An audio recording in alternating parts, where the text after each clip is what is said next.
find new ways to unlock diabetes, essential care, and alliances in the Latino community. Simultaneous interpretation is available. Please follow the link on the description. It'll take you directly to Zoom. Once you are in Zoom, please select the globe icon and select your language. La opción de interpretación simultánea está disponible. Por favor, sigan el enlace. El enlace los llevará directamente a Zoom. Después que ya estén en Zoom, por favor, seleccionen el icono del mundo y después podrán seleccionar el idioma. Si tienen algún problema, pueden mandar un mensaje aquí por chat y podemos responderle y tratar de apoyarle. If you have any problems in selecting your language or any technical difficulties, please send us a message and we can assist you with that. Okay, so again, welcome everyone to IDEA. I'm going to go ahead and introduce Catalina Sol. Catalina Sol is our Executive Director at La Clínica del Pueblo. Ms. Sol has had more than 30 years in public health and direct service provision with underserved communities and Latino immigrants. She's a graduate of Robert Wood Johnson Interdisciplinary Research Leaders Program and sits on the board of directors of the DC Primary Care Association. She received a master's in public health from Johns Hopkins University and a bachelor's from Georgetown University. Catalina, the floor is yours.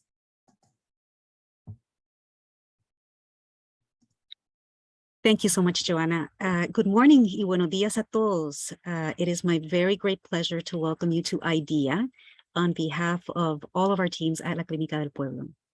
Today is a day to celebrate and share ideas and thoughts from our remarkable 5-year journey with Bridging the Gap, a national initiative to reduce disparities in diabetes care. La Clínica was very fortunate to be one of 8 grantees funded by the Merck Foundation to work under the leadership of the University of Chicago, with the common goal of envisioning and implementing strategies that would move the needle on diabetes in our communities. You will hear a great deal today about those projects, their findings, and their reflections for our current moment and our future. I personally have been very fortunate to form a part of this project from its inception in 2018.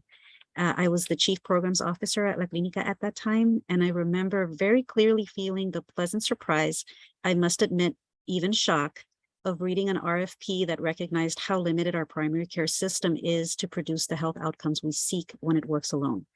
This is not at all a criticism of our primary care system, which has been staggering with so much responsibility for so many areas of health. And particularly as a provider serving Latino immigrants for several decades, we're very intimately aware of the greater challenges of building health when so many of our patients and community lack basic access to health coverage and basic access to linguistically appropriate services. Nevertheless, we've known for a long time that we cannot do it alone, and many of the strategies that are really necessary for our communities are outside of the 4 clinic walls. So the Bridging the Gap initiative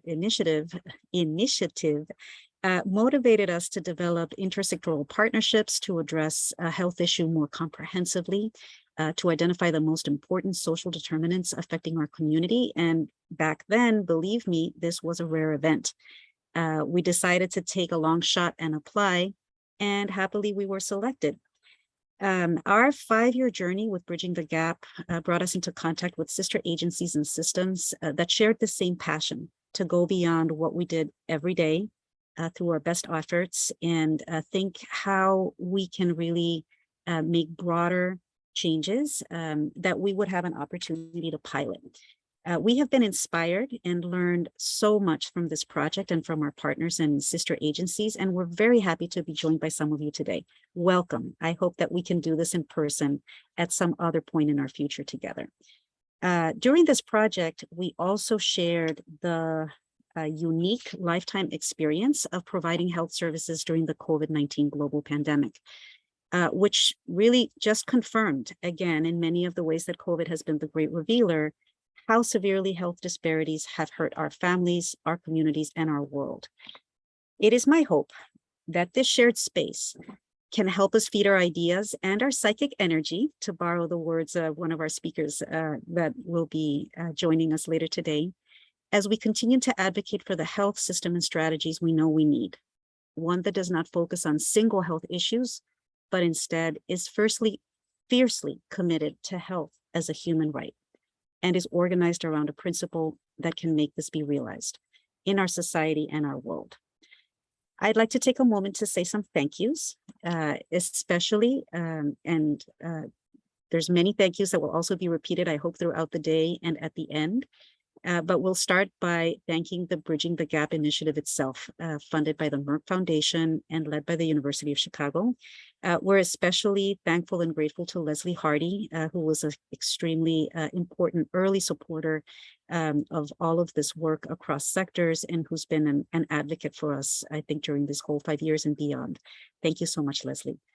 We'd also like to thank the partners that have joined us today in this space of ideas and thinking and celebration. And in the virtual expo booths, we will be able to see CRISP DC, TLC Maryland Prevention Link, Giant Healthy Living, Fresh Farm, Zadik DC, DC Volunteers Layers Program, and Innova Hub. We are very fortunate to have you here with us today, and we thank you so much for joining us.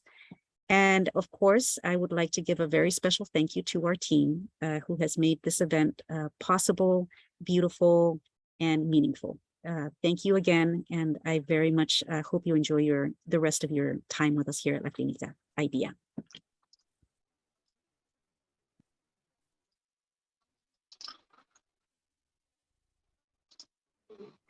Bueno, buenos días. Mi nombre es Leslie Moncada. Yo trabajo en la Clínica del Pueblo en el programa de Género y Salud llamado Entre Amigas. Le doy la bienvenida al primer panel del día. Transformación de cuidados de salud por 3 beneficiarios del programa PGT que prestan servicios a la comunidad latina. Como dijimos antes, la opción de interpretación simultánea está disponible en el icono del globo. Por favor, seleccionen el mismo y elijan el idioma de su preferencia. Para hacer preguntas, por favor, usen el chat. Los panelistas responderán tantas preguntas como puedan al final de su presentación. Nuestro moderador para el primer panel es Jay Tanumijardo, gerente senior de proyectos del programa de BTG por parte de la Universidad de Chicago. Jay, bienvenido y adelante.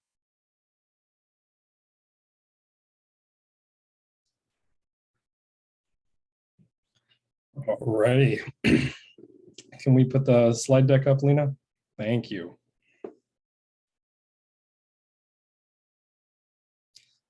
Hey, everyone. Thank you all for joining us for our first panel today. It is called Care Transformation Across 3 Bridging the Gap, Reducing Disparities in Diabetes Care Grantees Serving the Latino Community.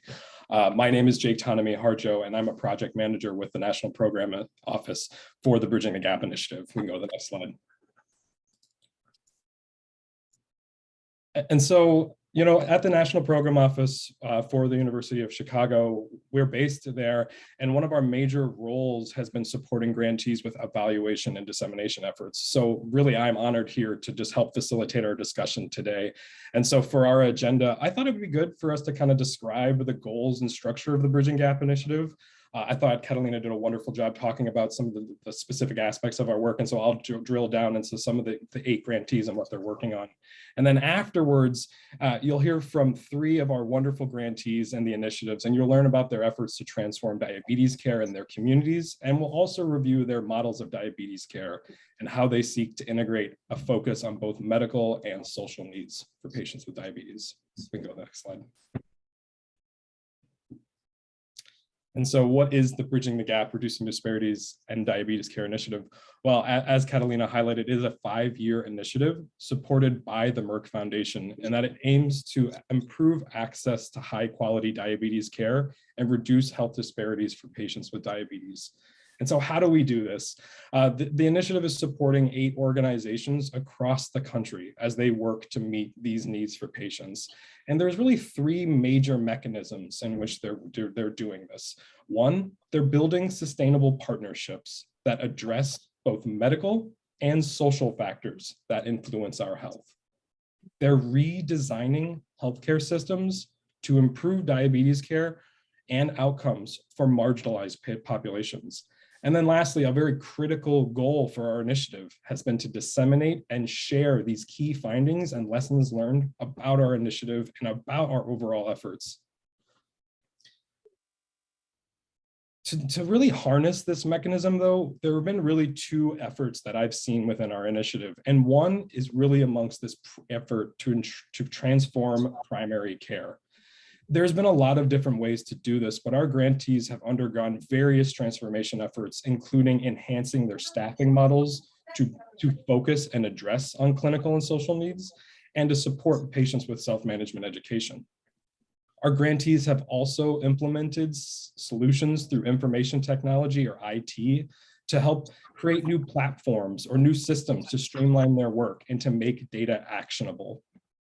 And lastly, as I've already mentioned, they've systematically implemented processes and programs that address medical and social needs for both community members and for patients in their area. Next slide. And this really wouldn't be possible without one critical aspect of our work. And it's really a growing aspect in healthcare in general, but it's social needs screening and referral. And so grantees within this initiative really screen for individual patient needs, and then they collaborate with community partners and non-medical organizations to address those needs. But beyond referrals, it's about establishing those cross-sector programs and those partnerships and ensuring that there's sustainability in the long term. And honestly, we can talk about short-term social needs, but what I've been really happy to see amongst our grantees is a really strong focus on tackling underlying structural social drivers to health, such as employment, stable housing. These are issues that affect our community in long term, and they're trying to find mechanisms in which to support patients with those needs. And, you know, if we think about our initiative, I think it's critical that we also talk about this concept of equality versus equity. And our initiative has a focus on addressing health disparities and trying to achieve health equity. And so when we think of diabetes care, I think it's a good job to just kind of think about this example from the Robert Wood Johnson Foundation. It does a great job of kind of highlighting what the difference between equality and equity is. If we provide every person the same bike, it might not work for everyone, and we leave some people out.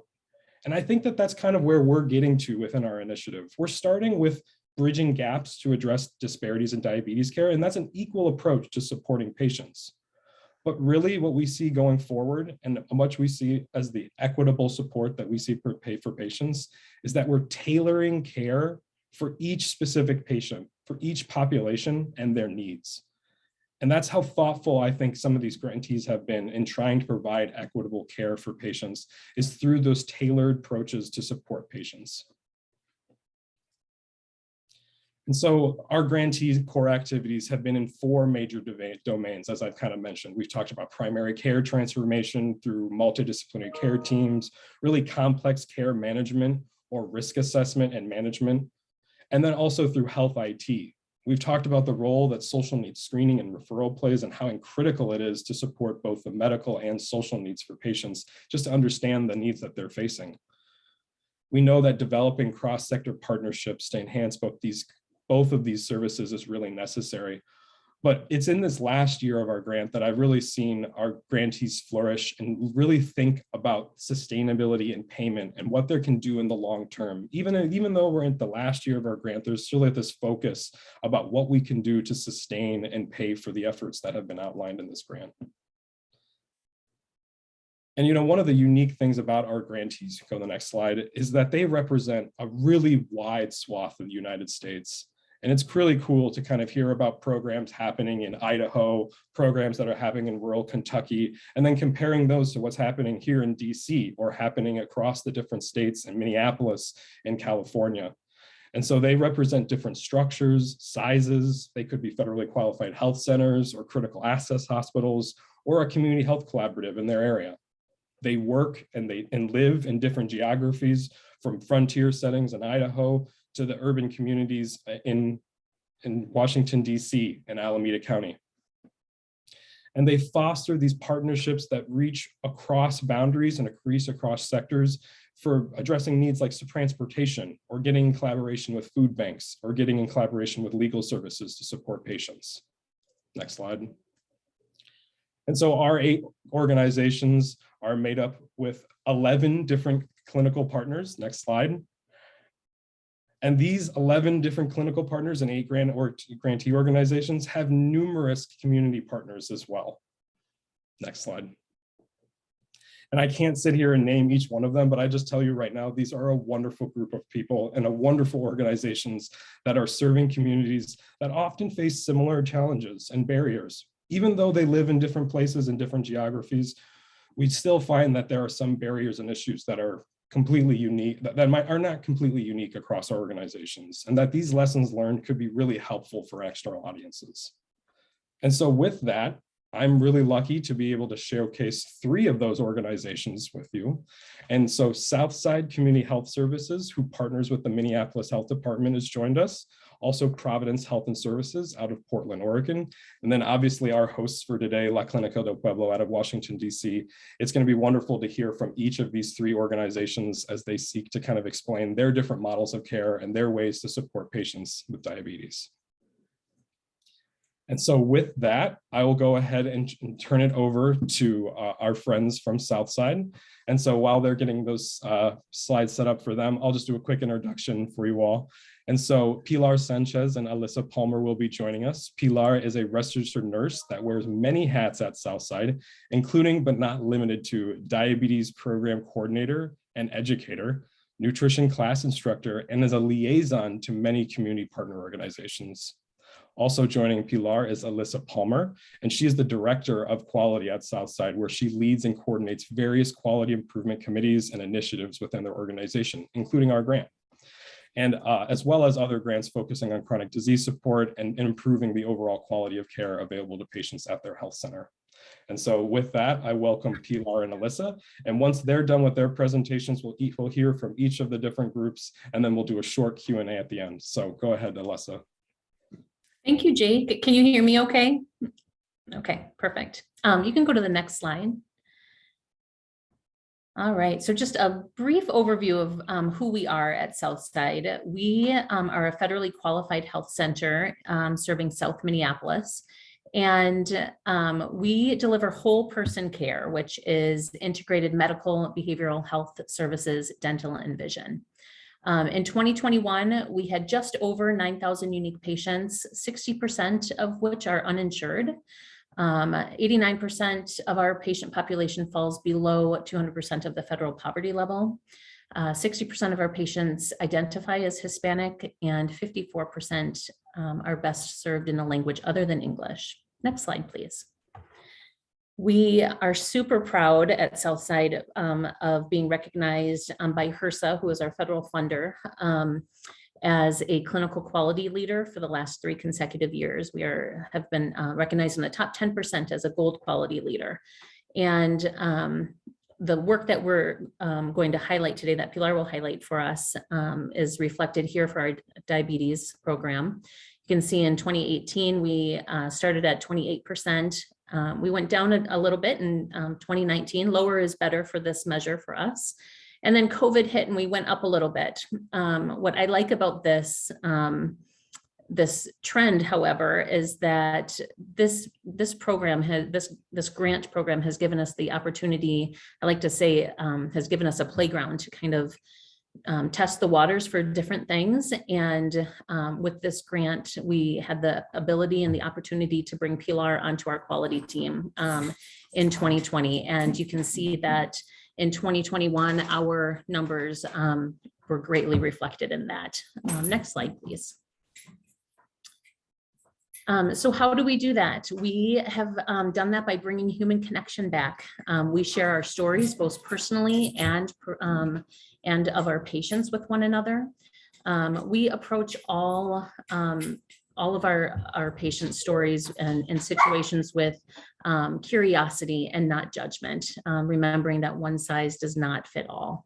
And then also we meet people where they're at. Not everybody is ready to start, at the same place, and we are very respectful of that. Next slide, please. So a very brief overview before Pilar takes over. Our diabetes program, again, is integrated care. So our patients are connected with our medical, our dental, our vision, and our behavioral health programs. We focus on skill building, utilizing our community resources and building our partnerships with them. We address social determinants, as Jake had mentioned, and then also, in addition to that, make sure that we are supporting our patients by connecting them to the appropriate resources. And then also we help build support systems through group classes and just general connections through different applications. Our diabetes program has been so successful that we have expanded it to our hypertension, and our goal is to expand it even further to all of our chronic conditions. Pilar? Good morning, everybody. So I am Pilar, and I put this together. So this is our patient support system. And the important thing about this approach is that we are putting the patient at the center, and we are putting all of the resources that we have in the clinic and with our partnership. So this is how a patient can navigate our internal system and our external system. One of the things that we do as a support system is that we have classes through Zoom every single week at the same time, and then we rotate English and Spanish. And that is a very important part of our initiative because the patients somehow, when they receive the reminder every single Monday about that invitation of the class, patients feel that connection. And many times they cannot participate, but when we are in our one-on-one, they tell me how important is that message every Monday. Those in the right are the 7-week course topics that we cover. And even though that it's the main topic, we always answer questions that the patient have, and if we have to change the topic for that audience, we do it. Next slide, please. So this is how we see things in action. We also partner with many community and nonprofit organizations that support Latino families. And it has been very rewarding because as Latinos, we like family, we like to work as a collective team. And it has been very, very nice because the people that work in these nonprofit organizations are Latino too. So when we work together, it's very powerful. And then we are all together in all the events. So it's very nice when the patients see you in the events. We can be riding the bikes together. I'm there in the bottom picture. And we are cooking together, and we are seeing each other in different scenarios. It's very nice because they feel like they have a family member in the clinic that I can also give refills and speak to their doctors. So it's very nice. I treat every single patient like it's a family member. Next slide, please. And this is for Alisa. So how do we do it? You know, we get a lot of questions about how we implemented this within our clinic, and I can't stress enough how important it is to honor and acknowledge that the people who do the work have the best ideas.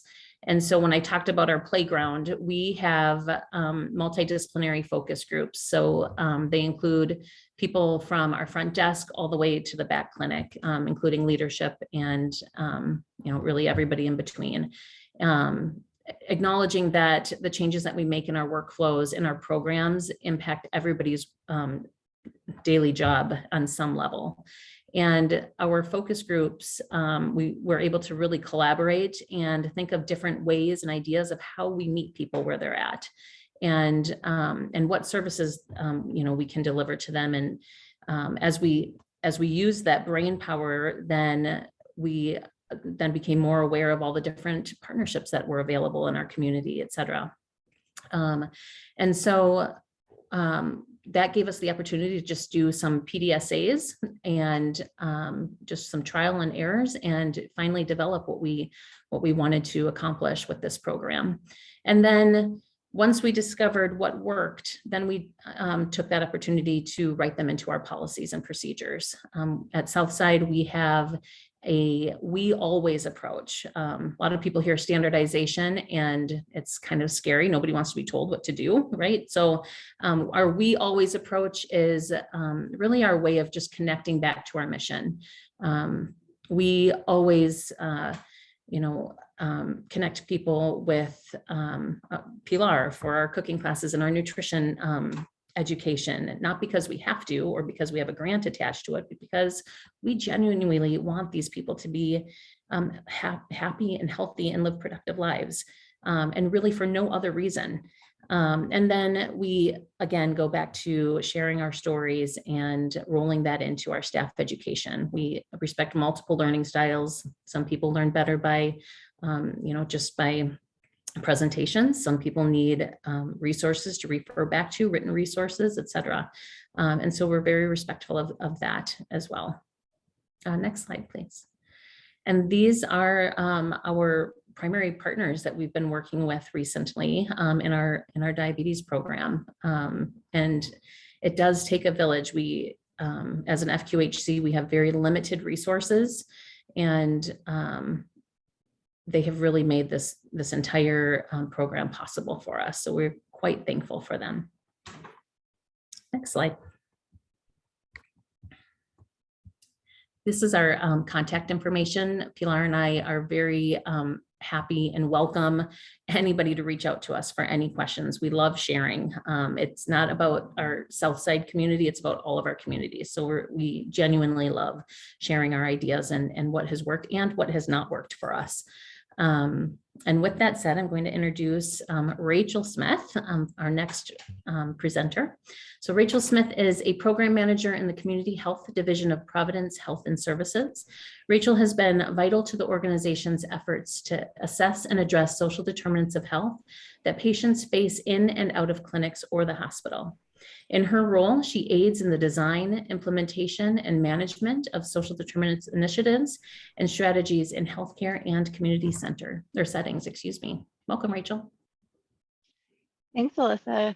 Good morning, buenos dias, everyone. Really great to be here. I'm excited to share some of our work within Providence.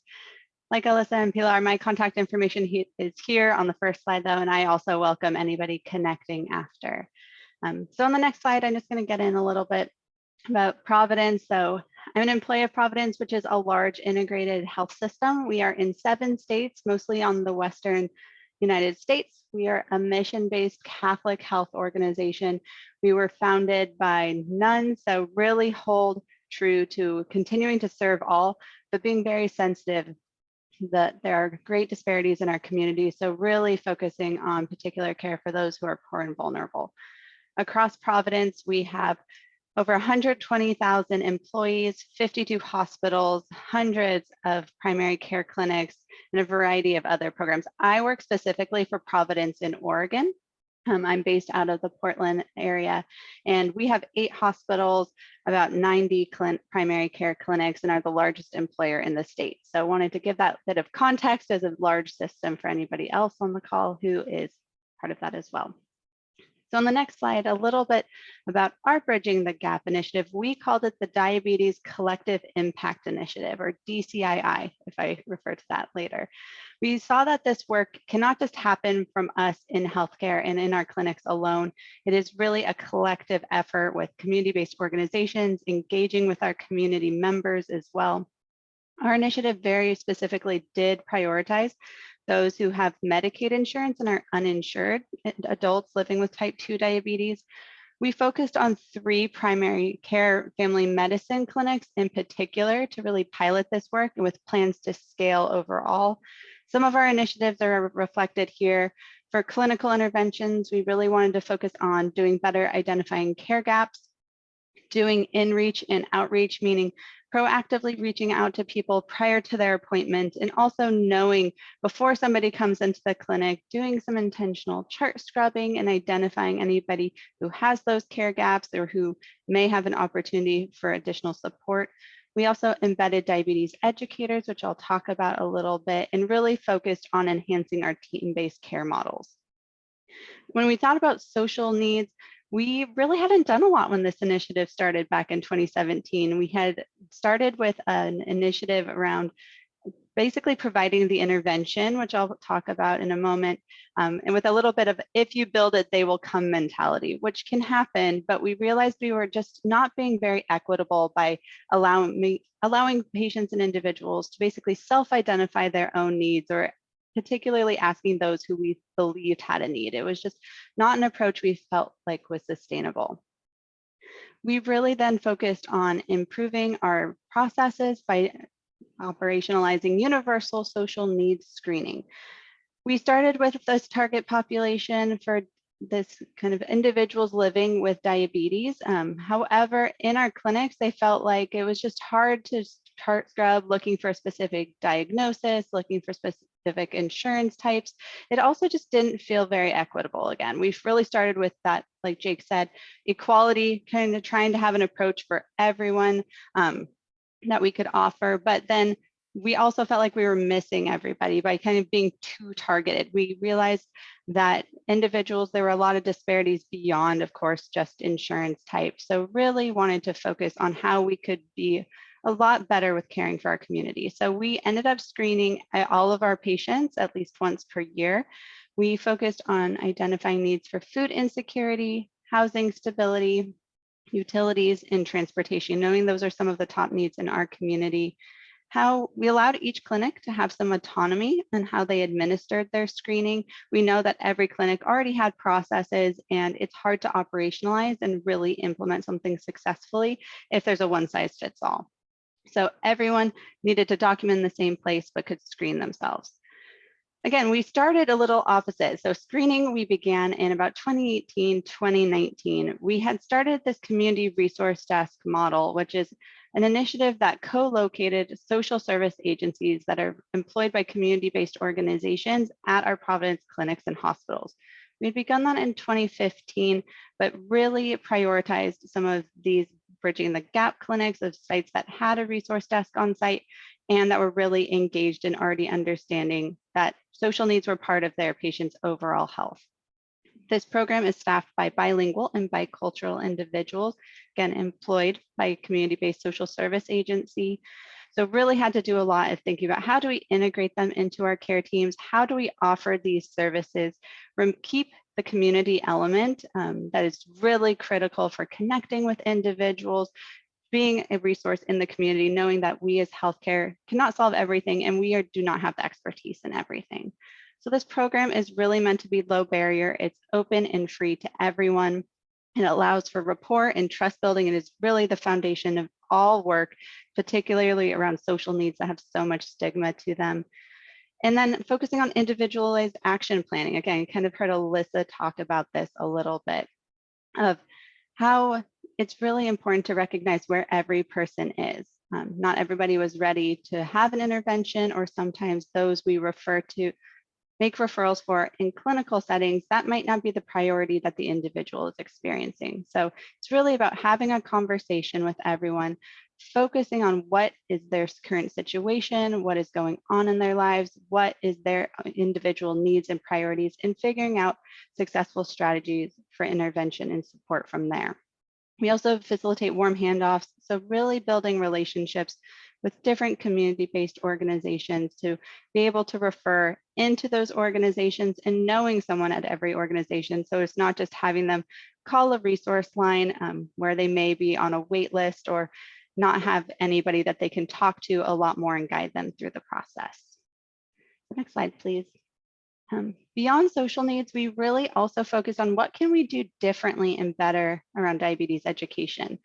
We've had diabetes educator, but we really were not sure how to connect with them as effectively. We would make referrals, but we had a fairly low connection rate. So we decided to try to embed diabetes educators into our primary care clinics.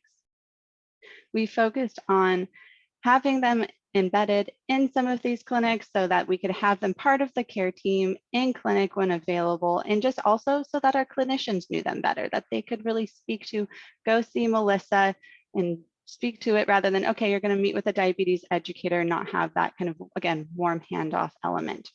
Some of our initial data we've seen over the last several years is actually over a 15% increase in successful diabetes education visits. So from those referrals, people actually engaging successfully with a diabetes educator. We also really wanted to allow us to transition to billing for virtual visits. A lot of diabetes education that are based in hospitals, they were not allowed to use the billing codes when COVID started because they had to be tied to an ambulatory clinic. So by being embedded in clinics, we were actually able to transition fairly quickly to doing virtual visits, having those phone calls, and still being able to be reimbursed for them. We also did a lot better job of integrating our diabetes education team with our community teaching kitchen. Our community teaching kitchen offers a family market, so kind of a food pantry mentality. It also has cooking classes and provides a lot of nutritionists on site and behavioral health and additional services. So we connected our diabetes education team. So we have a diabetes educator on site. We also started connecting diabetes education and adding culinary nutrition to that. So from virtual visits to different classes, we could actually have not just talk about, how to manage your nutrition, how to engage with a diabetes educator and manage your diabetes, but here's how you prepare different foods. Here's what something is. We had somebody who said they really enjoyed the little trees because they had never had broccoli before and didn't have a word for it. So really opened up a lot of opportunity for people to engage with, cooking and their nutrition in a different way. We also really prioritized offering language-specific cohorts, so not just offering everything in English and necessarily with an interpreter, but hosting them completely in Spanish, making all the materials available as well, and really creating community with these classes as well. And we were able to partner with Ride Connection, a local nonprofit agency who provides non-medical transportation to older adults and people living with disabilities, to be able to deliver food boxes during the pandemic for those who couldn't get to the family market and when it was closed. And we also started using technology, particularly developing videos in Spanish that we could send about how to, what is an A1C? How do you use a glucometer? What is a glucometer in the first place? Really trying to make it a lot more accessible for individuals to have access to this information, and also realizing that in healthcare, there's a lot of, power dynamics. So not wanting somebody to feel embarrassed by having to ask questions that they feel like maybe they should have known or anything else. So we were able to send this to all of our patients who were Spanish speaking, just who had diabetes or a high A1C or pre-diabetes as well. So we were able to really grow a lot of services through our diabetes education team in particular. So we also, as a large health system and just healthcare in general, we love data. So, however, we didn't have a lot in some of these areas, especially around social needs. Like I said, we had not done a great job of really screening it all. So over time, we built a lot of dashboards and really thought about how are we doing with screening? What does this look like? But also, where are there disparities? We know they existed, but really hadn't had a way to quantify them before. So screening here reflects, we actually were able to successfully scale our social needs screenings from our 3 Bridging the Gap clinics to all of our primary care clinics in Oregon. So screened over 100,000 people last year. So this data is reflective of that broader screening effort. And we could see that overall, we were screening fairly uniformly. We didn't see any particular implicit bias of making an assumption of a particular group by race or ethnicity had a need for screening. However, the disparities of those who experience social needs was vast, and it continues to be, unfortunately. And in a city and community like Portland and Oregon overall, that is very predominantly white, this is very telling. So we could see that our American Indian and Alaska Native, as well as our Black and African American and Latino communities, experience much higher rates of social needs, of screening positive for one of those areas of food, housing, transportation, or utilities needs. So I'll speak in a moment to how we're using this data to think about some of our strategies. So on the next slide, I also want to call out that we're able to use this data to think really intentionally about where needs are and be able to target some interventions. So this looks at, on the left, some of our positive social needs screenings by our zip codes. And then on the right is the population by race and ethnicity. So again, it really matches some of the data we're seeing, that in higher proportions of areas where there are, Latino and Black communities in particular, that is where we're seeing the strongest social needs connection. So really allows us to think from an equity and disparities where we can target some of our work.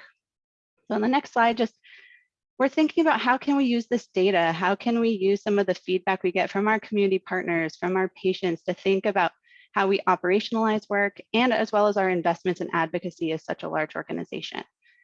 For this Diabetes Collective Impact Initiative, we developed stronger partnerships and programs with community-based organizations, really thought more dynamically across departments.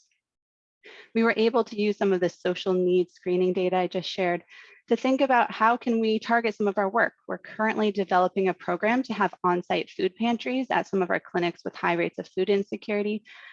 And then also more broadly, we have to contribute a certain amount of community benefit into our communities. And right now we use things like our own community health needs assessment data, but we can really think about how can we target this to meet community priorities and needs. We can use, again, our social needs screenings, but we can also engage with the community.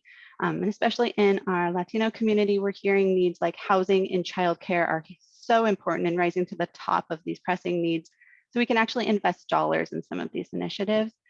And then we can also use our voice as the largest employer in the state of Oregon, as well as one of the largest health systems in the United States, to think about where can we focus on more equitable policies and practices, from housing, the eviction moratorium during COVID, to even thinking about how the certification process looks like for traditional health workers and others. So we're really trying to think dynamically, and this Bridging the Gap work has really allowed us to think much more broadly. And with that, I spoke fairly quickly, so apologies for that, but I am going to really quickly, it's my pleasure to introduce the La Clínica team. So Karen Werner is the Chief Operating Officer at La Clínica del Pueblo. Karen has almost 20 years of leadership experience working with local healthcare systems, DC-based government agencies, and the detailed program requirements related to federally qualified health centers, behavioral health services, as well as Ryan White in Title X funding. Also joining Karen is Dr. Ricardo Fernandez from La Clínica. Dr. Fernandez is the Chief Medical Officer at La Clínica for nearly 10 years, and has been a practicing physician for over 20.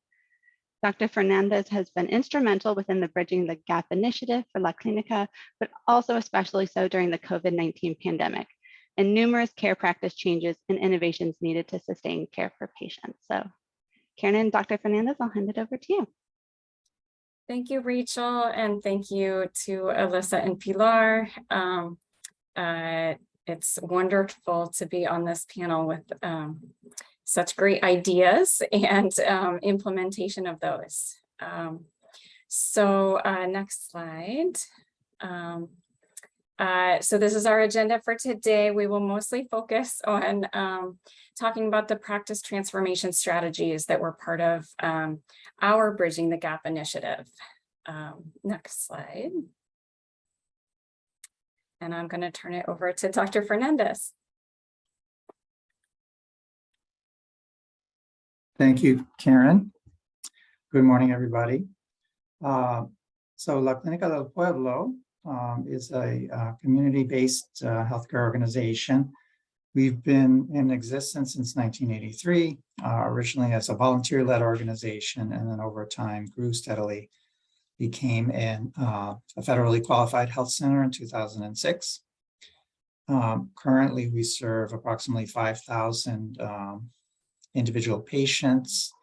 We're a primary care practice with mental health and substance abuse services, social services, and community focused services.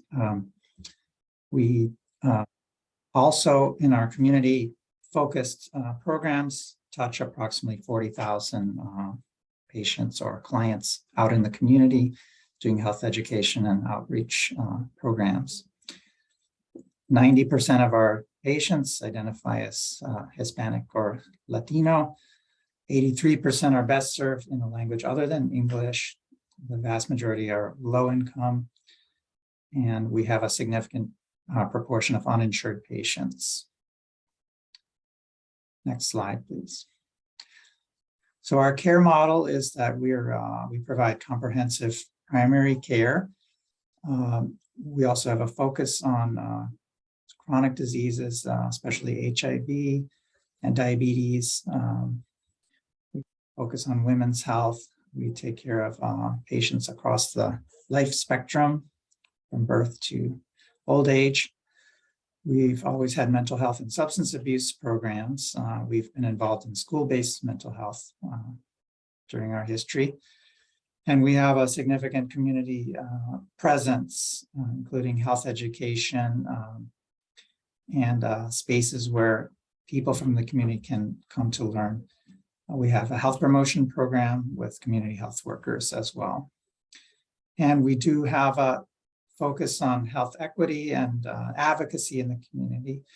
We have a medical interpretation program, and I've been doing a lot of advocacy about access to healthcare, language appropriate services, and social determinants of health.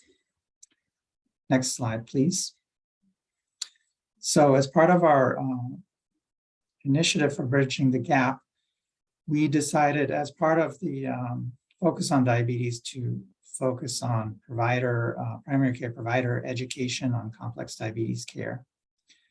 And we learned about the ECHO project, which was originally intended as a distance learning format for primary care practices out of the University of New Mexico, where it was originated. And the idea was that practices in remote areas would have access to advice and learning from specialists and be able to present cases so that their patients wouldn't have to travel. We decided to use this format, even though we're in an urban setting where specialists are not distant, but our patients do also face barriers in accessing specialty care, whether it's financial, geographic, taking off time from work, et cetera.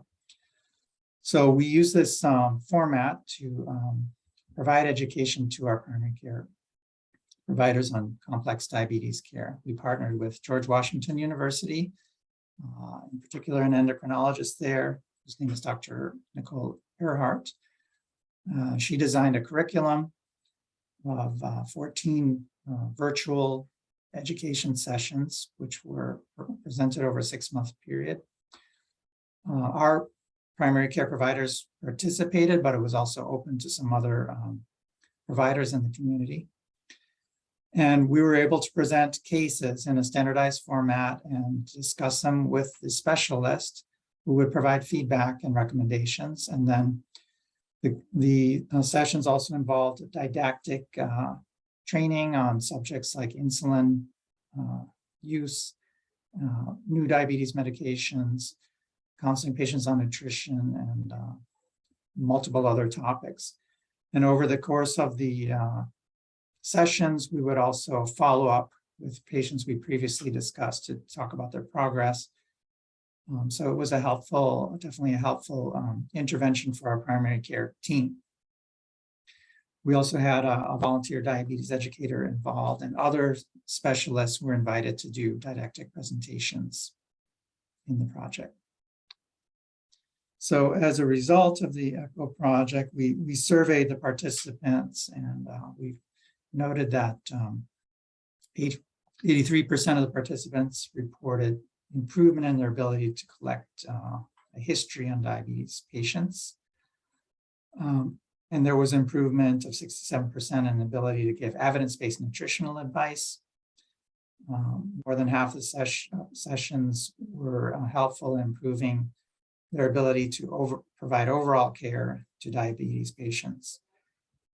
And the vast majority noted improvement in their ability to identify social barriers for patients with diabetes, which was another point of emphasis in our sessions.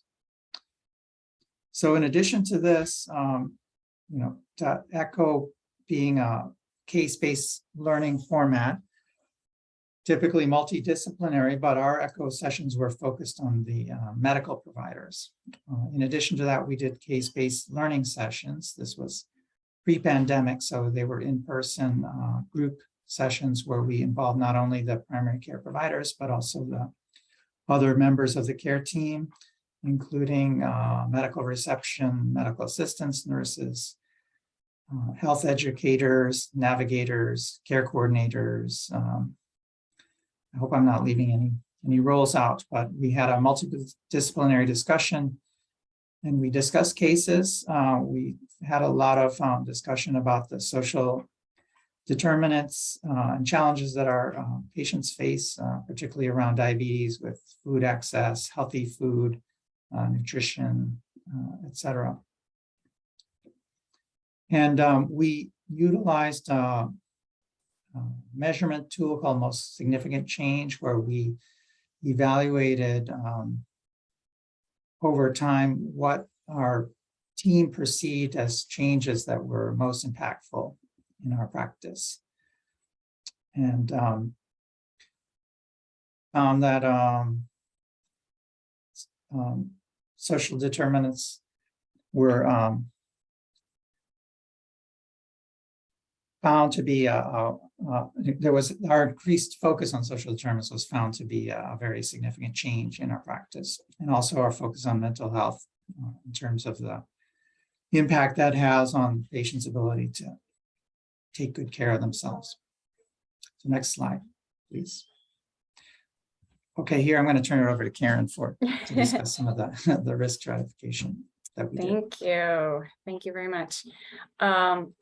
So another strategy that that we were able to implement through the Bridging the Gap initiative, and certainly through the process of learning and sharing and case-based learning together as teams, was to use risk stratification. I'm sure everybody on this call who is involved in healthcare or knows about healthcare knows that the demand almost always exceeds our supply. So recognizing that if we can try to determine who needs the most help or who's the most vulnerable, and making sure that they get the more intense resources. So our risk stratification involved a medical assessment, social determinants of health screening, scoring, and then stratification into the 3 tiers, low, medium, and high. No need to get fancy. And then our nurse-led care management services were, I guess, applied to each of those levels or to the patients in those levels based on the level of need for the patient and the level that they were assessed to be in. And then we focused the care based on those tiers. And our care management services include nurses as well as care coordinators who are non-clinical, but do a lot of support for the clinical work. Next slide. So just a little more detail on the risk stratification for those who are interested. The medical assessment took into account A1Cs, blood pressure, depression screening, LDL levels, and tobacco status, so smoking status.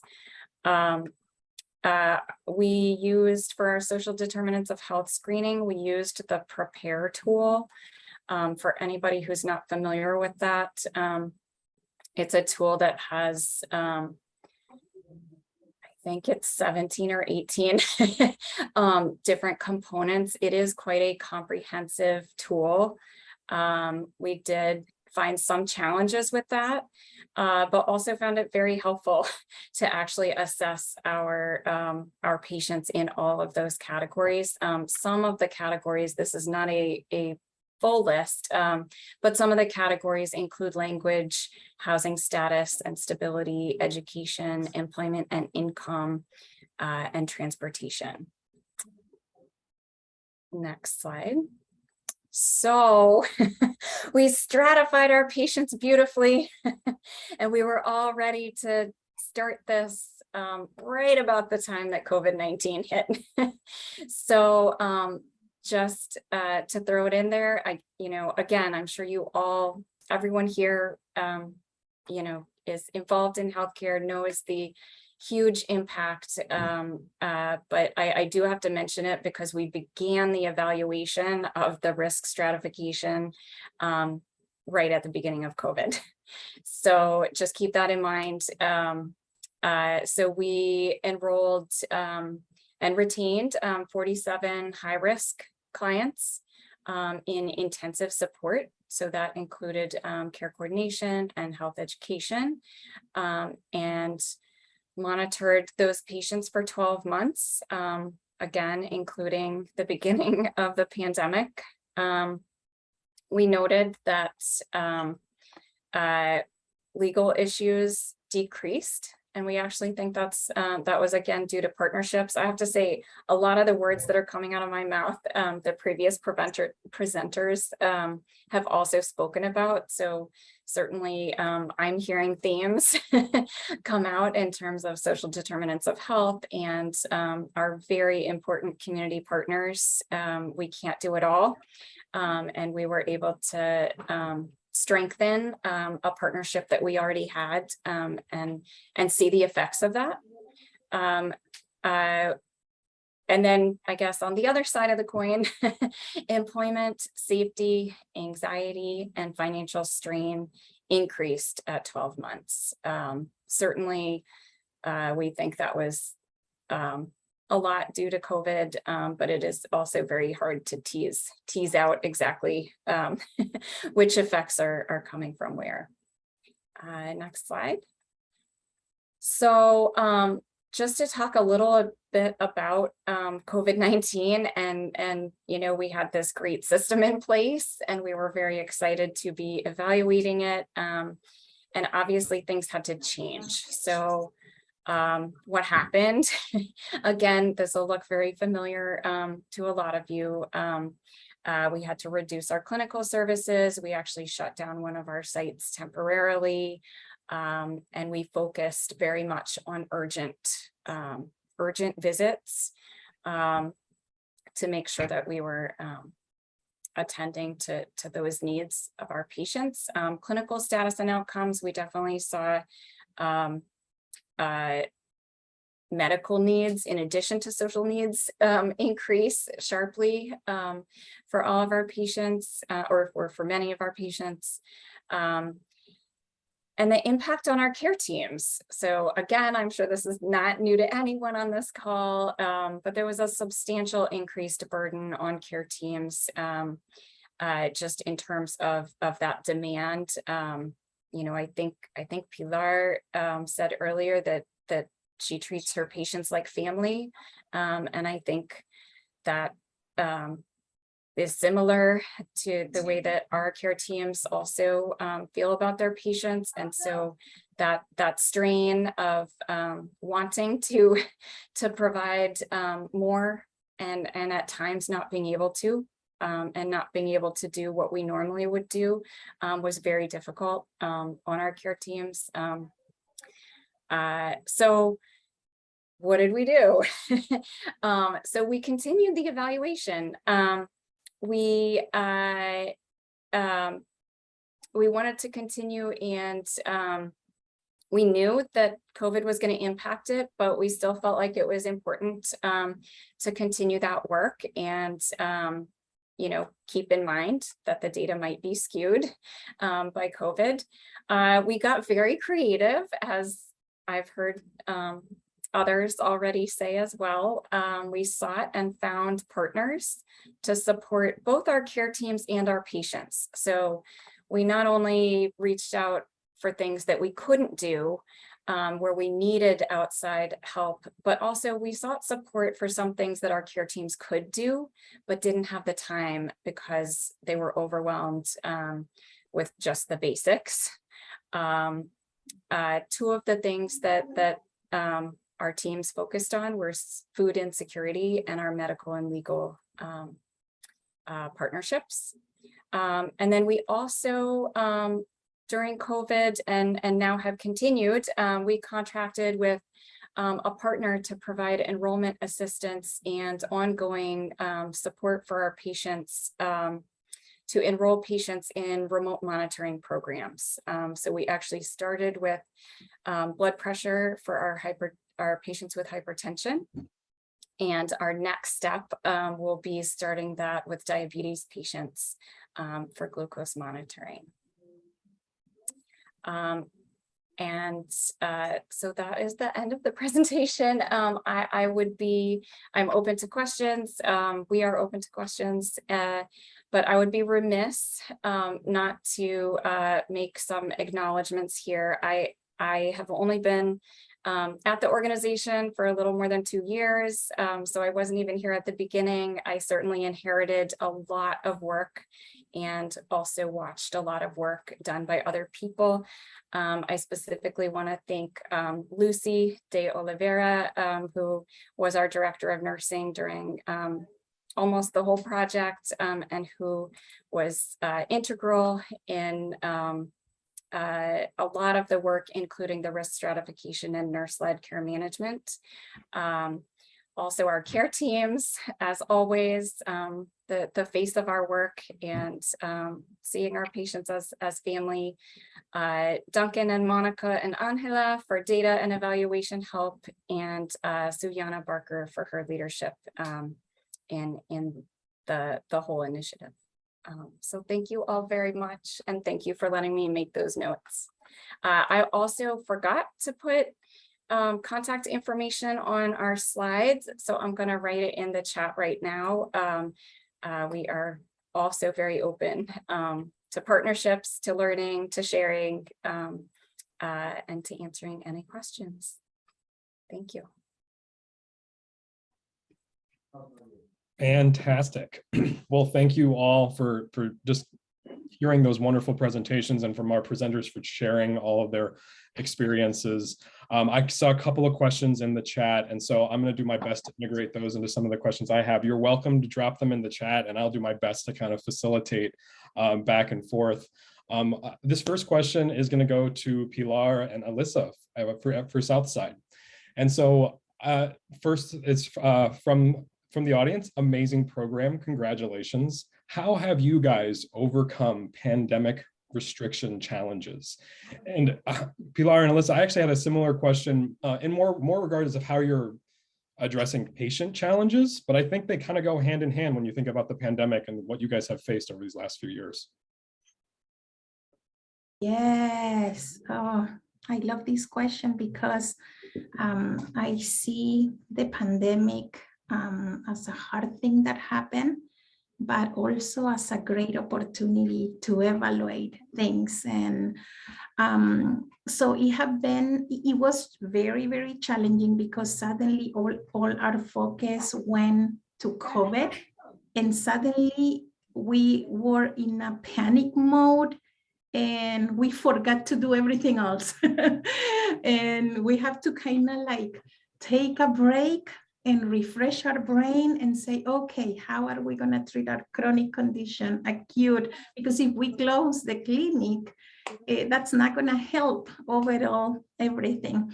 And our patients are still in the need of that consistent care, consistent refills, and making sure we are addressing all the social determinants of health. So partnership was key. for example, Urban Ventures is a nonprofit organization that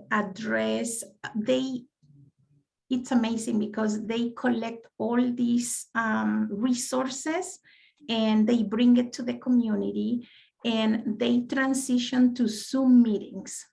So for example, if I have a patient that he was struggling with all these social determinants of health, I connect with them, we train them to use Zoom, they participate in Zoom, and then they found out about all these COVID money that was helping for rent and everything. So that was a super help.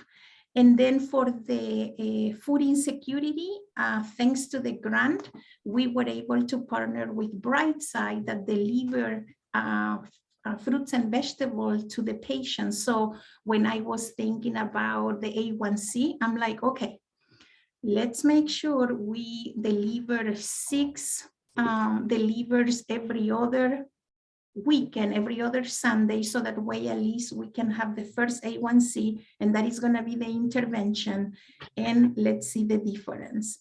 The other thing is that we right away kind of like change our protocol with standing orders for A1C testing. So because now the providers start seeing telemedicine, but they need data to take decisions.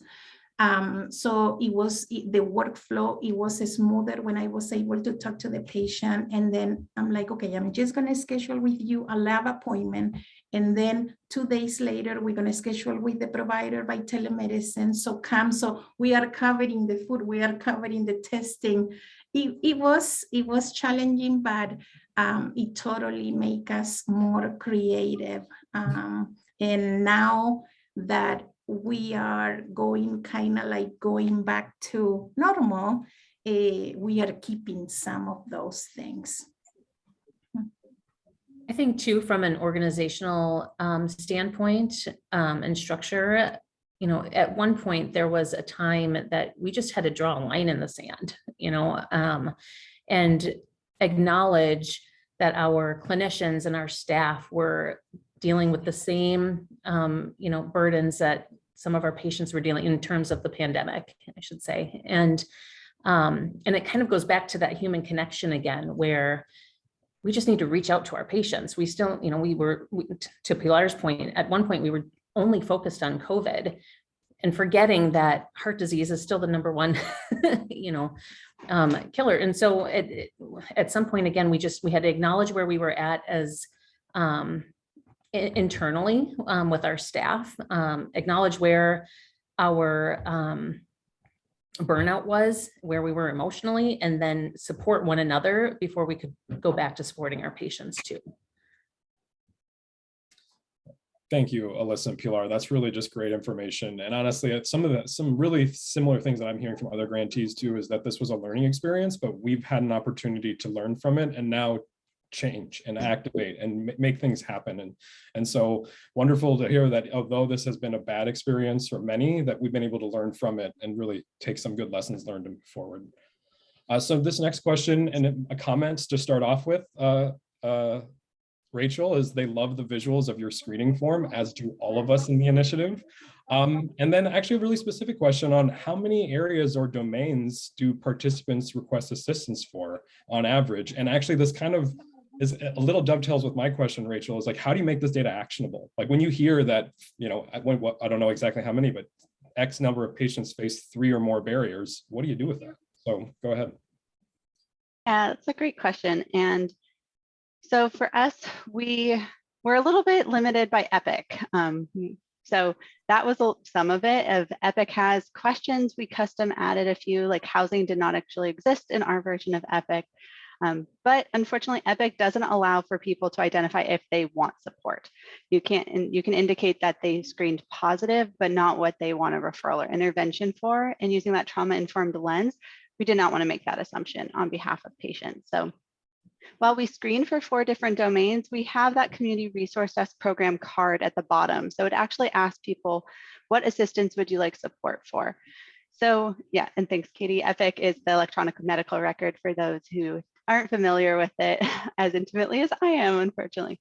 But we allow people to self-identify by checking a box, essentially. So we typically see that it really depends in our area, but there is an average of about 2 or 3 positive needs screened, but sometimes there can be up to 5 or 6 areas identified that somebody wants support with. And it could range beyond just social needs to even dental or health insurance questions and other areas. So for us, the Community Resource Desk is our primary intervention, and they are really trained to kind of how we think about for healthcare of triaging what's the most critical health need to address right now through those conversations that are really individualized to every person they work with. And they essentially triage what are the top 2 to 3 at max, but really 1 to 2 needs that somebody is really focused on right now. So that might mean they start with housing, getting somebody stabilized, and maybe it's, housing is a top need, but we know the wait list is long. So let's get you signed up for food stamps or other utility assistance so that we can offset your rent for now as we continue to work on those other services. So it really is customized to the individual, but knowing that having 6 needs, your stress levels are going to be so high, but having a strategy and intervention for all 6 different needs can be overwhelming. It's really starting typically with 2 to 3, focusing on those and then working over time to address other needs. And also sometimes these can definitely cascade, like we heard a lot about unemployment during the pandemic and others. Sometimes focusing on maybe one area can impact others over time as well. Thank you so much, Rachel. And I'm sorry, La Clinica team, we are actually at time. And so I won't be able to get to my questions for Karen and Dr. Fernandez, but I'm actually going to go ahead and turn it over to the next kind of part of this section. Angela is going to introduce our ideas in action. And so taking all of this wonderful information that we've learned and just trying to make action out of it. And so I'll go ahead and turn it over to Angela. Thank you, Jake. Hi, everyone. It's nice to see you all here. My name is Angela Suarez. I am the Program Evaluation Manager at La Clínica del Pueblo. And now, as Jake was saying, we are transitioning to a space called Ideas in Action. In this space, we will, for 30 minutes, before we go into our lunch break, we want to create something tangible. So we want to transform your ideas into action. For this, we have partnered with Innova Hub, our live note-taking partners who will guide us visually. And I invite our partners, there you go, to share their screen. They will guide us visually as we have a discussion and create together concrete recommendations. So Maria Jose will be drawing and sharing her screen so we can see all how these ideas become action. Awesome. So first, let's start. I want to hear from the audience. I want to hear you speak. I want to hear you speak, and I want to learn from you what we could create together. And for this, I'm going to start with, what should we start doing based on what we heard, based on what Jake was discussing with our 3 Bridging the Gap panelists and grantees? What do you think we should start doing to enhance quality of care? What are your takeaways from the presentations? And please just go ahead and unmute yourselves, or if you want to put it in the chat, do that as well. But this is a more relaxed space. I want to hear you. I want to listen to your stories and what you think.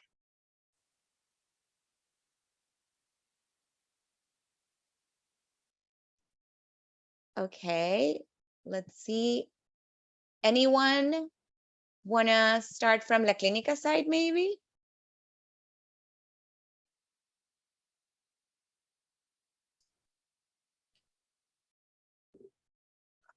Sure, I can start. Something that I have learned is the importance of finding out who is in your own local community, who you can potentially partner with, and then learning what kind of services they provide, what is the model that they implement for their own clients, for their own members, and fostering community encounters, dialogue, so we can learn from each other to increase the quality of our programs and services. Thank you, Manuel. That was great. And I see on the chat that we also have Alma Garcia Hernandez. And she says, listen to the people and what they need helps and reach out to us. So I think that's important too. We need to listen to the people and get into that human connection, as Rihanna was saying earlier in the chat. We need to listen to our communities and create the ways or the spaces for us to be more active listeners. So just have those spaces where we meet with the community and involve them into the input that we receive, so we could create more programs that fit better or that are tailored better to our communities. So what else? What should organizations that serve Latino communities start doing in order to transform care? What else did we learn? I can add to that. And I will say that taking into account the social determinants of health, and it goes along with hearing our community and what they really need, because sometimes, we can teach everything and provide all the information that our clients might need. But if we don't understand the context of our clients, it's not going to take us anywhere. So social determinants of health and hearing the community needs and our clients. Thank you, Tanya. That's so important.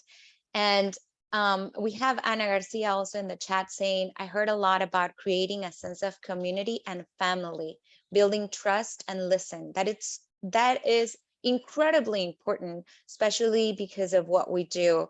That trust and protect that trust that the community has on the organizations. Is there something that is not working? Now I want to gear towards that. What do you think needs to be eliminated, or one element that is derailing us of our efforts or costing us time, effort, resources? What do you think? What could it be and why? I think Sandra wants to talk. Oh, I'm sorry, Sandra. I didn't see you here. It didn't pop. Please go ahead. Buenos días, sí. En referencia a lo que han dicho, yo quería preguntar, con la pandemia creo que se agudizaron muchos de los recursos básicos y las escuelas recuerdo que empezaron a ofrecer supuestamente comida saludable. Lo que me sorprendió es que la mayoría a lo que le llaman comida saludable eran pizza, bagels, hot dogs, chicken nuggets, casi todo realmente nada era saludable.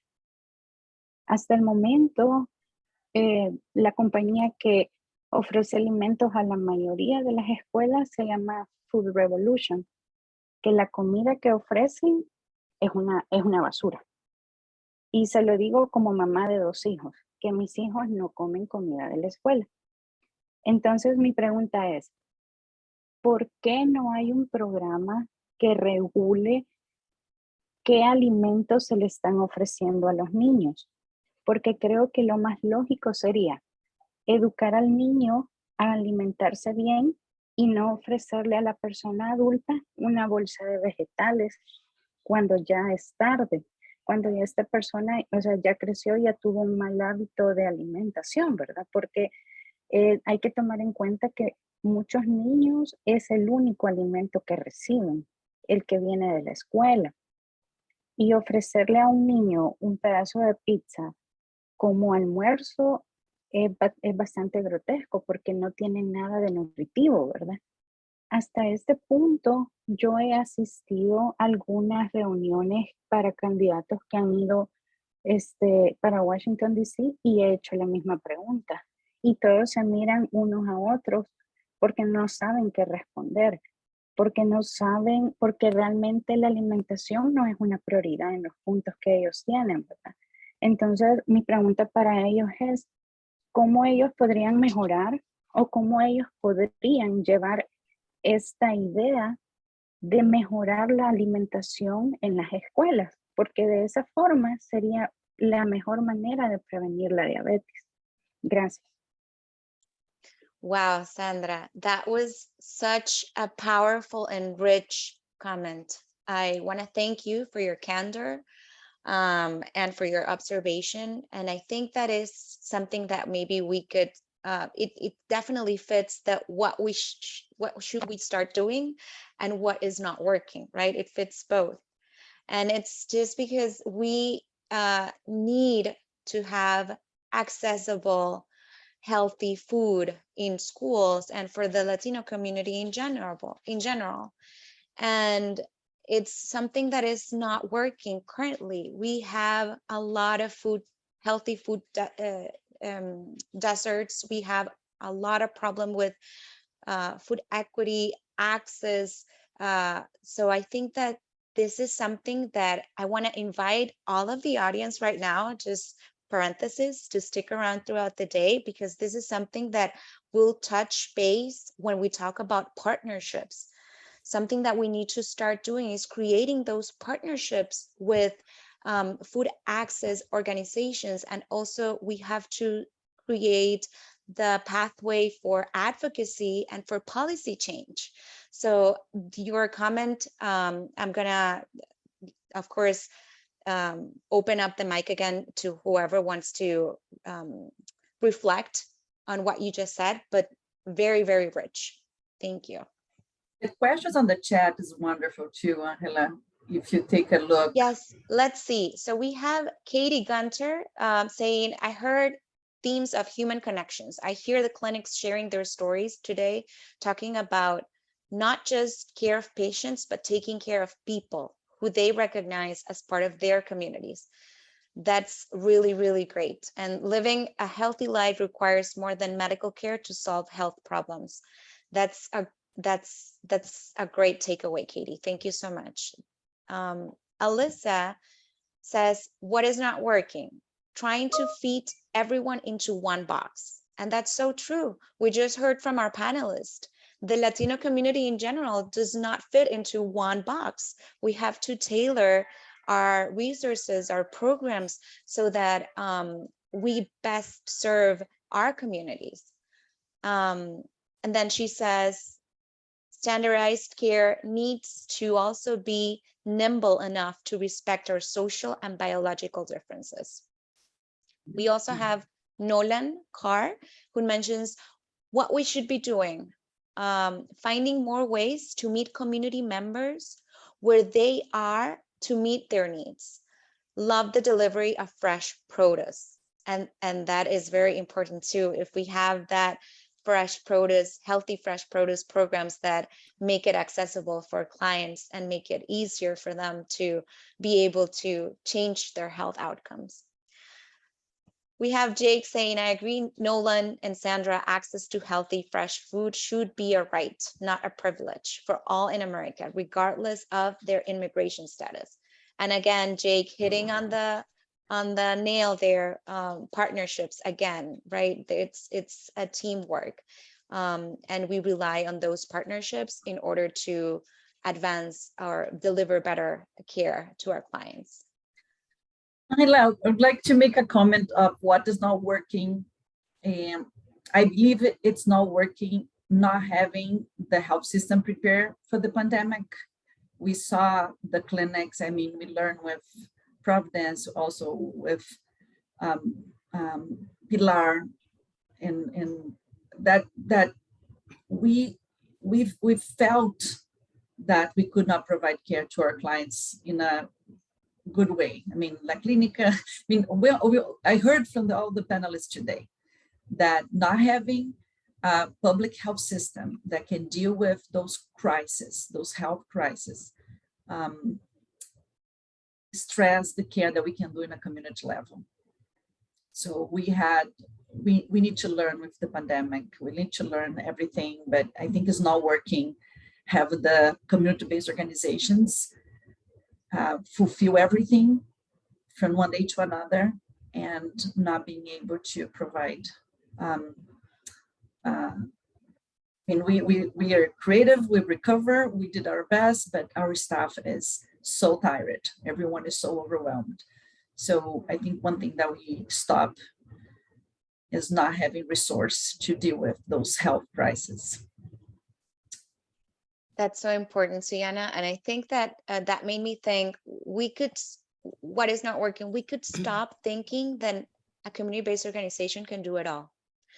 We should stop thinking that an FQHC can do it all without the assistance of partners and systems in place, right?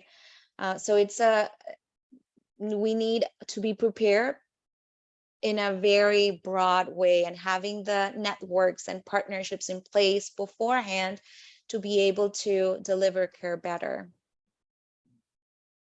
Anybody else that wants to share something about what is not working right now or what we learned from the panelists that was difficult or derailing our efforts? Pilar has mentioned problems with adjusting immigration status is how I'm thinking. I think we should, what's not working is having immigration system that doesn't allow people to have proper documentation to assess. So we need I would say like the lack of immigration reform that does not let people out of the stress of not having proper documentation to have a proper job and to, and also Michelle has mentioned, right, the not have the cost or yeah, the cost for healthy food.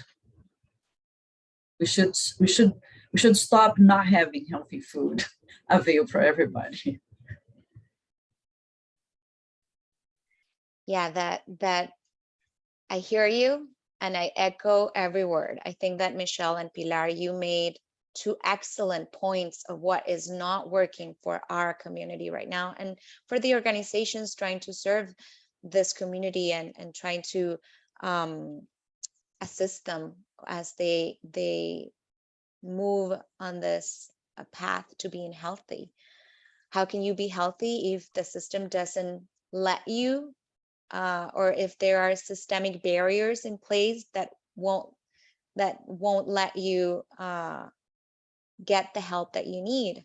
Jake put a graphic, very good graphic about a bike.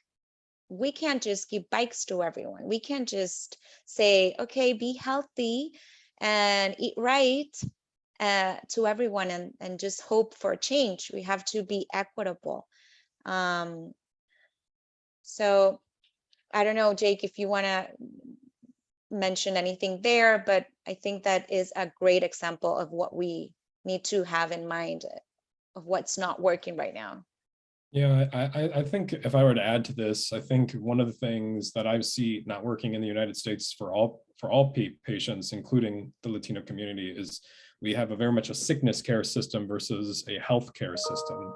And so folks are coming in when they're at their most sick and when they're at their most and when they're facing their most difficult issues, and not necessarily where we can catch and support issues ahead of time. And I think that that's part of how we fund certain programs and services and how certain systems are available. But I think what organizations in this grant are doing right are trying to be thoughtful about that, ensuring that along the lines of what Karen's bringing up with risk stratification, it's trying to get what few services we have to those that could use it. I think that there's an opportunity to be a lot more equitable in our care and to get away from that sickness approach and try to be helpful in that, especially with the power of promotores de salud, community health workers. We have systems in place to promote good health versus trying to always address the problems that we see in our system. And talking about the system, I see that Tanya made a comment that says complexity of the US health system, difficult for our clients to understand and navigate it. That's very important. That's something that definitely is not working for our clients, and that we need to take action and create programs where navigations are embedded in order for our clients to be well connected and probably for them to understand the system. Suyana mentioned how most of the people that we serve, many are uninsured, are underinsured, and that it's something that definitely does not work, and that the system makes it difficult for us to serve clients this way. So that's why we need campaigns like Salud Sin Barreras, campaigns that approach health as no barriers when it comes to health as a right for everyone. I see a comment from Marisa, making sure the connection to care pathway is clear so that an education event, screening, or any program doesn't just end when the event ends, that there is a clear, defined way for the patient to seek care going forward. That's great. And that's something that I think that speaks to what we're doing right, or what we need to continue. We have to have those clear pathways in order for us to continue treating the clients and assisting them better. Something that Katie mentioned as something that's not working is healthcare teams are listening to their patients and the challenges they face as they are trying to take care of their diabetes. Rachel mentioned childcare and housing as important needs among patients in Portland. The healthcare system has not been designed to give a prescription for these needs. Wow. But this is where advocacy and cross-sector partnership can be powerful. Yep, that's something to, we need to stress this out. Advocacy, policy change can be done, and we are players.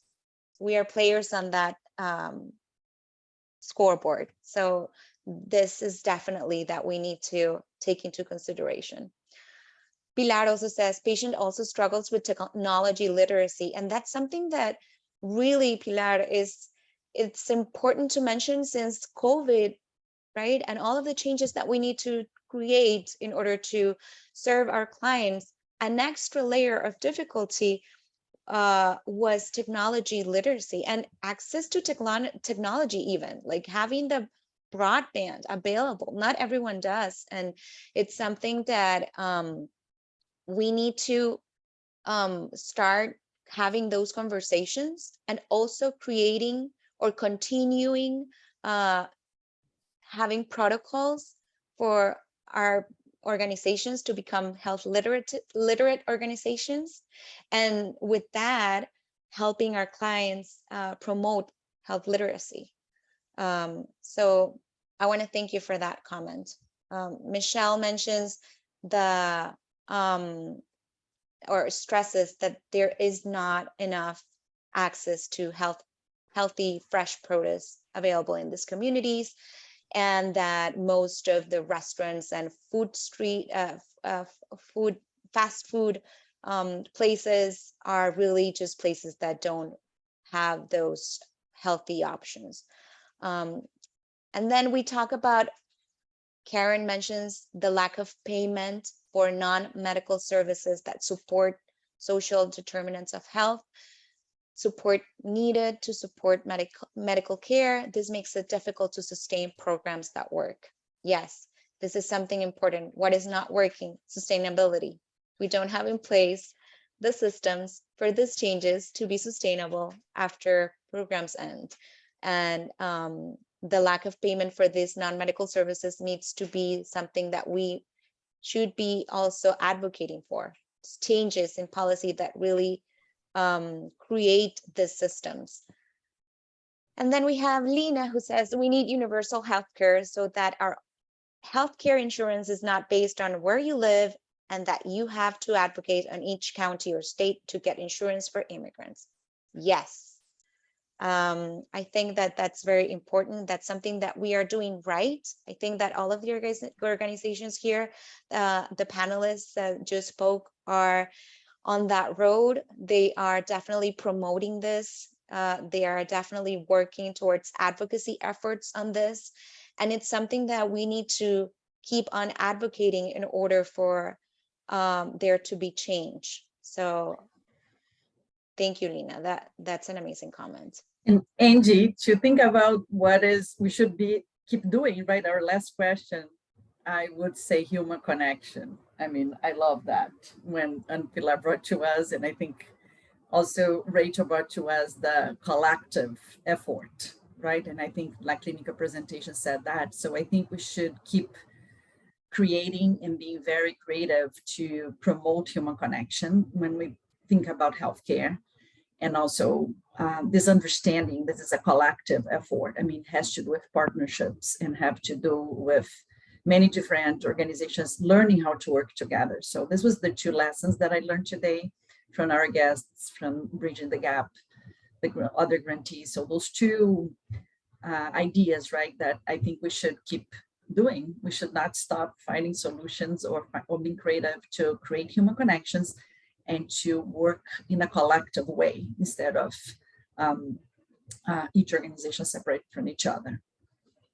And I'll add to that, another extra thing that we should continue doing is having the community's voice echoed in all of the programmatic changes that we are considering.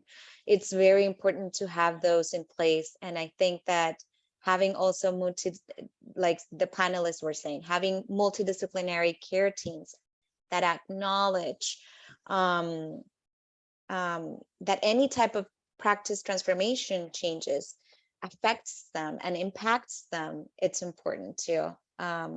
We need to, I believe, Rachel saying, or if not, Alisa maybe saying that we need culturally and linguistically appropriate staff or organizations. We need staff that are bicultural, that are bilingual, that are, when the clients walk in the door, they feel at home because they are receiving care from someone that speaks their language, that understands their background, and that looks like them. That is something that we can continue doing, and that is something that our panelists mentioned today. So we are just wrapping up this Ideas in Action. I want to just see if I see that Katie mentioned here, we need so many different partners, public health agencies, our local government leaders and decision makers, healthcare organizations and their staff, social care organizations, and patients and their families too. Ideas from all of these perspectives will help improve ways to deliver diabetes care. We can continue engaging all of these perspectives, their ideas and their resources, funding from states, counties, cities, and insurance. Please. Yes. Thank you, Katie. That's so true. It's not a one man's job. It's definitely a team effort from multi-sectoral or intersectoral partners.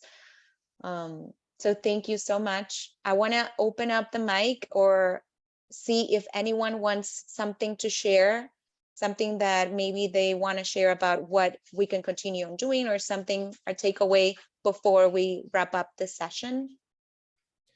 I think I'd just like to say one thing is that I've been kind of hearing a lot of different things from you all, from the presenters, and from those listening today, that we have to tailor our care. We can't just expect that one size will fit all, one model will fit all. I mean, I heard it from the organizational level that there are different models of care that will work for different organizations.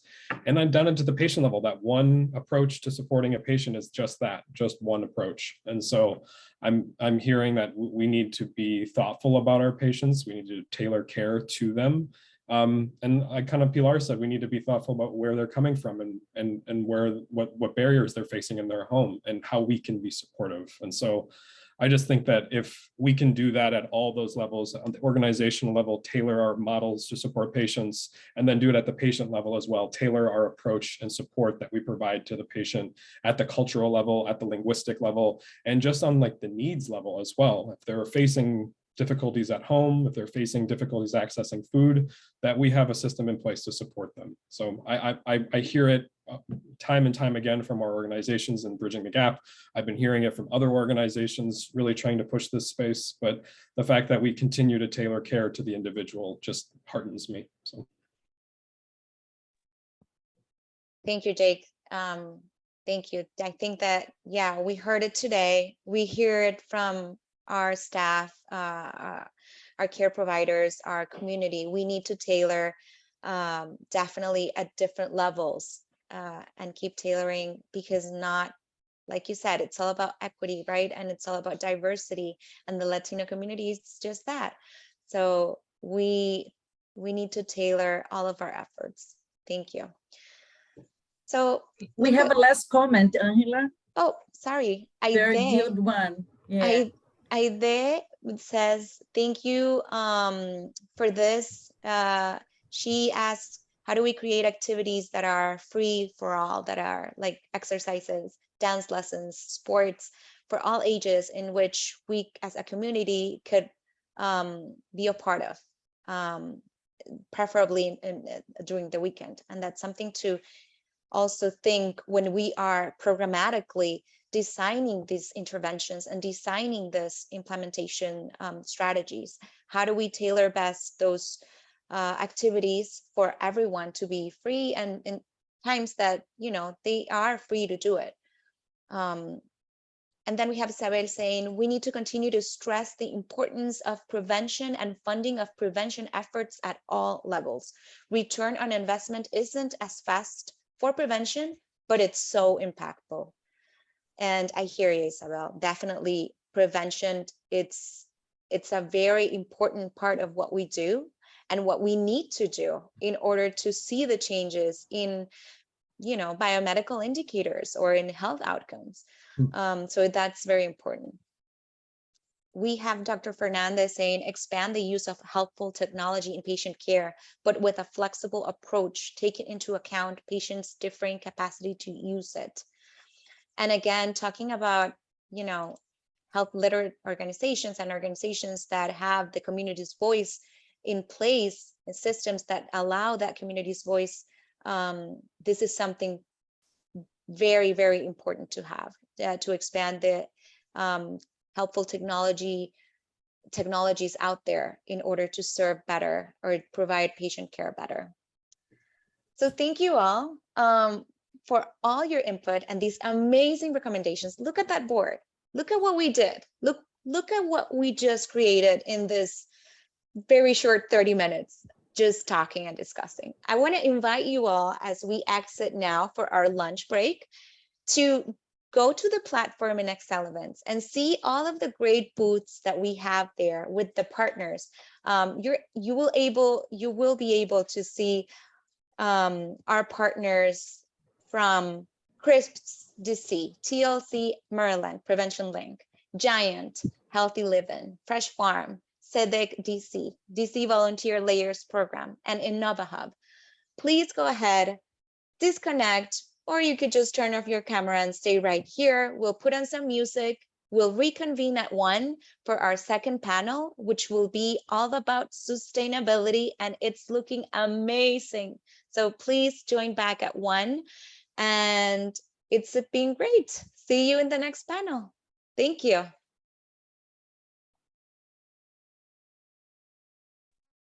Gracias.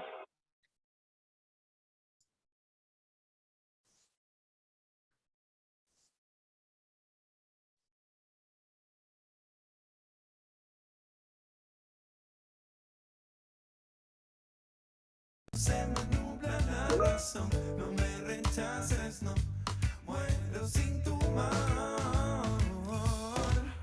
Ay, ay, ay, oh, yo, yo, feel this magnet rhythm in your soul. Ay, ay, ay, oh, yo, yo, no requiere sacrificio, no. When it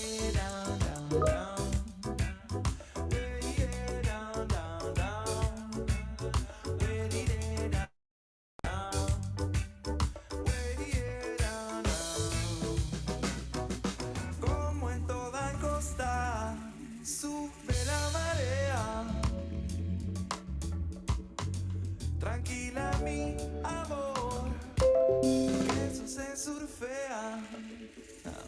Si no se surfea, nuestro amor lo drena. Eso no es problema. Juntos somos recios, no nos llevan simple mar de leva.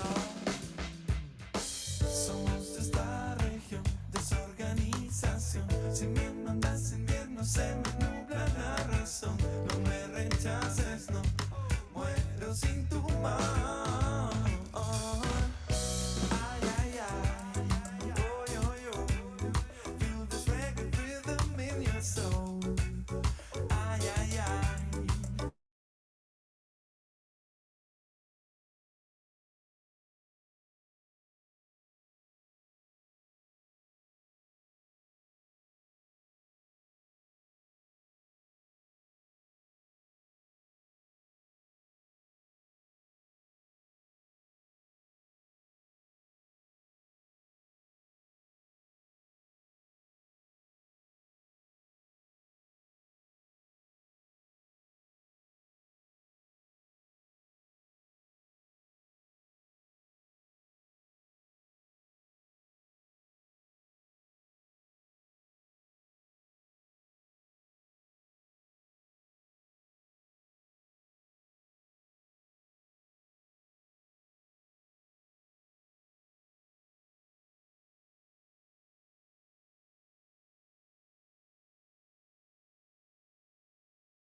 Todo suyo.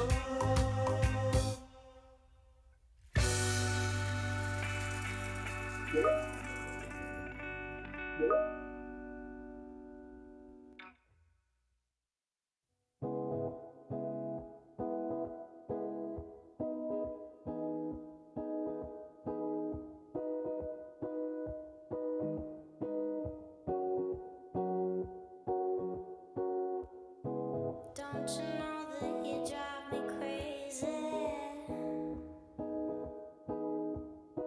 I've been dreaming about you lately.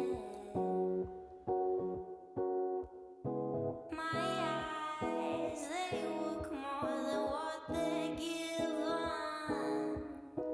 And honey, towards you, all I see is heaven. Balance me with your sweet psychedelic candy. Balance me with your sweet psychedelic candy.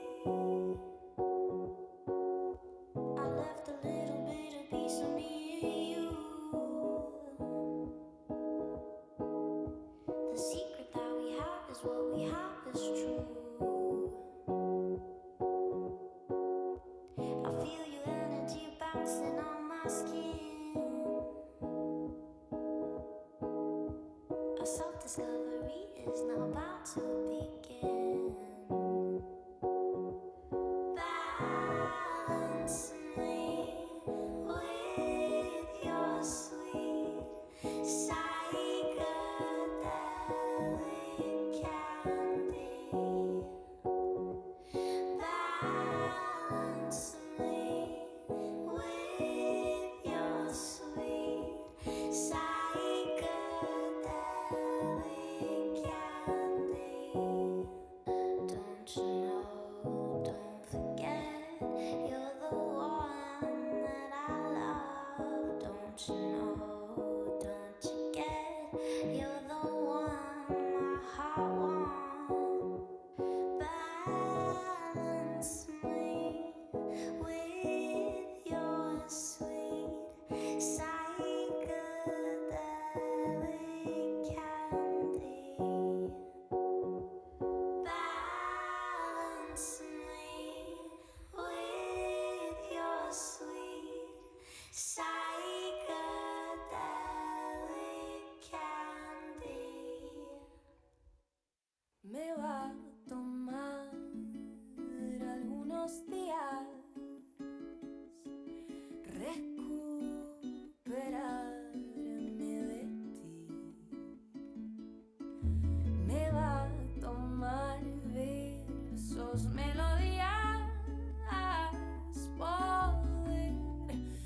repetirte que sí, que por ti me voy al norte, que por ti me voy al sur, que no importa si hay destino, siempre y cuando en el camino, que por ti me voy al norte, que por ti me voy al sur, que no importa si hay destino, siempre y cuando en el camino vayas tú, vayas tú.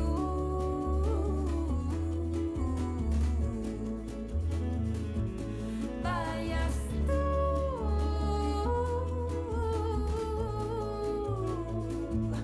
vayas tú.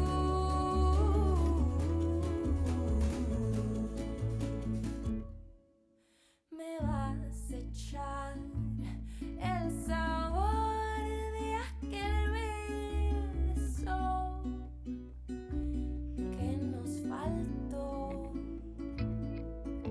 Me va a invadir el recuerdo de tus manos tan lejano, que por ti me voy al norte, que por ti me voy al sur, que no importa si hay destino, siempre y cuando en el camino, que por ti me voy al norte, que por ti me voy al sur, que no importa si hay destino, siempre y cuando en el camino vayas tú, vayas tú,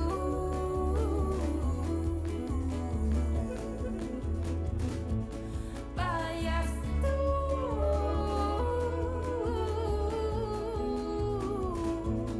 vayas tú,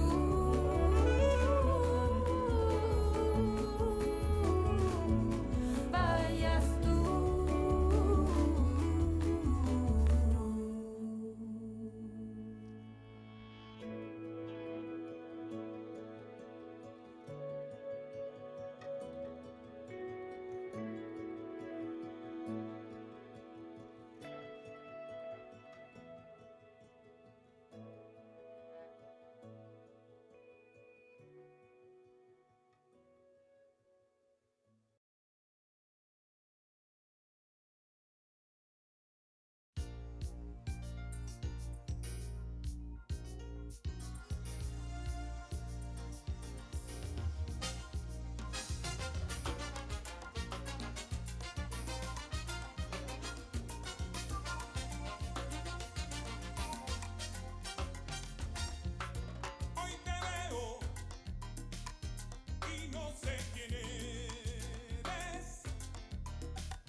ya no eres tú.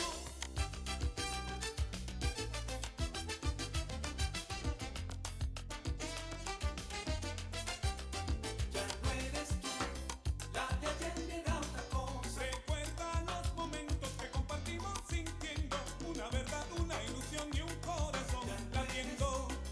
La de ayer era otra cosa. Te pareces tanto a alguien que yo conocí una vez, porque me doy cuenta que no eres la misma de ayer. Tú, la de ayer era otra cosa. No queda nada en tu corazón, ni siquiera la sinceridad en tu mirada. Oh, joda. ¿A que no?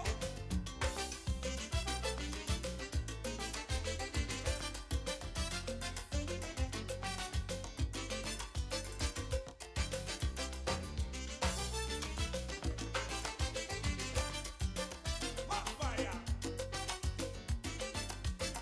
Ya no eres tú, la de ayer era otra cosa. ¿A qué se debe el cambio? Yo no sé, explícame, que a mí me gustaba más la otra. No eres tú, la de ayer era otra Lo cosa. siento, no encuentro el camino, se ha disuelto mi destino. Ya no eres tú, la de ayer era otra cosa. Estás diferente, eres de otra especie, ya no te conozco, me queda muy poco de aquella que fuiste una vez.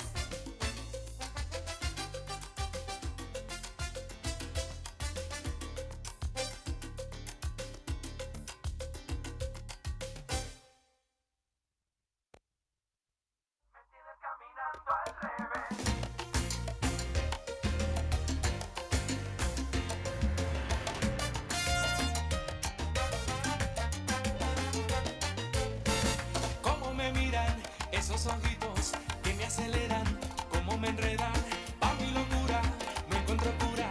Si tú me besas, habrá cordura, sonríeme, enséñame donde tu piel se rinde de repente. Perdóname, discúlpame, algunas veces me paso de elocuente. Bailamos otra vez, bebé, y mueve la cabeza y lo que te apriete sí, te suelte no, me tienes caminando al revés. Bailamos otra vez, bebé, y mueve la cabeza y lo que te apriete sí, te suelte no, me tienes caminando al revés.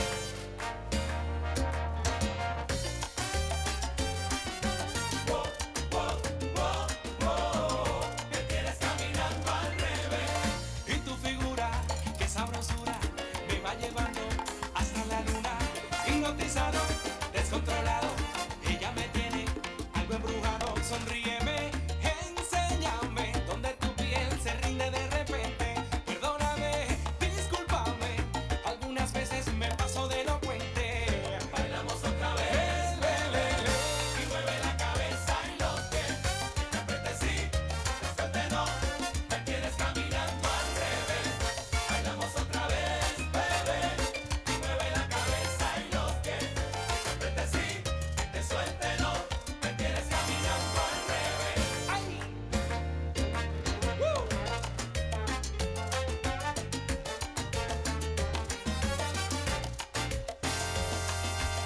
Es que tú sabes que esa nena tiene la actitud. Sonrío y le digo, mami, nadie como tú. Dime cuándo tú, dime cuándo tú, dime cuándo tú vas a volver. Ay, sonríeme, enséñame donde tu piel se rinde de repente. Perdóname, discúlpame, algunas veces me paso de elocuente. Bailamos otra vez, bebé. Anda, apriétame.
Ha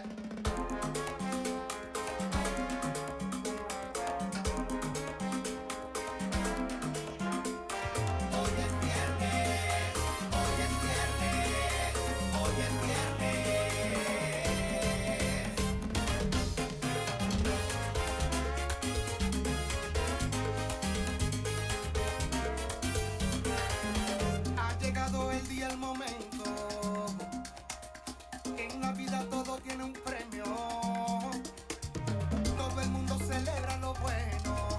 En más que este día para cantar mi canción. Saca la gente zapaya que llegó la hora de bailar. A celebrar la vida con todo lo bonito y así porque la semana se acaba. Saca la gente zapaya que llegó la hora de bailar. Y a celebrar tu día que este es el premio para ti tanto que luchas y trabajas. Ya llegó el día, suenen las trompetas, se preció la rumba con el son arriba. Ya llegó el día, se preció la trompeta, se preció la rumba con el son arriba.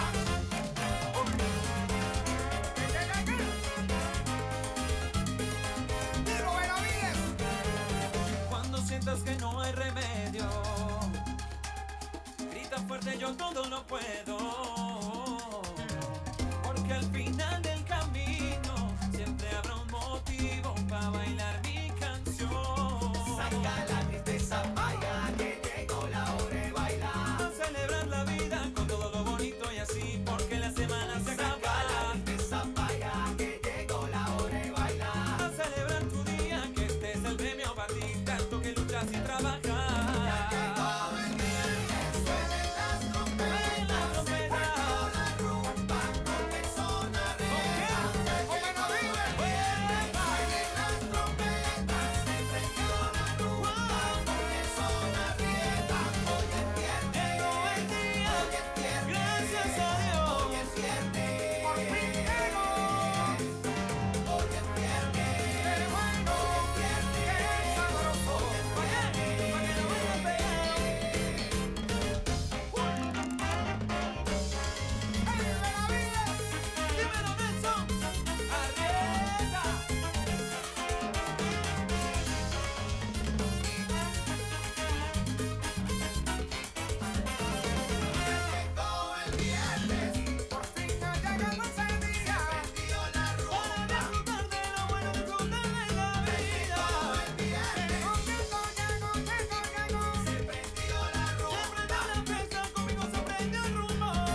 celos me da cuando pasas así, de manos con otro, eres una infeliz, imposible cambiar tu modo de ser, lo tuyo es vanidad, vete en paz.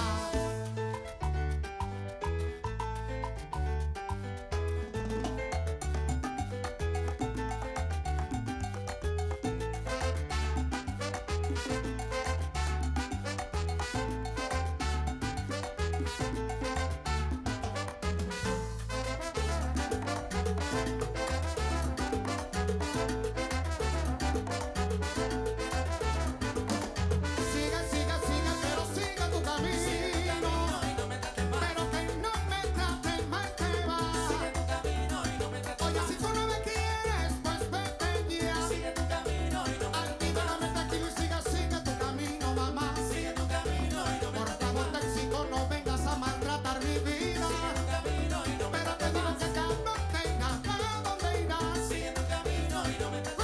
Pero que sacude, sacude, sacude, vaya. Que a mi lado te va, yo no te quiero más. Te va.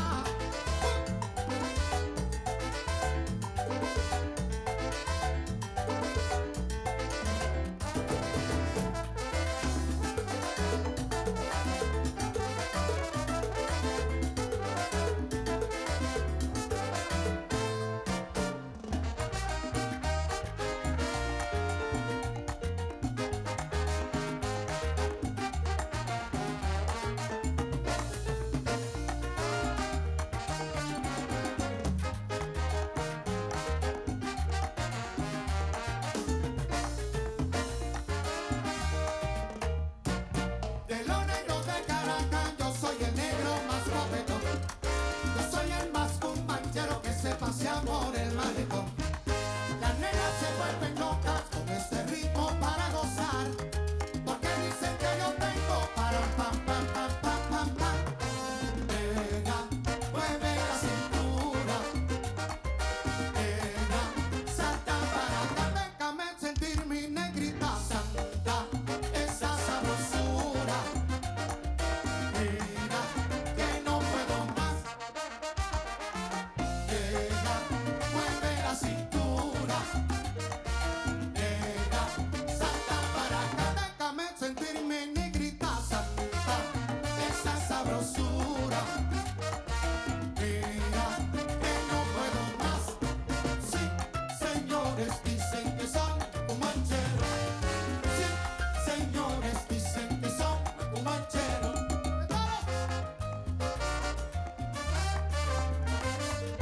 Sí, señores dicen que soy cumanchero. Sí, señores dicen que soy cumanchero.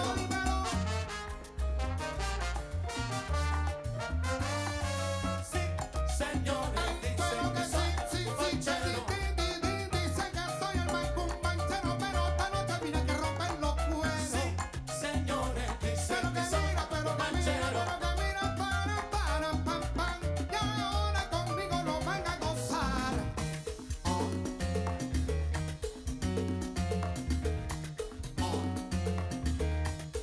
No.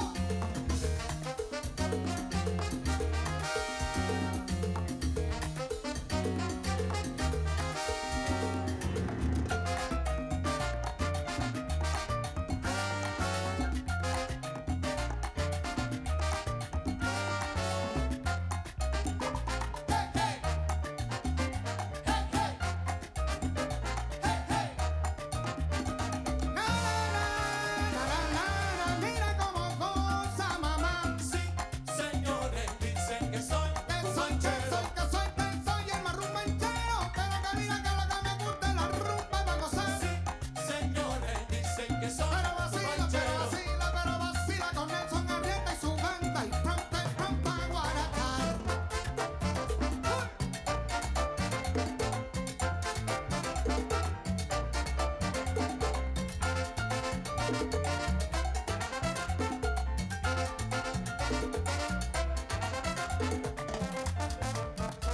Josefa Matías,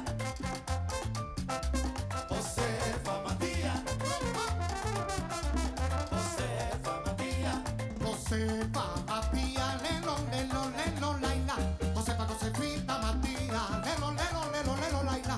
De los pájaros del monte. Josefa, Matías. Yo quisiera ser canario. Josefa, Matías. Para guarachar contigo. Josefa, Matías. Oye, Josefa, mira los bosques solitarios.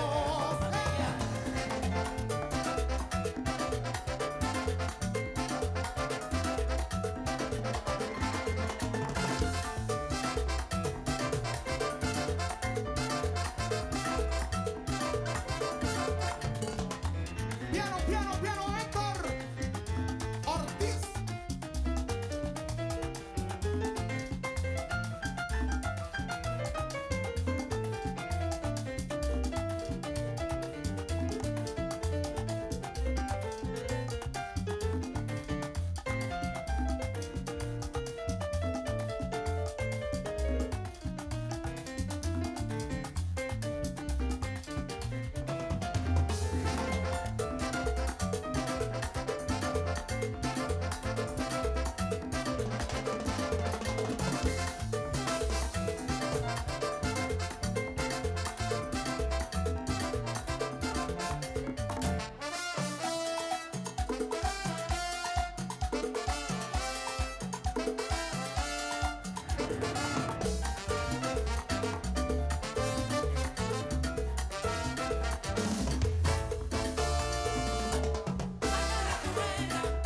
Pero ten cuidado, porque si la quema, te deja plantado. Oye, mira, agarra tu negra, pero con mucho cuidado, porque si la quema, allí mismo en la pista te deja varado. Agarra tu negra, pero ten cuidado, porque si la quema, te deja plantado. Un pasito para adelante, mira, mira, otro pasito para atrás. Yo vengo rodando, pero ya no me puedo parar.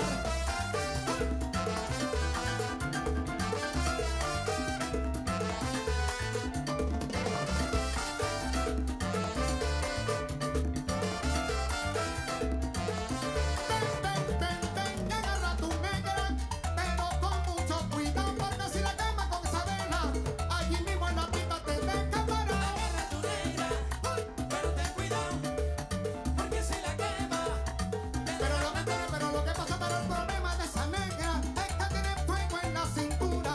Cada vez que suelta la pista, lo que despide es pura, pura, pura sabrosura. Agarra tu negra, pero ten cuidado, porque si la quema, te deja plantado. Y un pasito para adelante, mira, mira, otro pasito para atrás.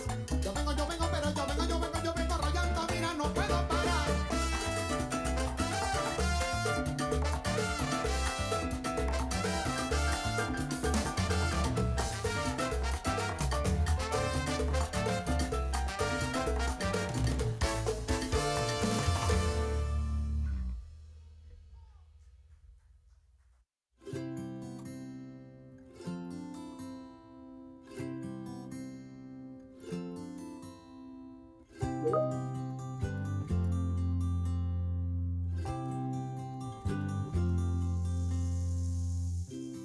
Vida hay una sola y yo quiero perderla en la insostenible brevedad de su mirada.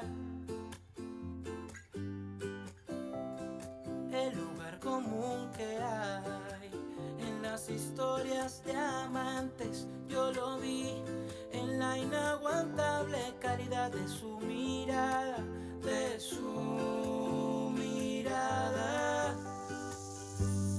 Cuando ella va por ahí robando azules de corazones destrozados, maltratados, abandonados, embrujados. Ella va por ahí robando azules de corazones con su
fingiendo un sueño que no se cuenta. Vivo imaginándote, solo imaginándote, pero el amor se escapa aunque yo te mienta. Yo estaba buscándote, sola aquí esperándote, y tú mirándome sin hablar, y yo hablándote sin mirar. Y tú, no sé lo que estás sintiendo, pero yo me estoy muriendo. No aguanto más bailar contigo y perdernos esta noche. Bailar contigo sin que importe nadie más. Bailar contigo en la arena y los tambores. Tienes la llama que enciende mi alma y nos hace volar.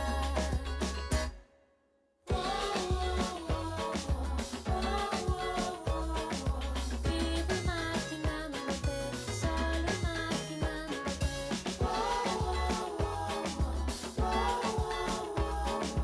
Vivo imaginándote.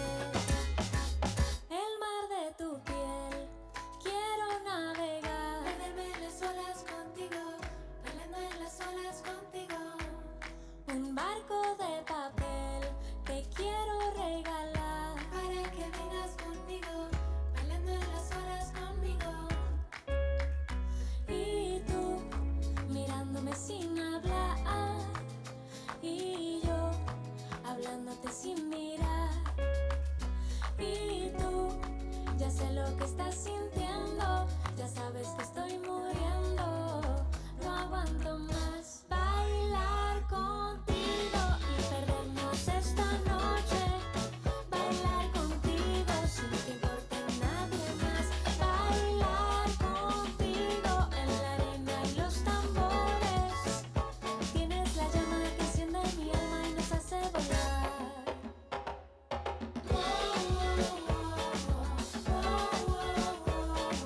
Vivo imaginándote, solo imaginándote.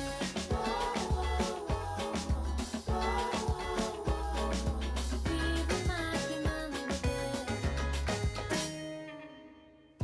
Cuando bailas brillan las estrellas, todas se derriten sobre el mar, espuma sobre el mar. Sigo caminando tras tus huellas y aunque se derritan en el mar, yo te voy a encontrar. Bailar contigo y perdernos esta noche. Bailar contigo sin que importe nadie más. Bailar contigo en la arena y los tambores. Tienes la llama que enciende mi alma y nos hace volar.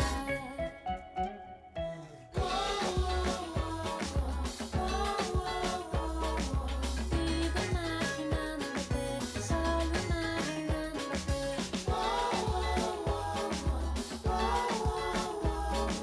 Vivo imaginándote, solo imaginándote.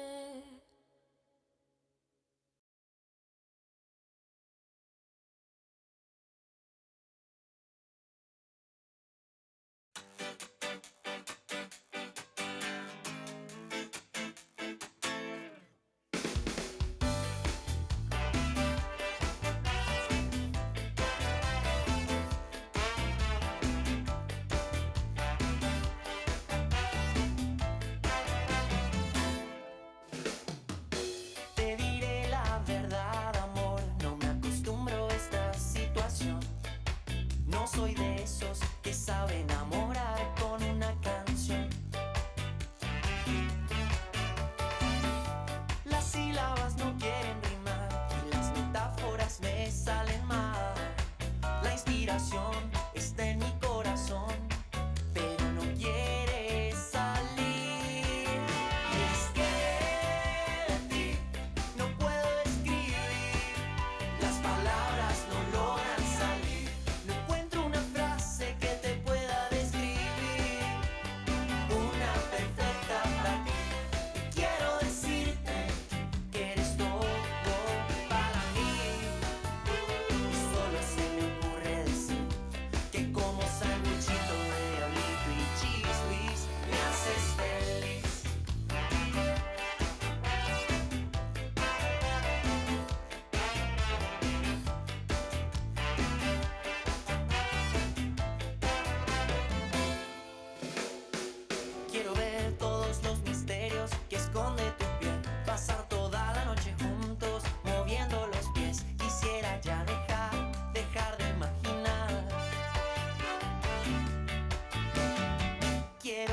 palabras fluyan de mi boca a tu oído, que no se devuelvan a mitad de camino. Quisiera ya dejarte de pensar y tenerte acá. Y es que en ti no puedo escribir, las palabras no logran salir, no encuentro una frase que te pueda describir, una perfecta para mí. Quiero decirte que eres todo para mí, y solo se me ocurre decir que como sanguchito de diablito y chispis me haces feliz.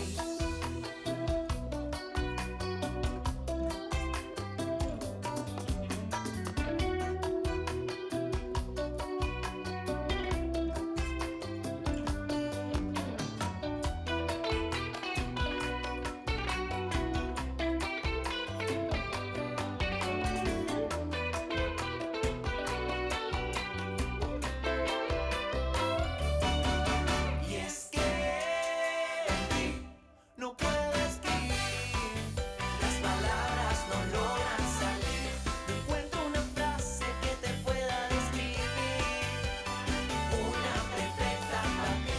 Y quiero decirte que eres todo para mí, y solo se me ocurre decir que como sanguchito de diablito y chispis me haces feliz.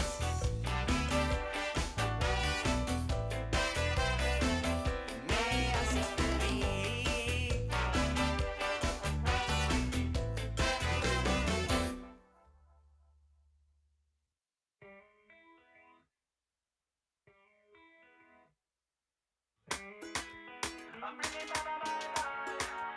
Alquilados con ala ajena.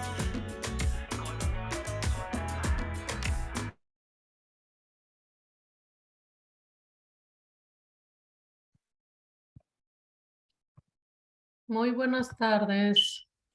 Bienvenidos.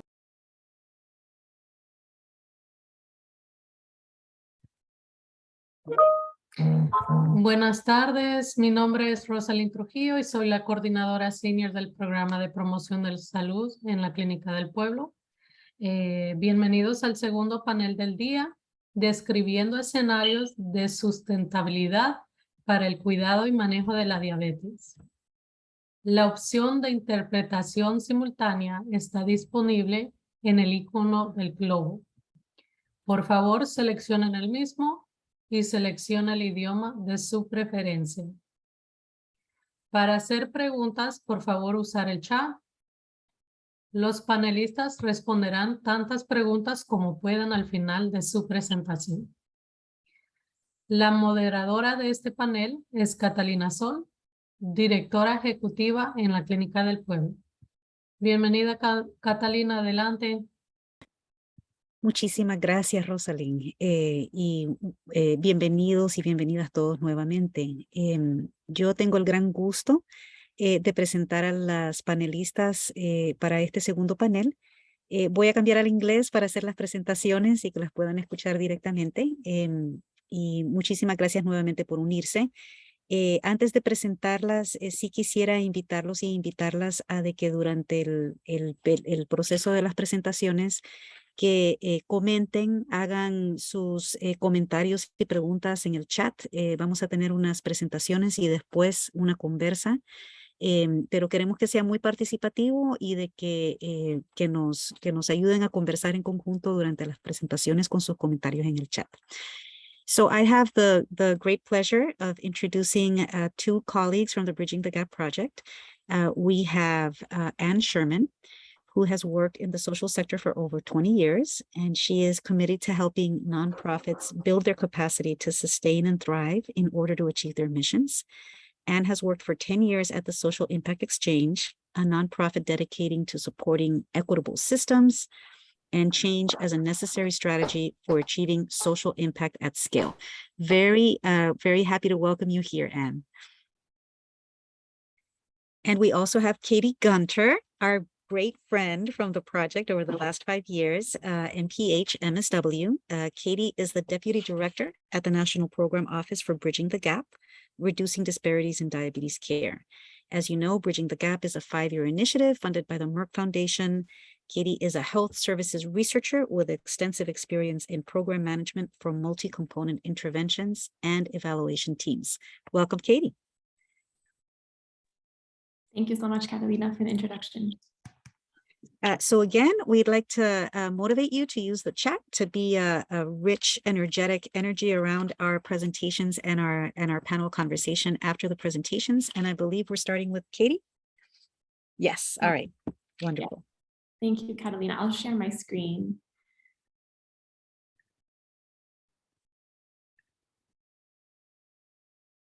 And Catalina, how does that look? It looks fabulous. Okay, good. Just checking.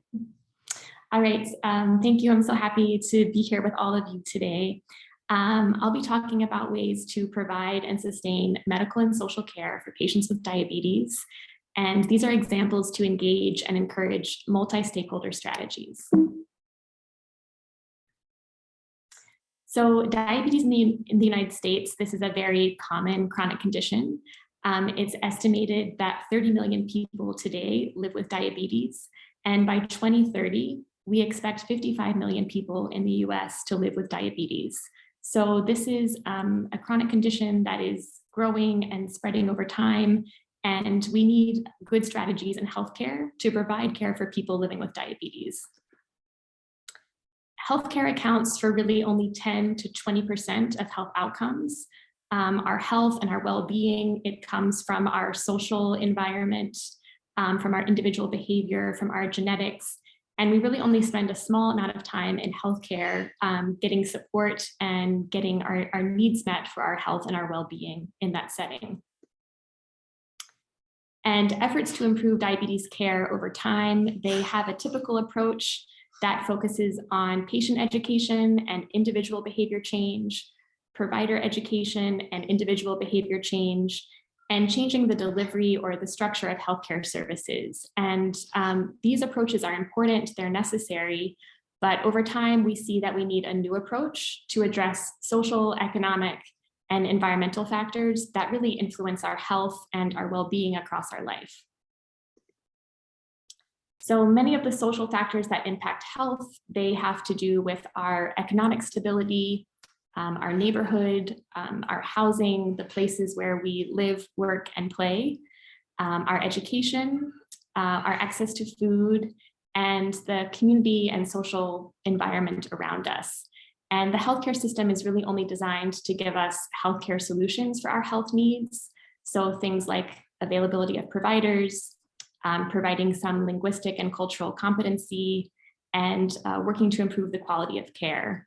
Healthcare systems are really not designed or prepared to respond to these other needs across our life and sort of impact those factors for our health. So in the United States, we really have a tension in healthcare services, and this tension is between what we have and what we need. And right now I'm mostly referring to the structure of both public health insurance and private health insurance, which really drives the healthcare services we have to offer to patients. And I know in our dialogue, we'll also spend some time talking specifically about the care for patients without insurance and how our services are structured. So what do we have? We have what we call a fee-for-service model. This really pays for care after our visits in clinics, after our visits in hospitals. This is a reactive financing and healthcare delivery approach. It responds to the needs of patients when they come to clinic, when they come to a hospital, but we have limited options for care coordination and limited options to address non-medical services. And what we've heard earlier today and what we've been hearing throughout 5 years in our program is that we need something different. We need the flexibility to finance and deliver care between visits. We need proactive financing and delivery. We need ways to identify and respond to changing needs of patients outside the clinic, outside the hospital. And we need expanded options for care coordination and ways to address non-medical services. So we have some limitations in this country for ways we provide medical and social care together. The majority of current payment mechanisms for healthcare services do not provide upfront funding to support medical and social care. And this image is of a community health worker. Her name is Latrice Van Buren. She works in Minneapolis, Minnesota, and she's here with a patient in a grocery store talking about, the patient's diet, giving some ideas and some suggestions for different things to eat. And many healthcare organizations know that community health workers can be impactful in their approach. They can improve diabetes care, but they don't have the upfront funding, the upfront resources that they need to build a strong or a wide-reaching community health worker program. It's a role in healthcare that is typically not paid for. We also know that many payment systems are not intentionally designed to pay for programs or services that address social needs. So these graphics are trying to depict a patient in the hospital. Their provider is giving them some suggestions for when they go home. What can they do for their diabetes care? They could have a healthy diet. They can go to the pharmacy and get their prescriptions. They can find ways to manage stress. But in the background of the patient's life, maybe they're stressed because the cost of their rent is increasing. They're worried about housing. Maybe they don't have insurance right now, so they're worried about getting medication from the pharmacy. And the cost of food is rising. Fresh fruit and vegetables are expensive. So the provider has given good recommendations for care, but without addressing the patient's specific situation, it's hard for the patient to act on these recommendations. Why do we need medical and social care, specifically in diabetes? Diabetes is a chronic disease that's linked with social inequity, and the burden of diabetes in this country among racialized and other historically marginalized populations is significant. And we need ways to address both medical and social needs. We need to take care of individual people and their individual needs. We also need to improve the structures around them that people are moving through and interfacing in their daily lives. We know many stakeholders can support and sustain medical and social care. So we need ideas and participation from clinics, from hospitals, from health insurance companies, from policymakers, from funders who give us grants to try new models of care, and from our local leadership in city, county, and state government. And I want to give some examples now from our initiative and talk about ways that we have a multi-stakeholder approach and people who are thinking about innovative ways to fund and maintain this combined model of medical care and social care. So healthcare organizations, they come to mind first. All the healthcare organizations in our program, these are visionary people, these are creative people, these are compassionate people who have been listening closely to their patients and what they need. This image you're looking at, this is Jackie Andrews. He is a patient navigator at Roots Community Health Center in Oakland, California. And in his role, he navigates people through healthcare systems. He helps people find resources in the community that meet their needs. He can connect patients to employment. He can also provide individual diabetes education. And at Roots, they have the majority of their staff is made of patient navigators. It's a role they prioritize and a role that they feel is necessary for this whole model of diabetes care. So how do they maintain this role? It takes a great deal of effort. They bring together a range of funding sources to pay for a whole model of health. So they draw upon Medicaid funding, they use state funding, they use county funding, and they also seek grants. And threading together all these funding sources, it supports their navigator program, but it's also very burdensome to bring it all together. We know that payers, health insurance companies, they can also contribute important ideas and necessary resources to pay for this combined model of whole health, medical care, and social care together. This image is from Trenton Health Team. We work with them in Trenton, New Jersey. And while not directly related to our work in Bridging the Gap, they have been part of an initiative with Horizon Health that supports community health workers who connect with health plan members in the community. The community health workers are asking individuals about their social needs. They're navigating them to resources in the community for medical needs and for social needs. And importantly, Horizon uses a social needs fund that community health workers can access. And this fund can pay for several things that typically are not paid for by healthcare services. So they can provide diapers to a family, they can replace eyeglasses, they can install a smoke detector in a home, they can install air conditioner in the home. These are just a few examples of things that they can pay for. And this provides early intervention and early support to patients before they have more complex problems and more complex needs. We also have seen ways in which payers are working in rural areas. They collaborate with federally qualified health centers, clinics like La Clínica, and they're sharing payment for community health worker services. So this image is a community health worker visiting a patient in the home. The home visit is the primary model that they use. And in the home, the community health worker can ask patients about their medical needs, their social needs, and they can also provide rapid support back to the primary care team so that the patient can have their needs met from home and between their routine visits to the clinic. This model has been successful. It improves diabetes outcomes, so it reduces the hemoglobin A1C. It also demonstrates that it can save money for patients over a 4-month period. And this is really promising to see a shared investment from clinics and payers working together to fund community health workers. We know that state policy is essential for helping us achieve goals around health equity. And La Clínica del Pueblo has been granted some funding from the state of Maryland recently. This is a Pathways to Health Equity grant. And importantly, this will fund a range of services in diabetes care, but will also support La Clínica with providing access to services that are often not considered part of healthcare services. So addressing barriers like access to insurance, access to transportation, access to fresh produce, and then support for health system navigation and also support for legal services. In New Jersey, we've also seen some great examples of state policy really providing the funding and resources to give some structure for community settings, healthcare settings, and social service providers to work together. This investment creates a structure for care coordination and connection to social services.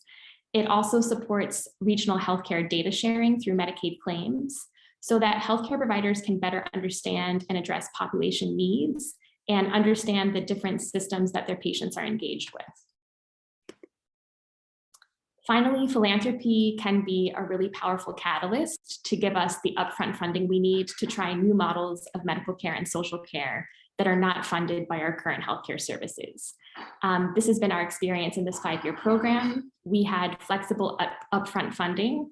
The clinics and other care teams in this initiative, they had ideas they had been developing for years, and this gave them the resources and support they needed to build these models over 5 years, deliver diabetes care in a new way, evaluate what works well, evaluate what can be improved, and then build evidence, start to share this with others, communicate with other healthcare organizations about these models, and share information with payers about what can be effective in diabetes care.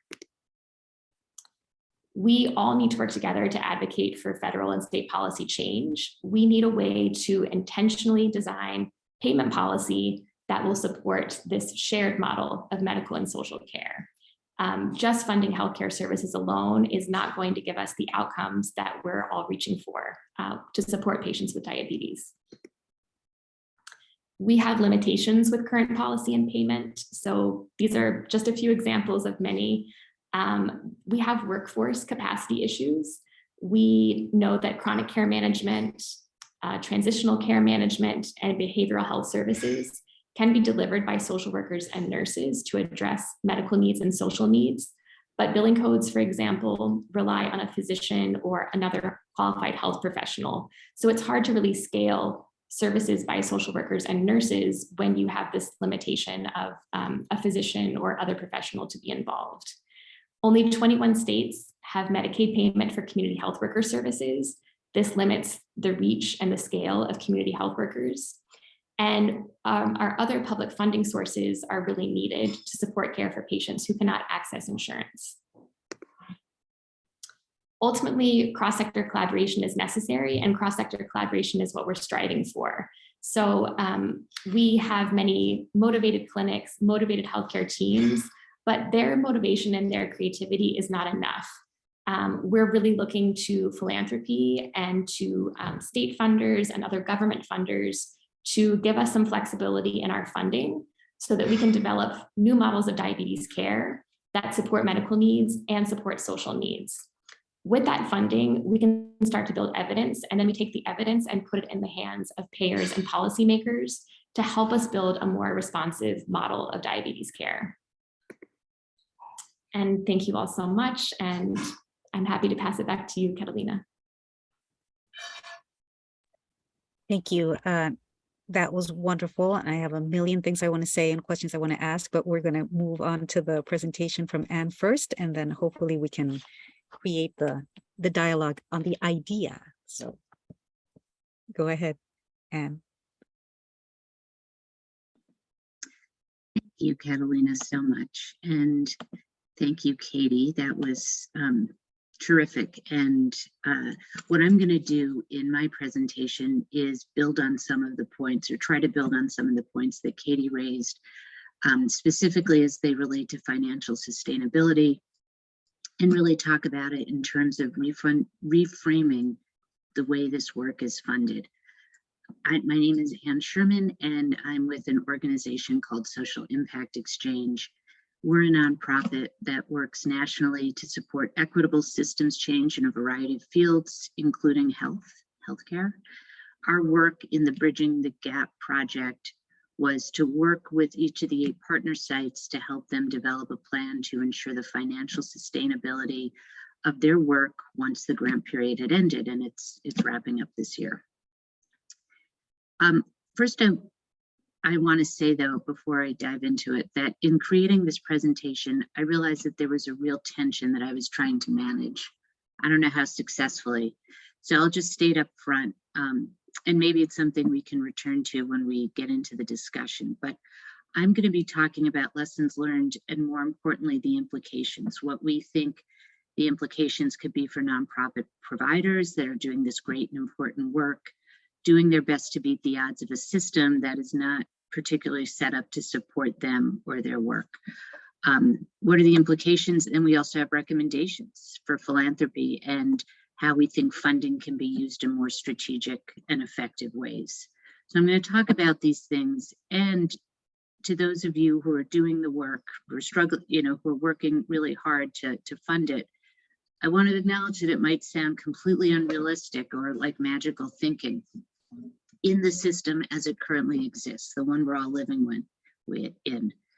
My hope is that there's some things here in what we're talking about that clinical managers and leaders can start thinking about, reframing the approach to how they think about financial sustainability of their work.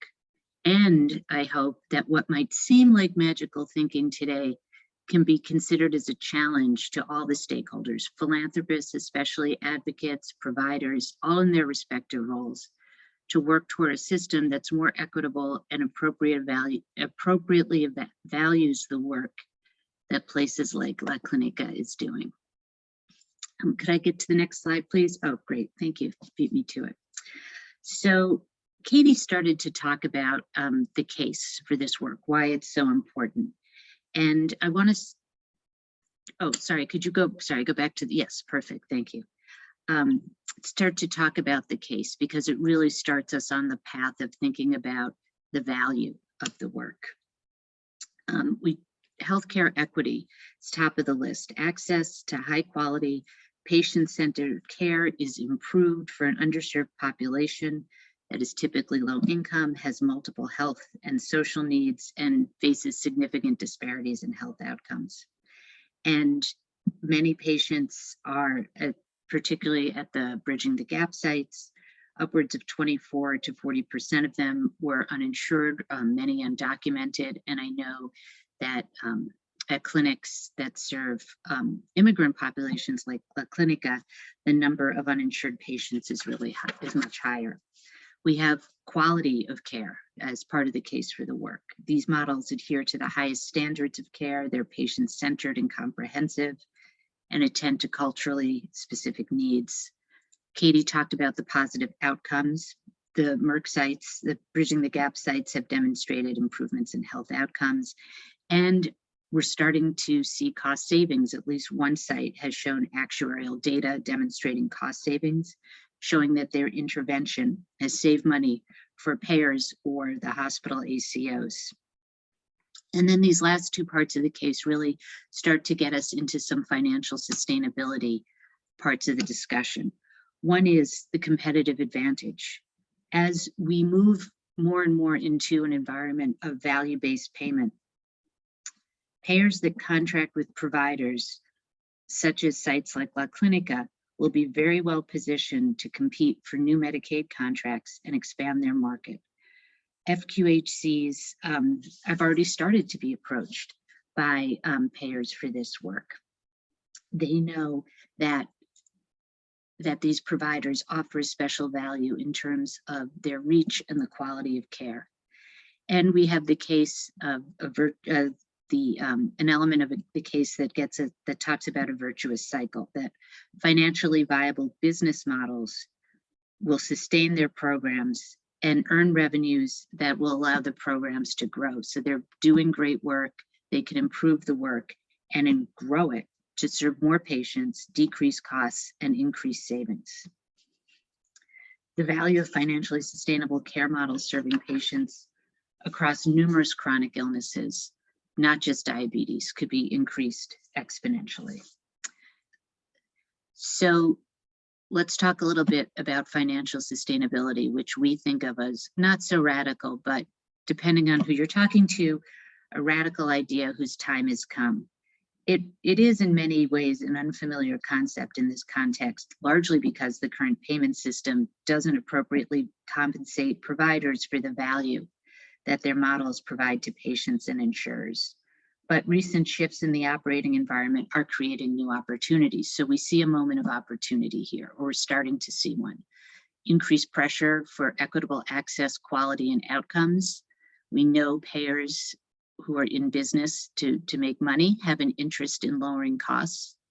There's growing recognition, and Katie illustrated this really well, of the importance of social factors such as housing, et cetera, in shaping health.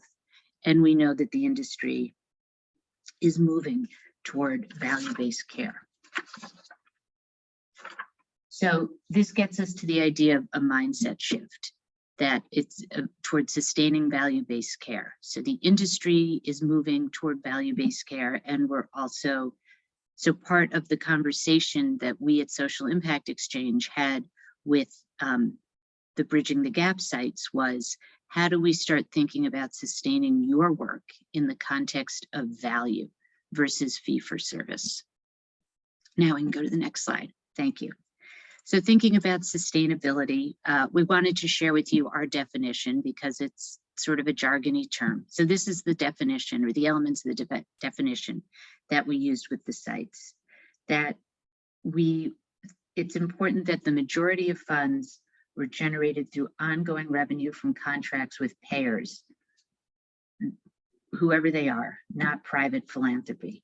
Katie talked about the braided funding streams, and while that many sites have developed, and while again that reflects the reality of the work they're in, it's not sustainable. It's always pushing a boulder up a hill. And so part of our goal in thinking about financial sustainability is how to generate reliable, longer-term sources of income through contracts with payers. At a minimum, the contracts should cover the full costs of services, infrastructure, and overhead. That ideally, services would be priced based on the value to the buyer or the payer, and not solely on what it costs the provider. This will mean higher profit margins, or any profit margins, that would allow providers to continue the work in a sustainable way, improve it, expand it, and possibly even cover expenses in their, either in this practice or in other parts of their operation that they can't generate reliable funding for, including serving uninsured patients.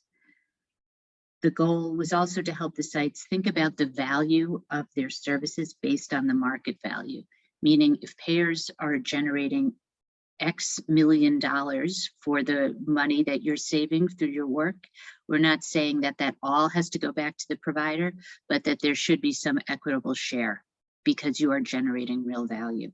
It needs to be operationalized quickly, meaning based on the work you're doing and based on the opportunities and constraints in your environment, and to the extent possible, if it's possible, supporting community partners such as social service providers, because with these referrals, is increased work for providers who also need to be paid for their services. So philanthropy plays an important funding role. We know that, we acknowledge it, we appreciate it. It supplements insufficient public dollars, but it doesn't support sustainability. It's not designed to support sustainability for indefinite revenues. Foundations like to support program and not operations. They like to support specific pieces of a program. They often limit the number of years that an individual grantee can receive funding before cycling off. I'm not telling you anything you don't know. I'm just, trying to illustrate the point that none of this really points to sustainability and does not help a practice become a sustainable business, for lack of a better word. And the reality is that even there's not enough money for philanthropy to supplement the gap in funding for all the wonderful practices that are out there for the government funding of this work. So the question is, if we have limited but really important resources, how do we leverage them to maximize their effectiveness? In this case, to help practices become financially sustainable. So we have two ideas or two main recommendations. One is invest in financial sustainability of these wonderful models, important models, through direct support to the practices themselves. I'm probably short on time, so I won't go too much into it, except to say that Katie talked a lot about flexible funding and what that looks like, the time needed to do that. I really want to make the point about also supporting capacity building to transition to a mindset of financial sustainability. That could be TA, technical assistance or training for clinical managers to think about their work in terms of value for the care they deliver, to develop financial models. Really, what are the costs, the true costs of this work? How do I break that down? How do I put that on a spreadsheet? And then how do I start to think about the revenue that I need to generate to support my costs and to continue to improve and grow my practice? In a value-based environment, data collection and report analysis and reporting become even more important.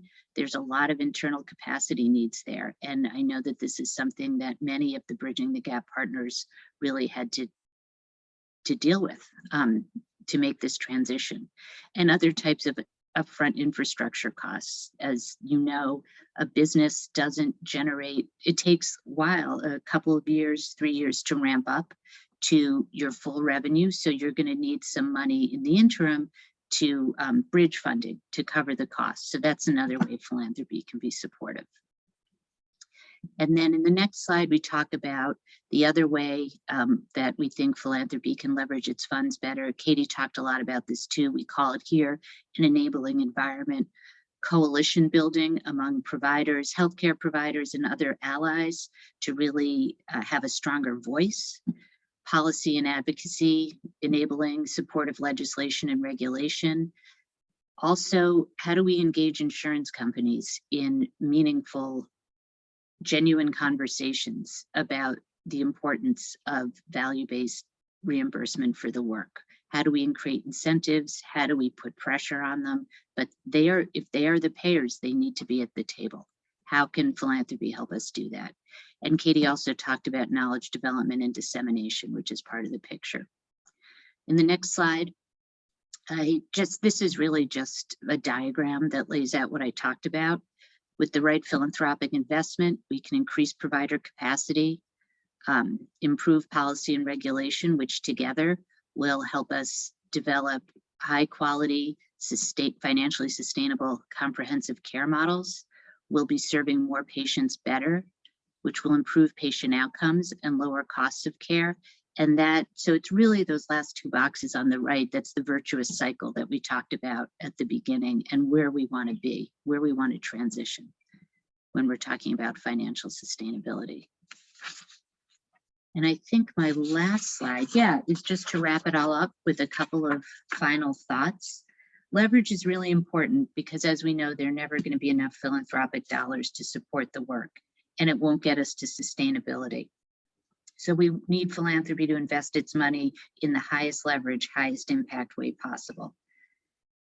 There's also a really important equity point to be made here. Certainly equity for patients, but there's also a case for equity for clinics and other providers. Because if we maintain the status quo as it currently exists, private companies will continue to reap huge benefits off the backs of mostly nonprofit providers that struggle to stay afloat while providing the highest quality of care possible. A more sustainable funding model will allow them to do what they need to do to provide high quality services, serve more people, etc. So to come full circle, just to reiterate that my goal here was to share some lessons learned, make some recommendations, and try to think about how we can balance the tension between what is today and where we want to go. And that, again, really it's about reframing the approach to think about value and financial sustainability. And my hope is that what might seem like magical thinking today can be considered a challenge and a possibility to the stakeholders, philanthropists, advocates, practitioners in their respective roles to work toward a system that is more equitable and appropriately values the work that places like La Clinica are doing. It's not just about a few unique, amazing practices beating the odds, but it's about creating a system that changes the odds for all the providers and stakeholders. And that's it. Thank you.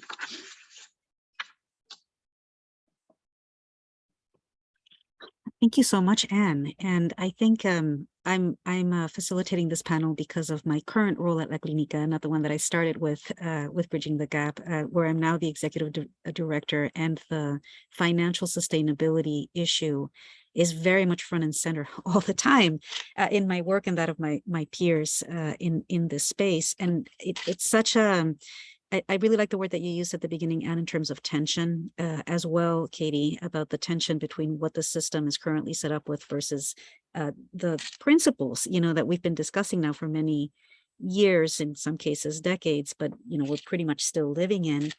And the tension that frequently comes to my mind is something that we say frequently, which is if it was profitable to serve Latino uninsured immigrants, including a large core of uninsurable because of immigration status patients, there would be a lot of services available. And so this tension between being an organization that by definition provides services to a community that is by definition excluded, from the health system. And yet here we are about to celebrate our 40th anniversary and somehow still projecting a future that we think is not just based on magical thinking, but possibility. So there is this tension that I don't know if it's creating movement forward or if it is, there always as a sword on our necks. But to some extent, I guess the reflection that I want to bring to the table is time. The time that if we are a community of invested providers, philanthropists, researchers, payers, patients, and community in this vision for what it really takes to produce and create health and have it be valued appropriately and sustainably. What does that really look like? And the question for the administrators in the room is how do we hang on until we get there? Or how to become increasingly sustainable as we get there, or increasingly powerful in our voice as we get there. But, I do think that I also have thought 5 years is a great long time, and by the end we will be. And the time that it takes to develop even the partnerships, the relationships, and the moment that we keep searching for when we'll be mentally and psychically able to assume this challenge from even a creative standpoint is not there, right? So we have to create this with time, and in the health sector which we live in, which is stressed, broken, resisting, going back to where we were before the pandemic, which was already cracked and broken in many different ways. I think some of the workforce challenges we have are an act of resistance from people in the healthcare field who say, I can't do it that way anymore. We've lost too much. There's been too much that's been revealed through the pandemic about how things can and should be done and can and should be funded to go back to what we used to know.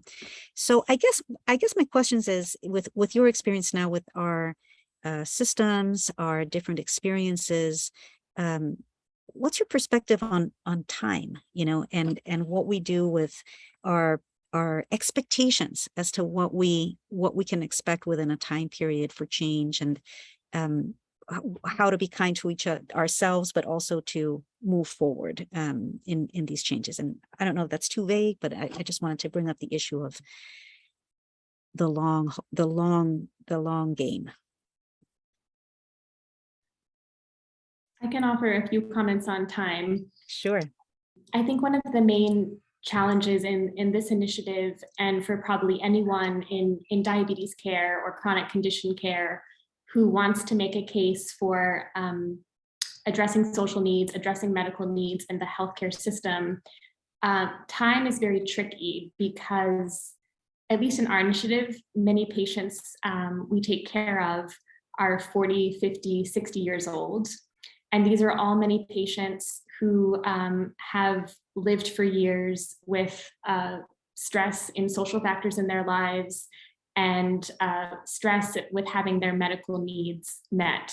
So we're now, coming in this initiative with good interventions, responsive programs that address medical needs and social needs, but we're bringing those resources to people in midlife. So, maybe we can improve some aspects of their diabetes care and their outcomes, but it's not always aligned with what a payer wants to see, or what a state hopes to see in terms of population health. It's sort of smaller level change, but that change is meaningful to individual patients, how they feel about their health, how they feel going to work, how they feel in their families, how they feel understood by their healthcare team. So I think there's this tension between the time in which we're reaching patients with this improved model of whole healthcare, and there's also a tension with time and kind of what we expect of healthcare teams and what they can do. They're doing their best with limited resources.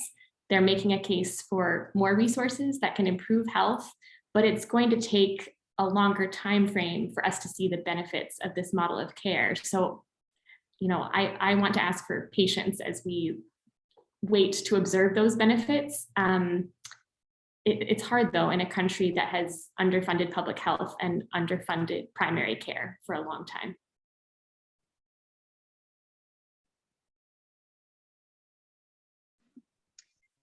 The only thought I might add is that and I should say that I'm very much a nonprofit sector person by career and general worldview. But I have to wonder also how much,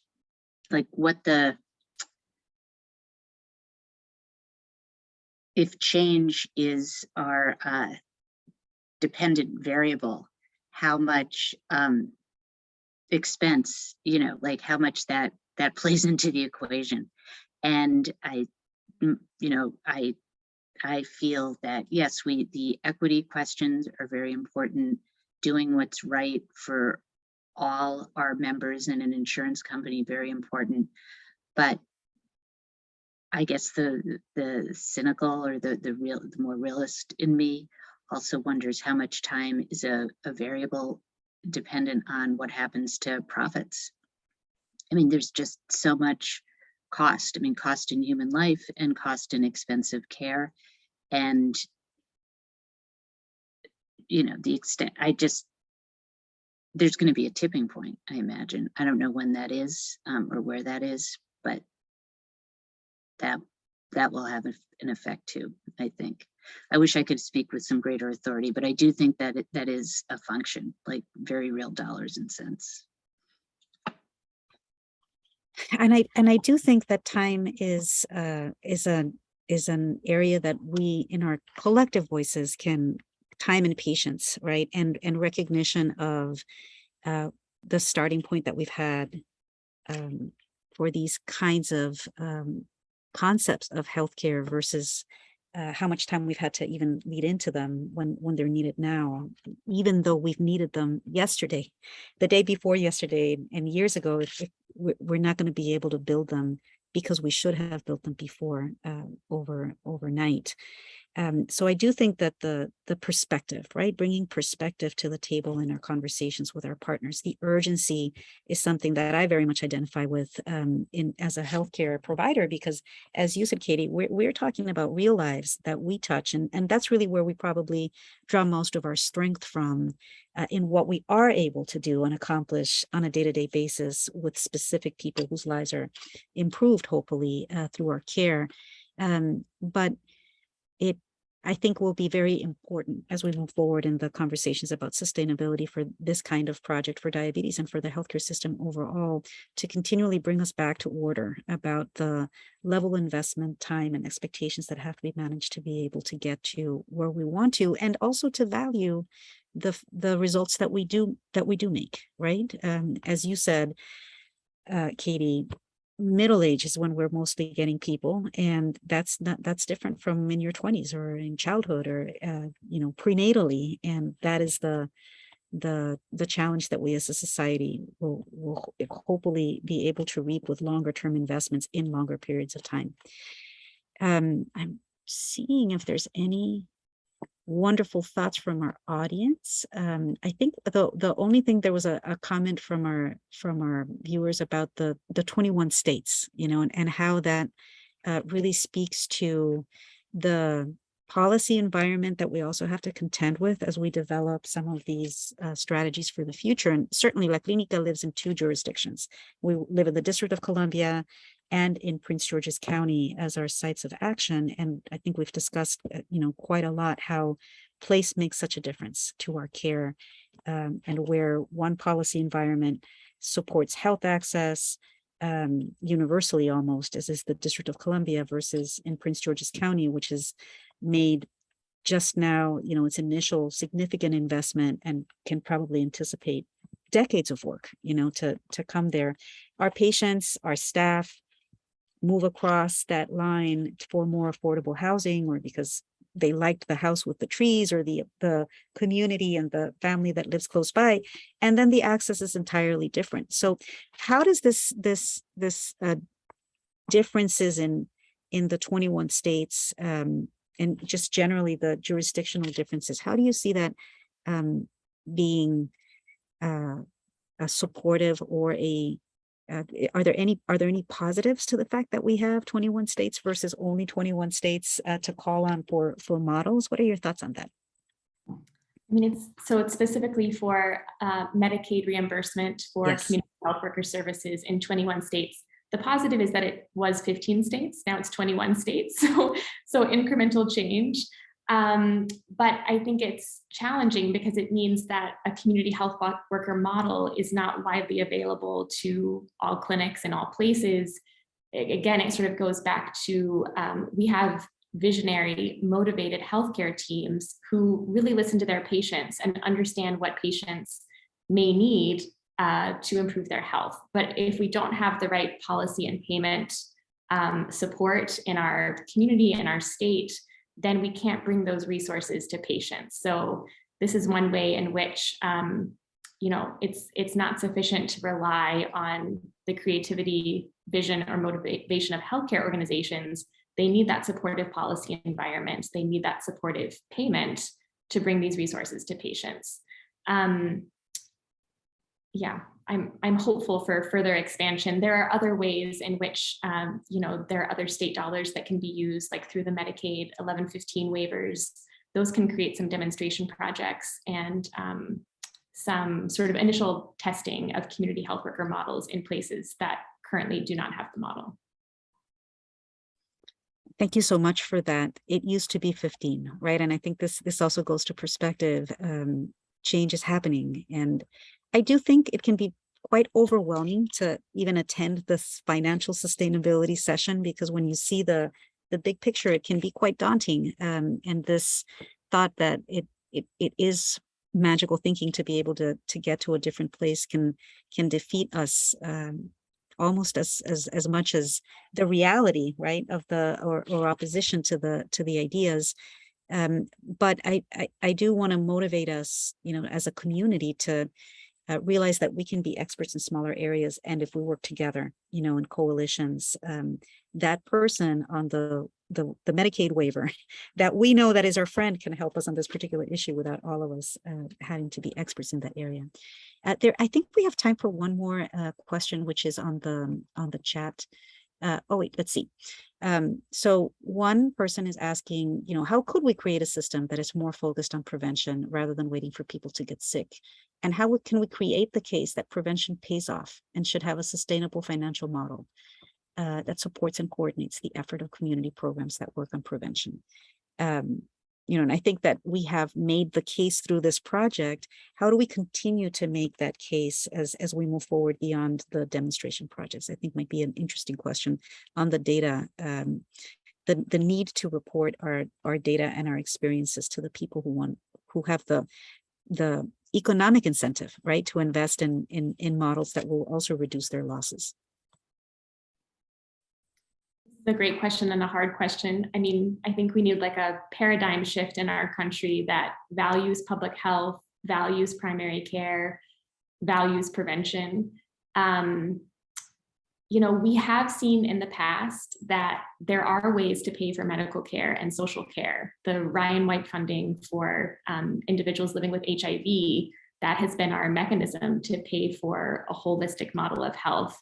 I don't know that we will ever have that model for any individual living with chronic conditions in this country, but we see, that's kind of one signal or one example of paying for prevention, paying for care in a more proactive manner that can address mental health needs, housing needs, access to care, access to medications.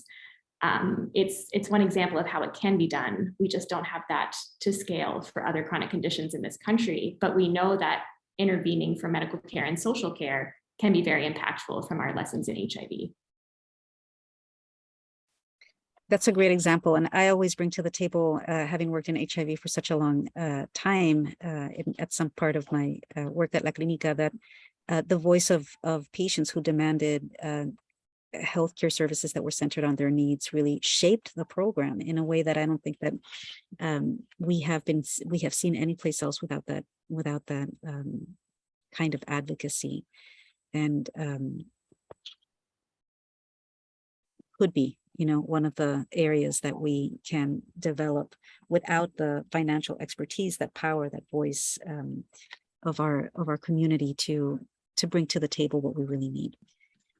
There are some, go ahead, Anne, I'm sorry. Oh, sorry, just one other thought to suggest. I was remembering I years ago did a strategic plan with a major provider in New York City of services to people with HIV/AIDS, GMHC actually.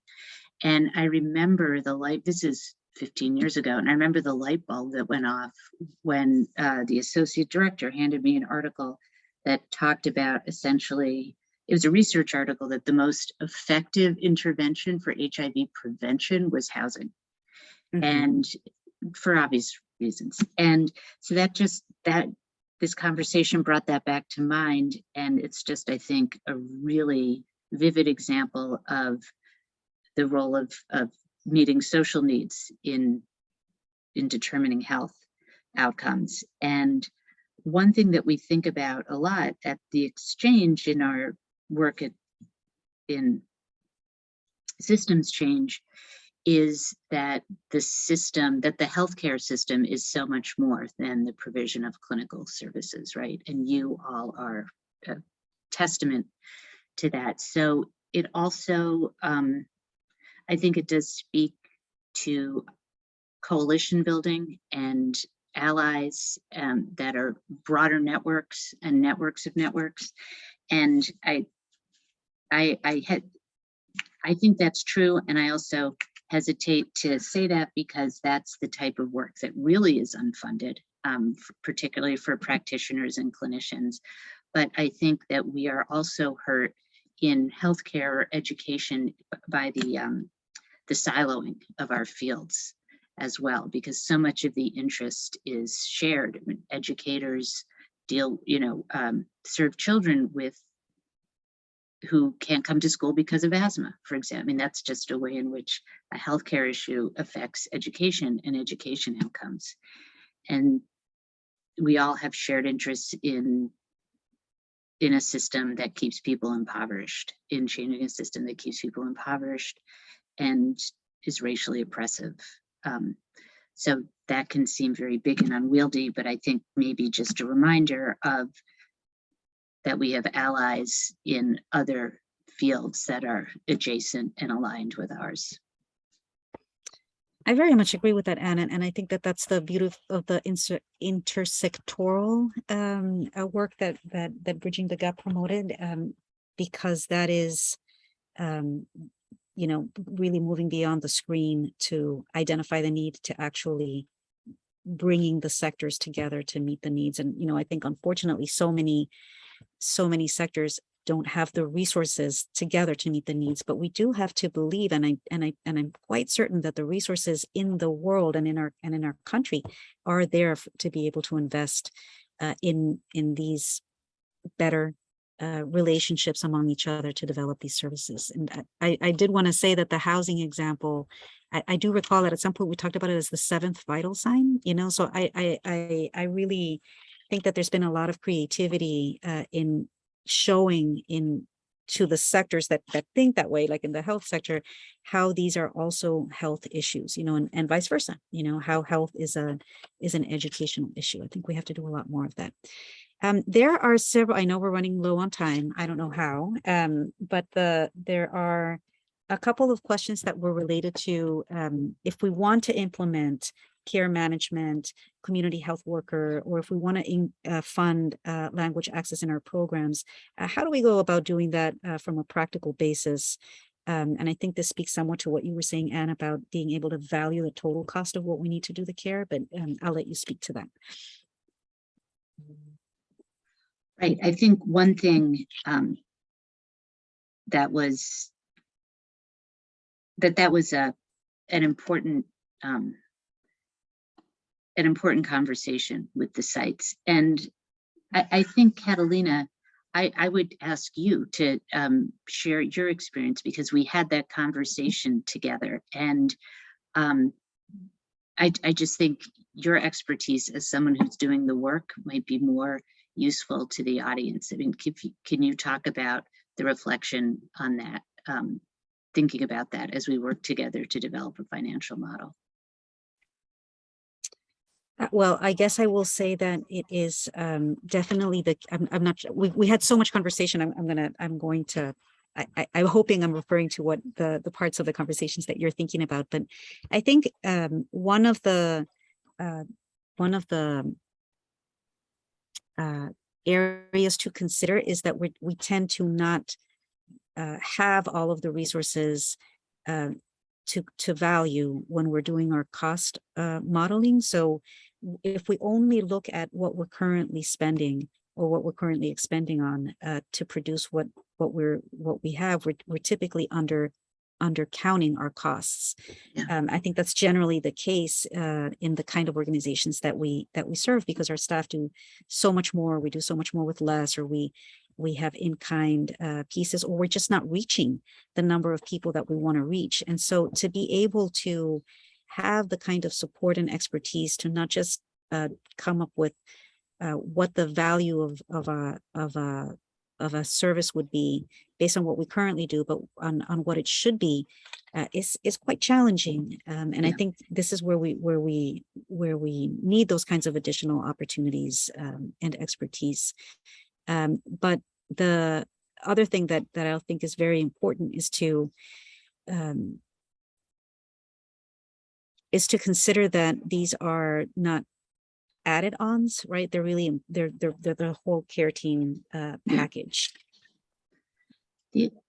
Yeah, that I really appreciate that. And the other thing I just want to mention, and I know we're just about up on time, is it's thinking about the cost, but one also sort of paradigm shift is thinking about where is the money, and thinking about in the state or municipality where we're located, you know, given the opportunities and constraints of our funding environment, depending on the work you're doing and where you're located, where is the money? Where can we go to have conversations, or not have conversations, but who can we think about approaching that will pay for the work, that can maybe pay more than the cost of, you know, to pay for the value of the program writ large. So even if they're, you know, you're talking about one particular piece of it, you want to be generating revenue that will be able to cover other parts of it that maybe you cannot bill for explicitly. But if you're going to where the money is, and I know it's easier said than done, I don't want to be like flippant about it, but I think that that's the mindset, is how do we start having those conversations with those payers who need to not just understand what the value is, but who have the resources to pay for it, if that makes sense. Yes, and I want to just pin that point for the people in the audience who asked how should we advocate for state at the state and national level, and being able to identify where the resources are is a really good part of that strategy, which perhaps we can follow up on in the next session. I want to end by saying that we have a lot of conversation that obviously we can continue to have, and I so much value the opportunity to be on this panel with both of you, and to thank you, Anne and Katie, for participating and lending all of your insights and support to us during these 5 years. And it's my pleasure to introduce Suyana Linares Barker, who is the current project director of our Bridging the Gap project, who will take it from here for the next part of the conversation. So adelante, Suyana. Thank you so much.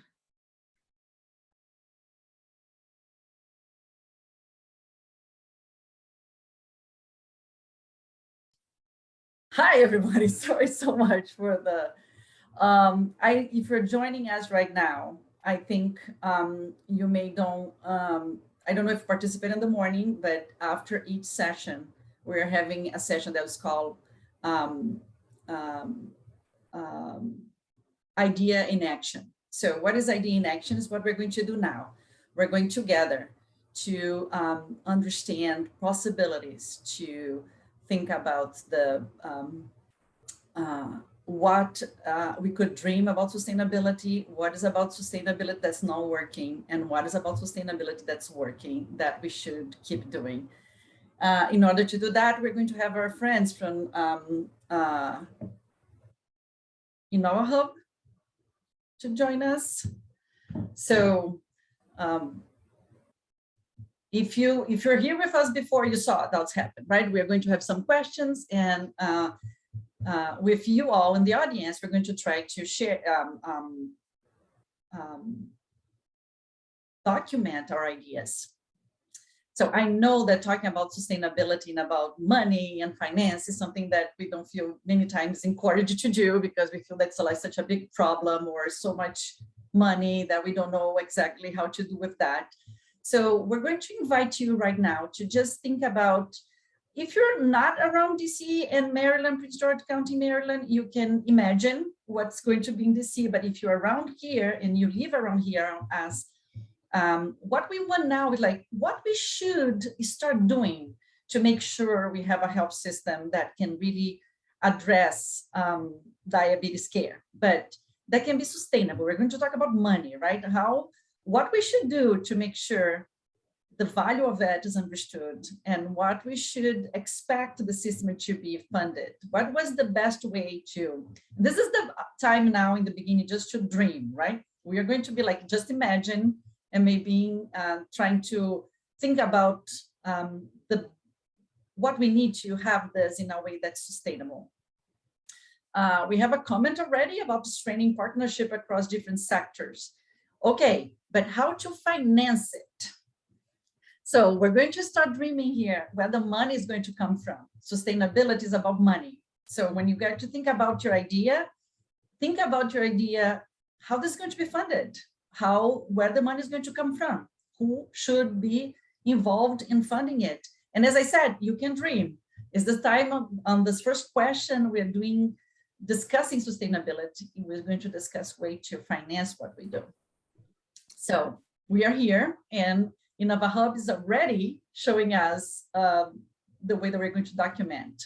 So Jana, I will say bring in impact investors, these people that are trying to show that not only financial return matters, but also social impact.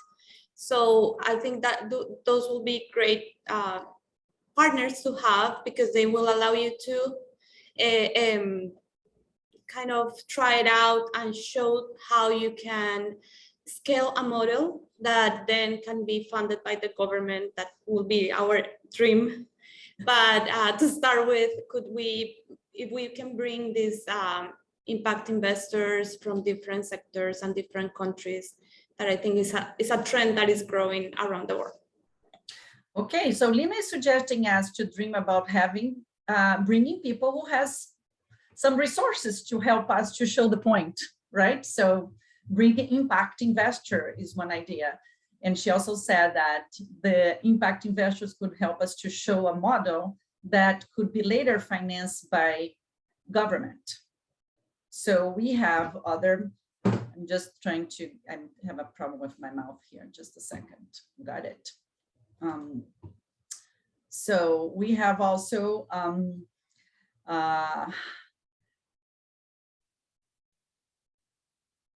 Jake told us about, I like how Catalina and Angie put it, that we need to focus on a total cost of the model versus trying to focus on the individual component, ensuring that the value of each partner with the team, regardless of their role. So I think also what we're dreaming here is have a finance system that doesn't say, oh, this visit costs this amount, but the whole system costs how much, right? And whole system can be implemented.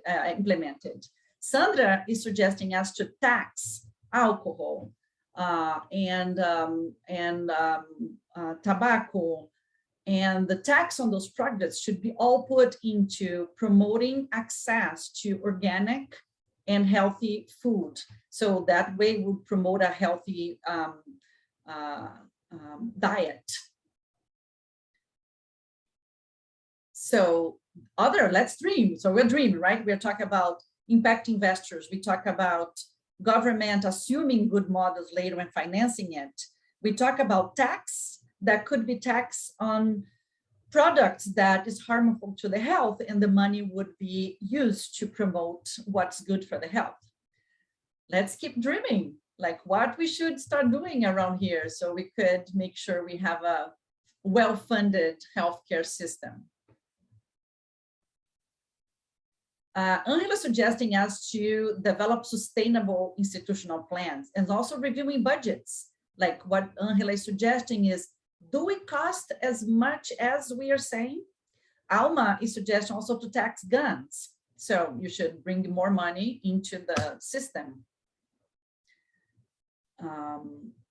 Rebecca is suggesting the casinos, like casinos in Maryland should be creating a system.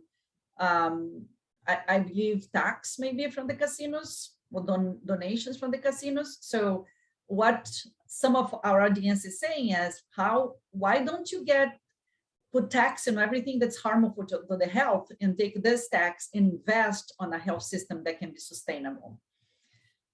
What else? That's so much fun. I'm liking the dream. So what else we could imagine that would promote more? So just to summarize so far, what we're saying is we should get impact investors to invest in some models that we know works the way that we see good results long term. Those investors would help create the plan, and the plan later would be promoted by the government or by public funding. The public funding would come from creating taxes. So far we said about tobacco, alcohol, gun, and casinos. The audience is recommending us to tax those activities and use those taxes into a healthcare that's all funded. And funded. Go ahead. I was also thinking about how marketing, if we do like big campaigns that really show the results and the impacts that projects such as this one with diabetes, the results and the impact that has in communities, and that it improves the well-being of a whole nation. I will invest a lot of money in marketing because I think it will create this awareness that maybe we all know because we work on health, but I will expand it so that I will get really good people in marketing that show the results and make people aware of these benefits. Yeah, shifting the narrative, likely. I mean, if you want everybody to understand the prevention is better than take care of people after they get sick, maybe we need a huge campaign, right, to promote that narrative and to promote those models of care that can be better for people's health. That's interesting. Also, besides, I think also how to, Rebecca, maybe you can, you're suggesting corporations to pay more into taxes, or corporations to finance more philanthropy, so there is more models and more dollars out there to do this comprehensive. Maybe you can tell yourself, Rebecca.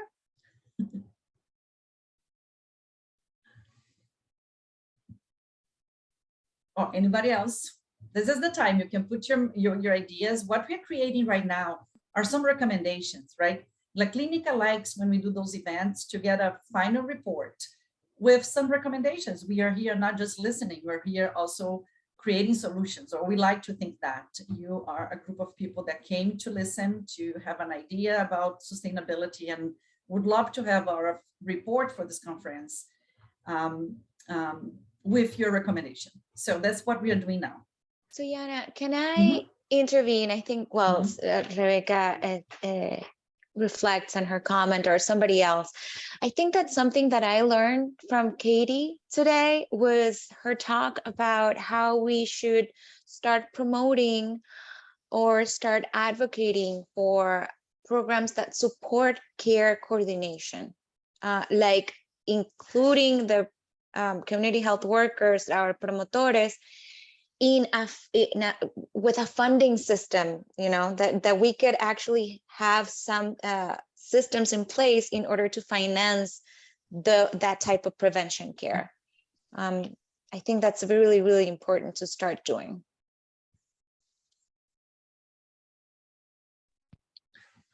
Also, if I can add, I would say that it is important to work with policymakers and payers and insurance companies to make sure and make some changes in the coverage, for example, for diabetes prevention programs or diabetes management programs. Okay, we have to change the model of financing. Is that correct? Yes. So we would really start financing a comprehensive system instead of just one side of. I think a similar, Jake said a little bit about this before too.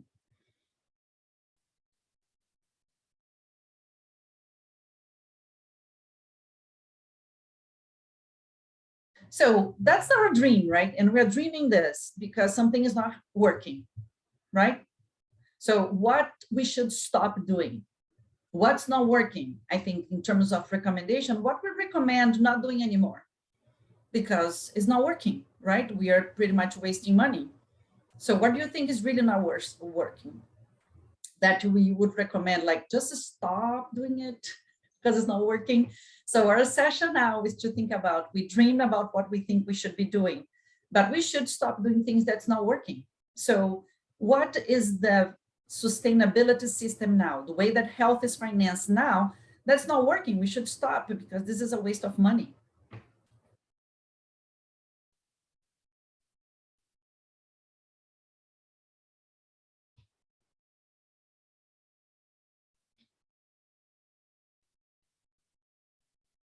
We have a comment in the chat, Sienna, from Katie.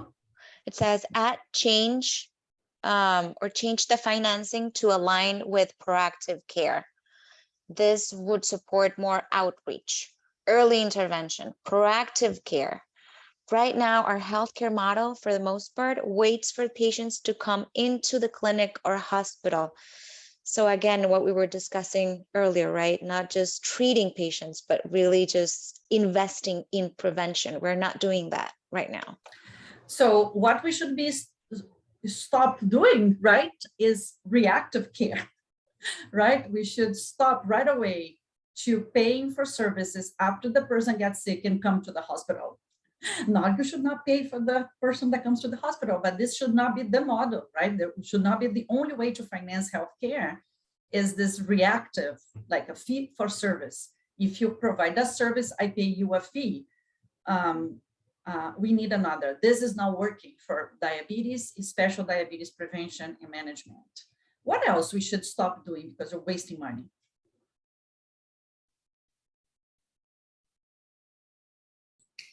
I think we should stop seeing community health apart from clinical health.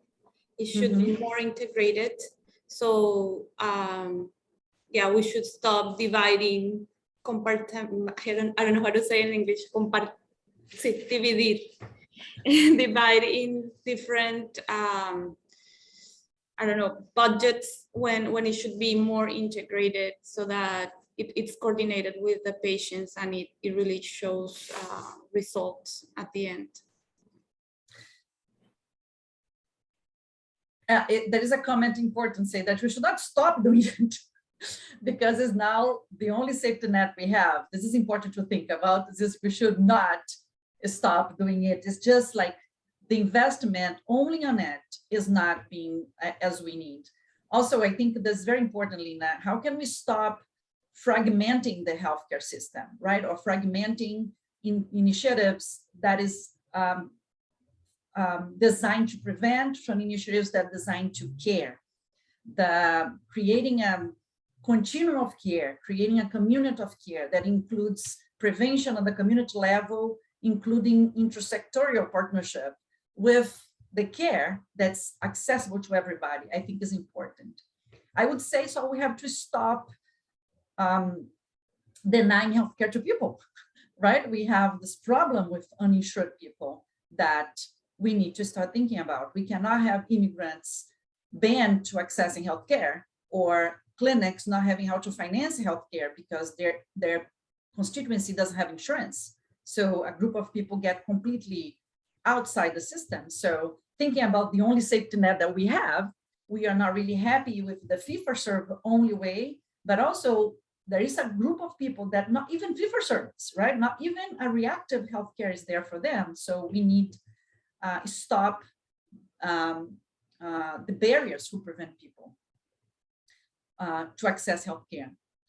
Also, does not work, and I think was a question in the beginning, a healthcare system that's not culturally and linguistically appropriate. We have to stop pretending we provide care when the care that's provided is not culturally and linguistically appropriate, especially for Latino immigrant communities. We had to stop that. We should stop considering that a healthcare.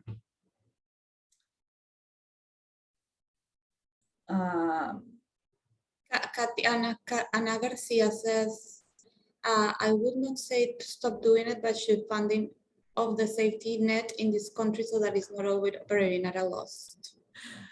Yeah, this is very important. This is very important. I mentioned this before. Thank you, Kathy. I think it's important. We cannot just stop things. Should I recommend that way, right?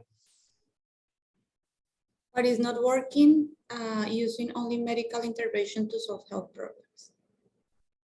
It requires more than medications and healthcare systems. We need to address social needs for patients with complex and medical and social needs.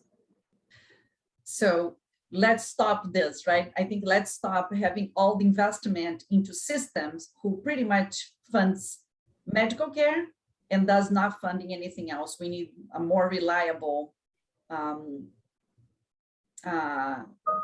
funding that goes to a comprehensive system. I think we saw in the morning today, some of the best practices in terms of good results are based on partnerships in the community and based on human connection, right? Having a person available to the client and a system that clients feel that they can trust or it's easy to assess, it's easy to connect. So this is the what primary care means, right? In terms of prevention and managing chronic disease. The last comment says, stop funders from telling us what to address. It's an interesting. I think we said this morning, for those who are here, we said, we need to meet the clients where they are, right? We need to really understand where people are and what they need. And we need to use that information to design services, not what funders think is the right thing to do. So I totally agree. We should stop having funders telling us what to do. We need the funders to understand the community, as Angela just said. So, but there's some things that's working, right? We learned today, I think Katie gave us a list of possibilities, Catalina, and also brought some perspectives. So what's working in terms of sustainability that we should keep doing? How about using some minutes now to kind of try to answer our third question, like what's we are doing that we should keep doing?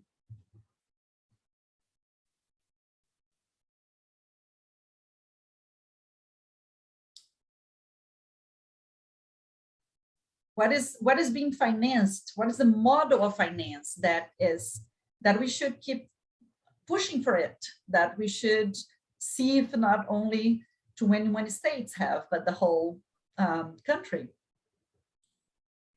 What is the best practice or the best examples that we heard today that would like to value and helping this to keep going or recommending this to not stop? Bridging the gap, it's an example. I would say, yeah, I would say like a multi-year intersectorial investment is a good one, right? Sometimes it's so hard to implement anything with just 1 year. And I think having multi-year investment and also investments that try to prove the importance and the capacity of better health outcomes when as an intersectorial system, I think I would imagine as something that we should be doing. Yeah, and I can add to that, Suyana. I think one thing I heard from the three presenters earlier today is just that need for cross-sector collaboration, and just actually that it's just what we are doing really well today is that there is this really a lot of great organizations working together to address what they're seeing as similar issues and similar needs. So I think we definitely have a lot of community power to make some of this work happen. And it's just, we just have to learn how to continue doing it and make it better, especially in healthcare. Yeah, thank you, Jake. Angela just said, keep promoting value-based healthcare as a healthcare delivery framework that incentivizes healthcare providers to focus on the quality of service rendered and as opposed to the quantity. So I think any model that's based on quality should be, we should keep doing. Thank you, Angela. Anybody else? Expand language access services in every state. So we should keep promoting, right? We should keep providing and promoting language access and culturally appropriate care. This is something that some of us does, and we should keep pushing to keep doing it. We saw the presentations this morning, like the 3 systems invested on it, right? Invested on culturally and linguistically appropriate service delivery.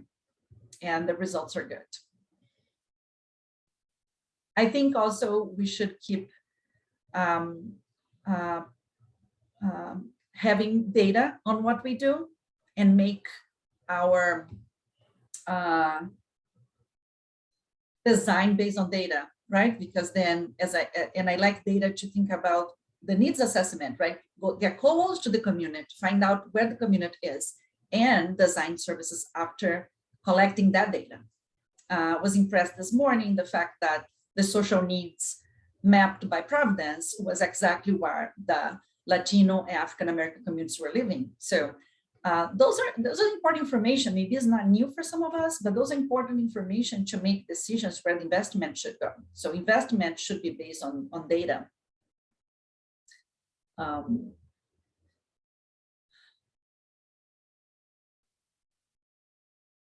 Katie, do you want to expand your comment? Yes, I think this also speaks to the data collection. You know, La Clinica has a very strong understanding of place-based needs because you take care of patients in Washington, D.C., and you take care of patients in Maryland. So those patients have different needs based on geography. And you all have a strong focus on advocacy for healthcare resources, community resources, access to health insurance. So your campaign building, it highlights the issues. You're using patient stories, you use patient voices, you use the voices of your staff, and that can really mobilize different organizations and sectors to work together, because ultimately we don't want this to just be a project of La Clinica. It shouldn't just be one clinic trying to solve these issues. Multiple voices, multiple sectors are really needed. Thank you. So one recommendation what you should be doing is advocacy, right? Anyone providing care or having the information about the best model or ideas on how to include more people should advocate for it. So this is incredibly important recommendation, I think, to keep doing.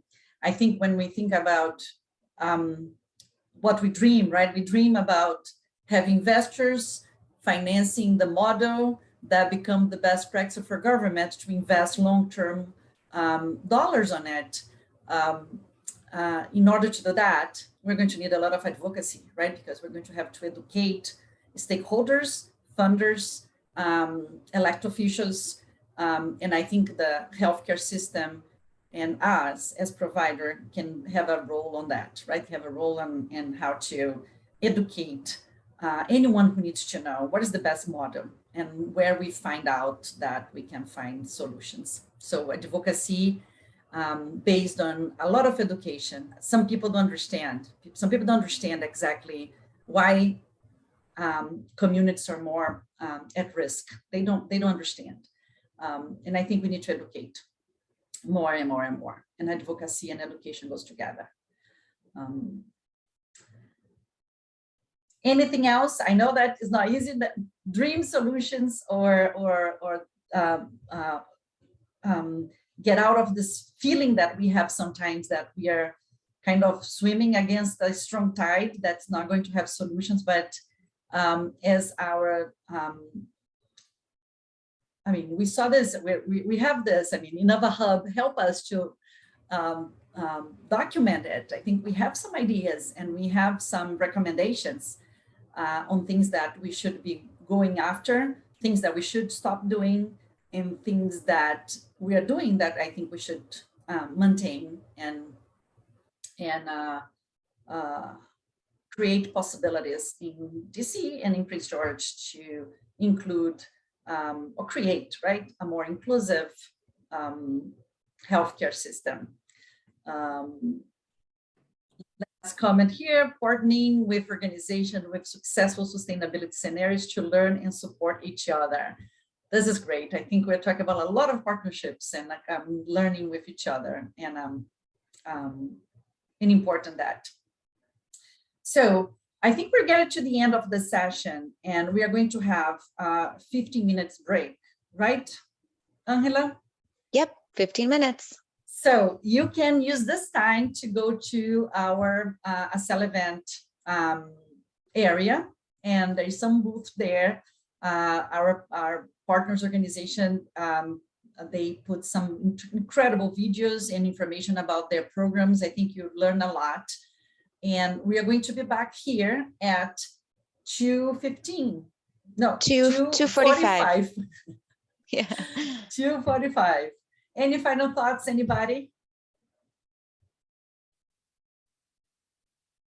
If not, I would like to say thank you to the panelists and you who now help us to create recommendations. El cual será llamado Acción Intersectorial y el impacto de tener alianzas estratégicas entre comunidad y academia. La opción de interpretación simultánea está disponible en el icono del globo. Por favor, seleccionen el mismo y seleccione el idioma de su preferencia. Para hacer preguntas, por favor, usar el chat. Los panelistas responderán tantas preguntas como puedan al final de su presentación.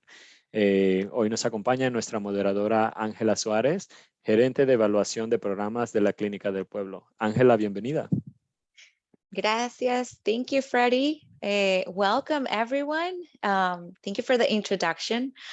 I'm so happy to be here and to see so many familiar faces and names in the screen. I am joined by two outstanding professionals, friends of La Clínica for a while now, and experts about intersectoral action and strategic partnerships. We have Sydney Daigle, who is a senior program manager for IPHI, the Institute for Public Health Innovation. And she also serves as the director of the Prince George's County Food Equity Council, the FEC, where she provides equity, diversity, and inclusion training to state and local level public health focused coalitions. Sydney has worked with the FEC since its launch in 2013. The FEC advances county and state level food and agriculture policies to promote public health, environmental sustainability, and sound economic development in the local food system. Welcome, Sydney. And we're also joined by Omar Martinez. He is an associate professor at Temple University School of Social Work.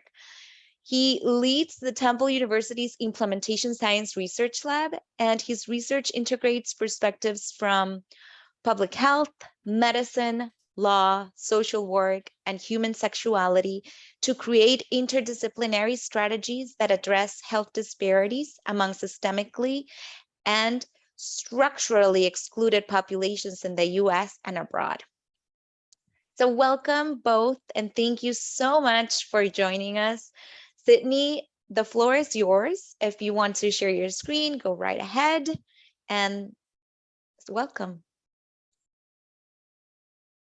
Wonderful. Thank you so much, Angela. Just to, you guys are screen sharing, so I'll just say next whenever I'm ready to change slides. So I'm so excited to be here today. We partnered with La Clínica del Pueblo for years on various programs, so I'm really excited to have the opportunity to be here and talk about our newest partnership, the Prince George's Fresh program, a pilot food as medicine initiative. And I'm also, I think partly saddened to talk about the state of food insecurity and inequities, particularly food inequities that impact our residents in Prince George's County. But I'm optimistic that, we'll find solutions and a path forward together. Next slide, please. So I want to start by doing a little ground setting about the state of food security in our county and how we're working to address rising rates of hunger. And then I'll delve into our pilot food as medicine program, Prince George's Fresh, which is an example of a multi-sectoral intervention focused on addressing food insecurity and diabetes. Next slide, please. So a little bit about the Food Equity Council. We're a local food policy council for Prince George's County, Maryland, and we work on helping residents grow, sell, and choose healthier foods. We're housed within the Institute for Public Health Innovation, which is a public health institute that serves DC, Maryland, and Virginia. The Food Equity Council has been established since 2013, and we really see our Food Policy Council as providing a voice for county residents at the policymaking table. We've worked with our county leaders for close to 9 years now to find systematic and sustainable solutions to our county's public health and economic challenges by advocating for policies and programs that create a more equitable local food system. Next slide. So I know that everyone here is probably much more familiar with Prince George's County as a result of being at this conference. But if you are not as familiar with our county, it's a really fantastic and fascinating place to work. We have one of the wealthiest Black communities in the country, but we also have really deep economic and health disparities. The county has pockets of really significant wealth, but it hasn't been immune to the forces of systemic racism and historic disinvestment that have plagued communities of color across our country.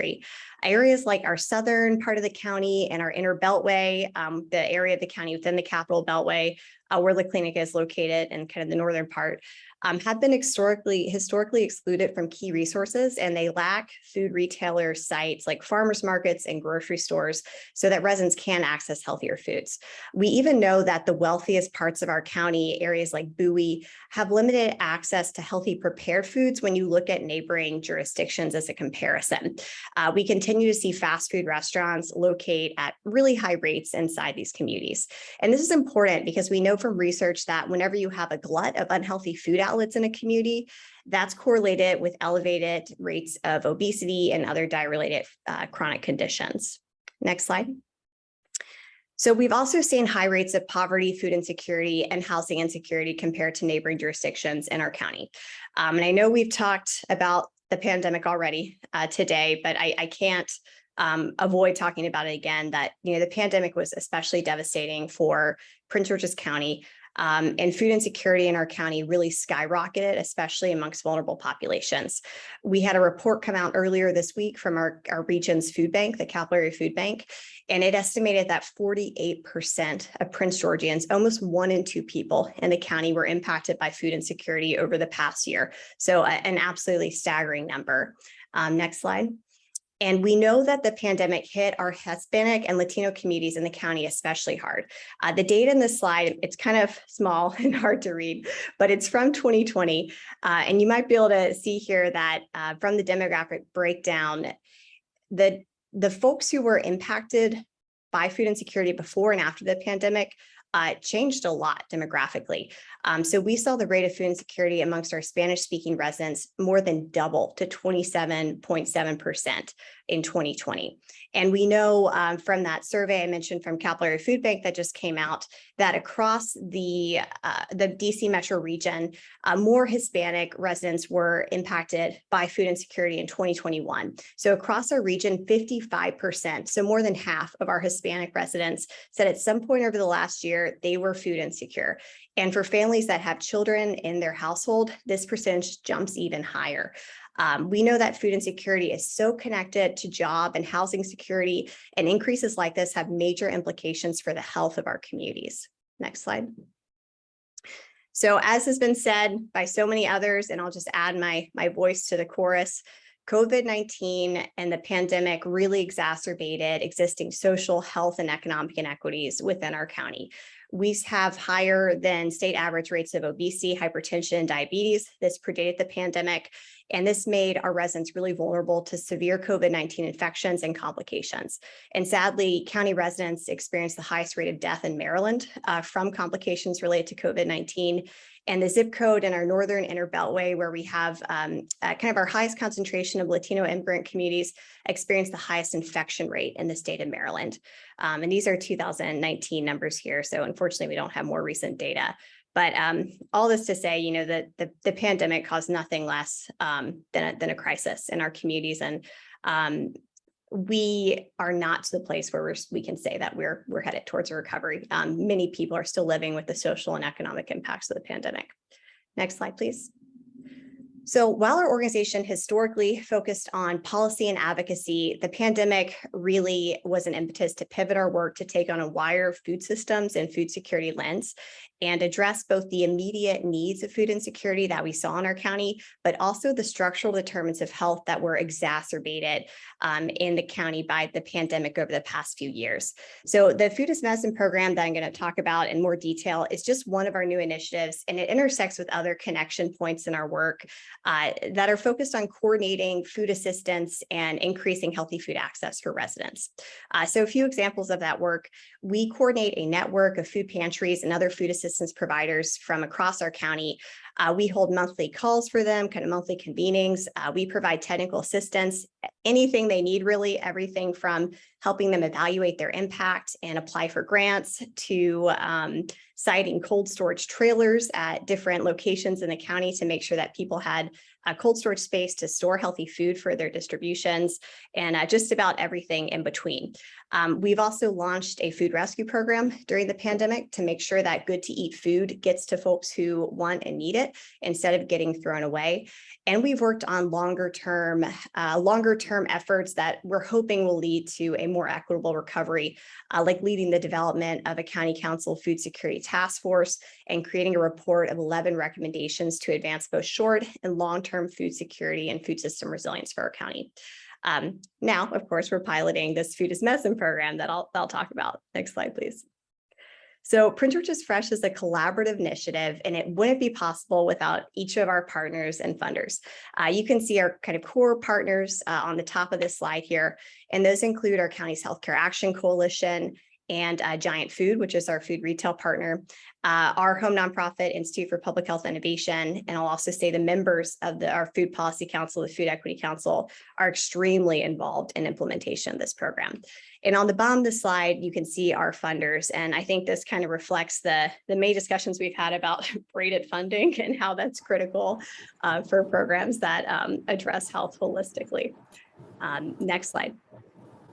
So our pilot Food as Medicine program, Prince George's Fresh, launched last year, launched in 2021, and it's a free 6-month Food as Medicine wellness program.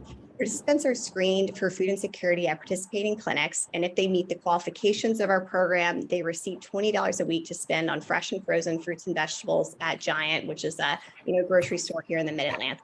They also receive nutrition education from Giant Food nutritionists. We have a few goals for this program. First, we want to increase the buying power and consumption of healthy foods amongst folks who are experiencing food insecurity. And we want to increase knowledge of how to prepare healthy foods through nutrition education. We also want to connect patients to social services that they need to really meet their ultimate state of health and that are needed to address conditions and communities that lead to poor health outcomes in the first place. We want to increase patients' ability to manage their diet-related chronic diseases by providing support for healthy lifestyle changes that they want to make, but just don't have maybe the financial resources to make right now. And finally, we want to provide doctors with additional tools to address their patients' health needs. And through that, we're hoping to strengthen the doctor-patient relationship and help with patient retention. Next slide, please. So this is very little. I want to acknowledge that the text is quite hard to read, so I'll kind of walk you through it. And this is just the program flow for our Prince George's Fresh program. So first, participating clinics, and La Clínica is one of our clinical sites, screen patients for food insecurity and diet-related chronic disease when they come into the office. Eligible patients receive food assistance resources if they're screened positive for food insecurity. And if they are eligible for our program, they receive an invitation to join Prince George's Fresh. If they're interested, clinics will give them a card to reach out to our staff and other resources to sign up. Eligible participants who don't reach out to us, but we get their information from the clinical staff, will be contacted by our health navigator. And our health navigator, Scarlett, she sort of has a CHW type position. So she really helps folks get the resources they need, even beyond what our program offers. So she helps them enroll in the program. She does a health screening with them that's fairly comprehensive. Oh, thank you. Yes, CHW is a community health worker type position. She gets them set up for a giant bonus card if they don't have one already. And that's important because the way our program works is benefits are electronically loaded onto someone's giant bonus card on a weekly basis. So folks take their Giant card and they go shopping at Giant, and they can buy up to $20 of fresh and frozen fruits and vegetables every week. They go to the cashier, they scan their bonus card, and up to $20 comes off of their tab for qualifying produce. We track participant outcomes through data that we get from Giant. So we get a really comprehensive resource of all the purchases made with our program funds. And we also do an additional health screening at the 3-month mark and the 6-month mark after our pilot program ends for that particular participant. Next slide, please. So at the kind of clinic site, this is kind of a quick overview of the referral process. So what actually happens when a patient comes through the door in regards to our program. So when a patient comes to the office, and different clinics do this a little differently, we have a few different sites that we work with, but typically clinic staff give patients the Prince George's Fresh patient outreach form to complete. It has eligibility questions like, are you a resident of the county? Are you over 18? Have you been diagnosed with diabetes, prediabetes, or hypertension? And there's also a food insecurity screening question that I'll go over in the next slide. The form also tells patients that by signing up, signing it, they're giving us consent to reach out to them, our staff at IPHI. So after that, patients give their completed form back to clinical staff. The front desk staff reviews their responses, and they may tell them at that point that, hey, based on this, you're eligible for the program. Here's a card to reach out to staff at Prince George's Fresh. We also encourage all of our clinical partners to give a resource on food assistance to anyone who screens for food insecurity at their site. So that's a really comprehensive resource that goes over everything from where food pantries are located in the county to how to sign up for SNAP and WIC and how to access school meals and several other resources. So third, staff at the clinical site send us at Prince George's Fresh and IPHI any forms for patients who are eligible, and then we review those and we reach out to any patients that haven't reached out to us first to get them enrolled. Next slide. So I mentioned this food insecurity screening tool. We use the Hunger Vital Signs screening tool, which is a validated tool. We have it in both English and Spanish. Everything in our program is in English and Spanish. And patients who respond to either often true or sometimes true to either of the questions on this slide are classified as food insecure. And I won't read those questions for the sake of time. But I will say that, many of our clinics before working with us were not screening for food insecurity. So we're really excited that through this program, people are starting to think differently about how they screen for different social determinants of health with their patients. One of our funders actually provides a financial incentive. So one of our funders is AmeriGroup. And for every clinical partner that screens an AmeriGroup client for food insecurity, they get $10 as an incentive to do that screening. So if a clinic doesn't have this set up already in their EMR, we'll work with them and with AmeriGroup to make sure they can get that incentive and to help them screen effectively. Next slide, please. So this is a map of our clinical partners and our Giant store locations from across the county. Our clinical partners were selected because one, they wanted to work with us, and that was huge. But two, they had to be located in an area of the county where there was a high rate of food insecurity and elevated rates of diet-related chronic disease. We really wanted to make sure that this program was reaching folks who needed it. We don't have any requirements for folks to have health insurance to participate. So it depends on our funding source, but we have funding reserved for folks who are uninsured. We also really wanted to make sure that, immigration status wasn't a barrier. So that's why we ensured that we had that health insurance status wasn't a challenge to participate in our program. I'll also say that our clinical partners need to be located near a Giant food store because that's our only retail partner at this point. So that also kind of guided where we partner with folks. Next slide, please. So one of the resources we offer through this program is nutrition education resources. And that's offered through our food retail partner, Giant. Giant maintains a team of nutritionists who speak both English and Spanish that work with anyone who wants their services, but they're particularly devoted to working on food as medicine initiatives. So they offer a variety of different resources, everything from webinars that are cook-alongs for healthy recipes, to pre-recorded things about like how to create a healthy smoothie or do your meal planning, to one-on-one nutrition consultations where they'll actually work with our clients in the Prince George's Fresh program, talk to them about their health goals and work with them to create a plan to meet those goals through dietary changes. The last thing I'll say is that Giant's also done a lot of work to guide people to healthy choices within their stores. And that's something that our nutritionists help people understand and look for the different cues for healthy items and sales whenever they're in the store shopping, so they can make the most of that $20. Next slide, please. So as I mentioned, one of the goals of this program is to address food insecurity in the county, which is quite elevated, as I said earlier. And we want to do that through the $20 a week that we provide, through nutrition education and through food assistance resources. And so we know not everyone will be able to participate in this small pilot program that we're running. And we know not everyone will be eligible based on some of our criteria. So we've really pushed for both our clinical partners and our health navigator, Scarlett, to provide food assistance, guidance, and resources to anyone who we think might be food insecure, either that they've screened as food insecure or kind of seen some other indications.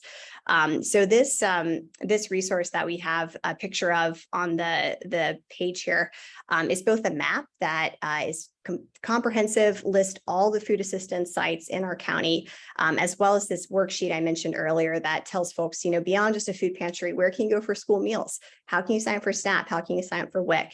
And what else is available to support? Next slide, please. All right, so as I mentioned, this is a pilot. And what's nice about working on a pilot program is that you can tweak things as you go along. So we have a few improvements that we're working on currently that I just want to highlight very quickly, and then I'll wrap up. The first is that we're launching a patient and community leader advisory board. So through this pilot, we've come across a lot of kinks, a lot of challenges, and we know that we really need people who are enrolled in the program informing how the program is operated and run and how it changes. So we're going to stipend patients who are currently a part of our program to guide implementation. And we should be standing that up this summer. We're really excited about it. And secondly, we're standing up a companion, also stipended board of community leaders. So folks who have a really good idea of the health of their community, what's going on, but they may work outside the healthcare sector. So these are folks like faith leaders, youth organization leaders, and we're going to pay them a stipend, again, to serve as part of our steering committee and advise us on program implementation. We're also piloting a DPP, so diabetes prevention program and diabetes self-management education program integration through La Clínica. So we have a cohort of La Clínica patients who are going through the DPP and DSME programs, and we're going to provide the Prince George's Fresh program as a supplement to that intensive education that they're doing. We're also trying to always improve technology. It's been an interesting ride using the bonus card to administer that $20 a week benefit. So we're exploring if, can we move to $80 a month to make it easier for clients to shop how they want to shop when they want to shop at Giant? And can we even move to like a different technology source altogether, like a debit card that just allows folks to buy produce so we can expand to additional retailers. So we're always looking for ways to improve this program and hopefully make it work better for our patients and clients. So that's it from me. You can visit our website to learn more, and you can also follow us on social media and to join our mailing list. And I'm happy to answer questions during the discussion. Thank you, Sydney. Now let's hear about medical legal partnerships and Omar.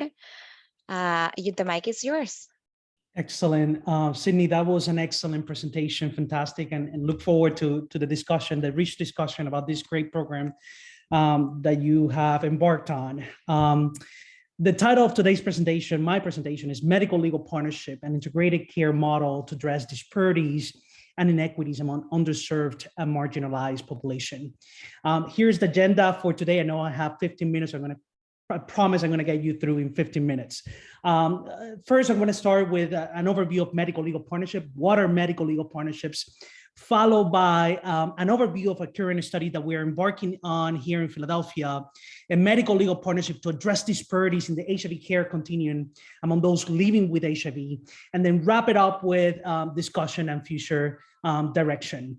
So what is a medical legal partnerships, right? A medical legal partnership integrates legal services into the healthcare setting to address health harming legal needs. And according to the National Center for Medical Legal Partnership, a health harming legal need is a social problem that adversely affects a person's health or access to healthcare, and that is better remediated through joint legal care and healthcare than through healthcare services alone, right? So the whole idea of integrating legal services into the healthcare team, having the attorney remediate some of these health harming legal needs on site. It alleviates social and structural barriers that prevent patients from achieving optimal health. And it doesn't only address legal need, but then social, behavioral, and psychosocial issues as well. There are key principles, right, of medical legal partnerships, right? The social, economic, and political context in which people live has a fundamental impact on health. Social and structural determinants of health often result in issues that require legal assistance. Looking at these upstream factors and the social determinants of health. And attorneys are uniquely qualified to address these health harming legal needs. And we're going to discuss a little bit more about the added value of the attorney in the healthcare team later on. There are key stakeholders, right, that are part of these medical legal partnerships. Medical and health service providers, legal aid attorneys, right? Once again, attorneys embedded as part of that healthcare team. Some of them include paralegals as well and legal advocates. So the legal community is broad, right? But it does include the presence of the attorney in the healthcare team. Social service providers, social workers, patient navigators, community health workers, recipients, right? The patients and the clients, as well as a community health as a whole, right? And that's important to understand as well. Community setting and the community environment where these MLPs are embedded. Another piece is, right, why do we need medical legal partnerships? Why do we need an integrated approach to care? And what we know, this is all data, but it's still relevant. 60% of person health is determined by social and structural determinants of health. 4 in 5 physicians in the United States believe that patients' social and legal needs are as important to address as medical conditions. 85% of primary care providers nationwide report that unmet social and legal needs lead directly to negative health outcomes. And 80% of those physicians surveyed lack the confidence, right, in their ability to address those needs, right? Once again, the added value of the attorney in the healthcare team. What we know as well is that these models, these integrated models, are cost effective. Studies show that MLP services reduce healthcare spendings on high need, high cost patients, and MLPs have been shown to save patients healthcare costs and recover cash benefits. So what is the current state of medical legal partnership? And this is coming from the National Center for Medical Legal Partnerships. There are currently around 450 MLPs in healthcare organizations nationwide. On the right side, you see that most of these MLPs are housed in federally qualified health centers, HRSA-funded health centers. But you also have general hospitals engaged in MLPs, as well as children's hospitals, Veteran Affairs medical centers, and other healthcare sites. The current state of medical legal partnerships: the American Medical Association Board of Trustees, the American Academy of Pediatrics, and the American Bar Association have all released reports or resolutions calling on their members to engage in medical legal partnerships. And I just wanted to highlight, there are a lot of attorneys embedded in MLPs through the pro bono mechanism and serving pro bono in these medical legal partnerships. 24 states now require managed care organizations to screen beneficiaries for met social needs. And there are models out there like the one in North Carolina, Innovative Medicare Demonstration Project that provide funds for establishments of medical legal partnerships. There are great success stories out there. I just wanted to highlight the Whole Person Care Los Angeles, their model, right, of MLPs. They target and engage a wide range of key populations: homeless, justin involved, high-risk population, mental health, those suffering from mental health conditions, substance use, and medically underserved communities. Here is more about the players, right, of the Whole Person Care Los Angeles. They have the administrators, they have the recipients, they have the legal team, as well as the providers, including community health workers. Another great success story is the AIDS Resource Center of Wisconsin. It initially started as an AIDS service organization and then transformed to cover a wide range of patients, including folks with diabetes and high blood pressure, cancer, and they have also integrated a medical legal partnership in their clinic. Women Walker in Washington, D.C., and last but not least, La Clínica del Pueblo. As you know, you folks are also embarking on the MLP journey. Now we're jumping into the existing project that we have here in Philadelphia. We secure last year an R34 to test the feasibility and acceptability of this integrated approach to care on improving HIV care continuum outcomes for people living with HIV. You know, in preparation for the proposal, we built from our previous work. And what we have found is that we have learned that successful MLPs have support of leadership, patient-client trust in that care team, the physical presence of the attorney on site at the health center, right? So you have the screening for health harming legal need, that once that patient is identified for those health harming legal needs is paired and linked right away with the attorney. Internal communication strategies, right?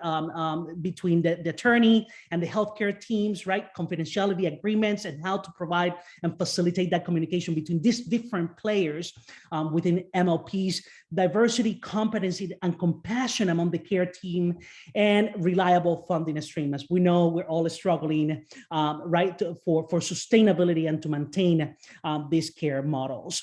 What we found out from our previous study, looking at AIDS service organization, right, those primarily serving people living with HIV, is that within this AIDS service organization, there's three continuums of care, right?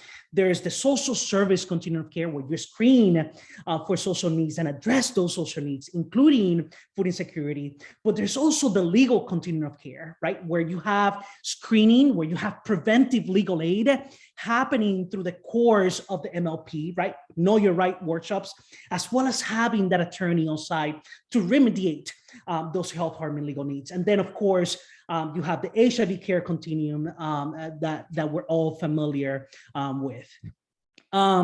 We also found out that 86% of MLPs reported improvement in patient health outcomes.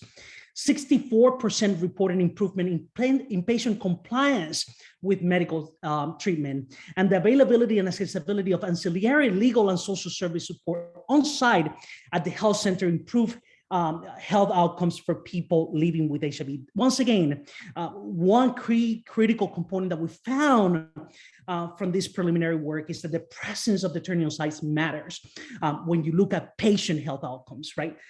There's some attrition once you embed that referral piece. There is some attrition and loss to care that occurs as a result of that. And as you know, we're all familiar with that data. So what is the end in the medical legal community partnership of this project that we're embarking on? HIV testing and care coordinator staff, right? General medical care team, referral to medical specialty, and social services and community health workers. They're key and essential in MLPs. The L, right? The legal system can address health harming legal needs. What we found out on people living with HIV, right?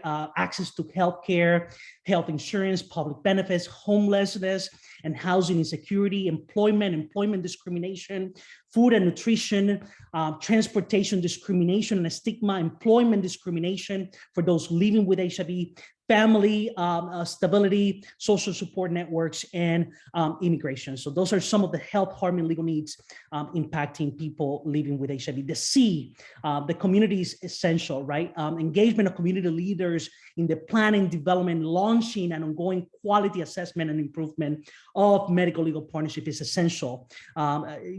We are fortunate to be partnering with TPAC, an AIDS service organization that have more than 3 community health workers embedded as part of the healthcare teams. And as we know, community health worker and community leaders ensure that care team is meeting individual and community needs. I mentioned previously, Omar, the case manager can do all that, right? What is the added value of the attorney in the healthcare team? And here's some of the unique some of the added value of that attorney in the healthcare team: address health, harm, and legal needs, prevent issues from becoming legal needs, right? The whole component of preventive legal aid and information related to immigration, family law, employment discrimination, provide advice and guidance for MLP staff during the course of that patient care, right? What we found too is that essential is critical when that attorney is embedded as part of that healthcare team and then going meetings that are occurring within the clinic. Present workshops to staff on frequent issues that arise through the course of that patient care, and present educational know your rights workshops for patients and community members. For implementation, as mentioned, we're starting the trial August of this year. Phase 1, we have 3 phases mapped out for implementation: engaging the legal partners, establishing the MOU between the legal partners and the AIDS service organization, recruit and hire community health workers as part of this intervention, identify other resources for referral, right? Thinking beyond legal aid and referral to other services, incorporates health harming legal needs screening, determining those health harming legal needs, train the staff on medical legal partnerships, and conduct pre-implementation surveys with patients and staff prior to implementation.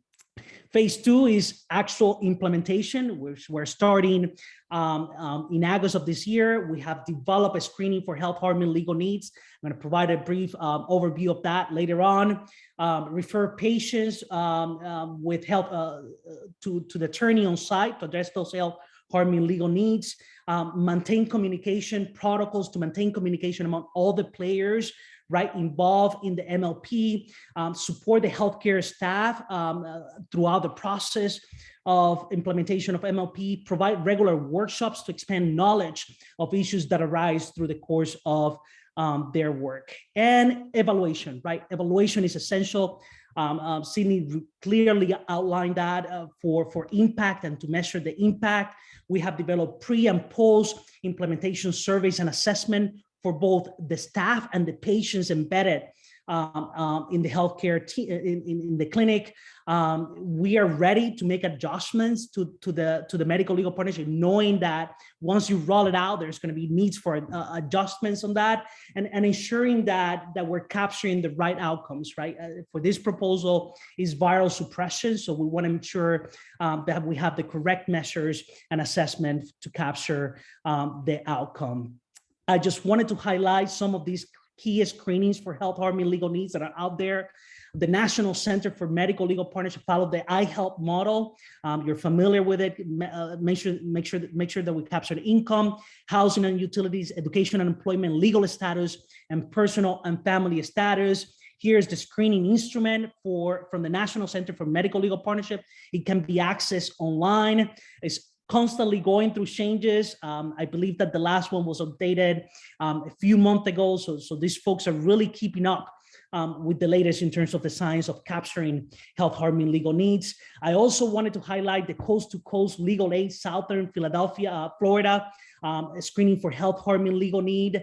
They have been essential and key partners as we develop ours. And here's a draft, the latest draft of the one that we developed for our project, for our study, building from this existing models, capturing personal family stability, immigration status, employment, housing, utilities, and income. We also have a beautiful training that we developed for this MLP staff.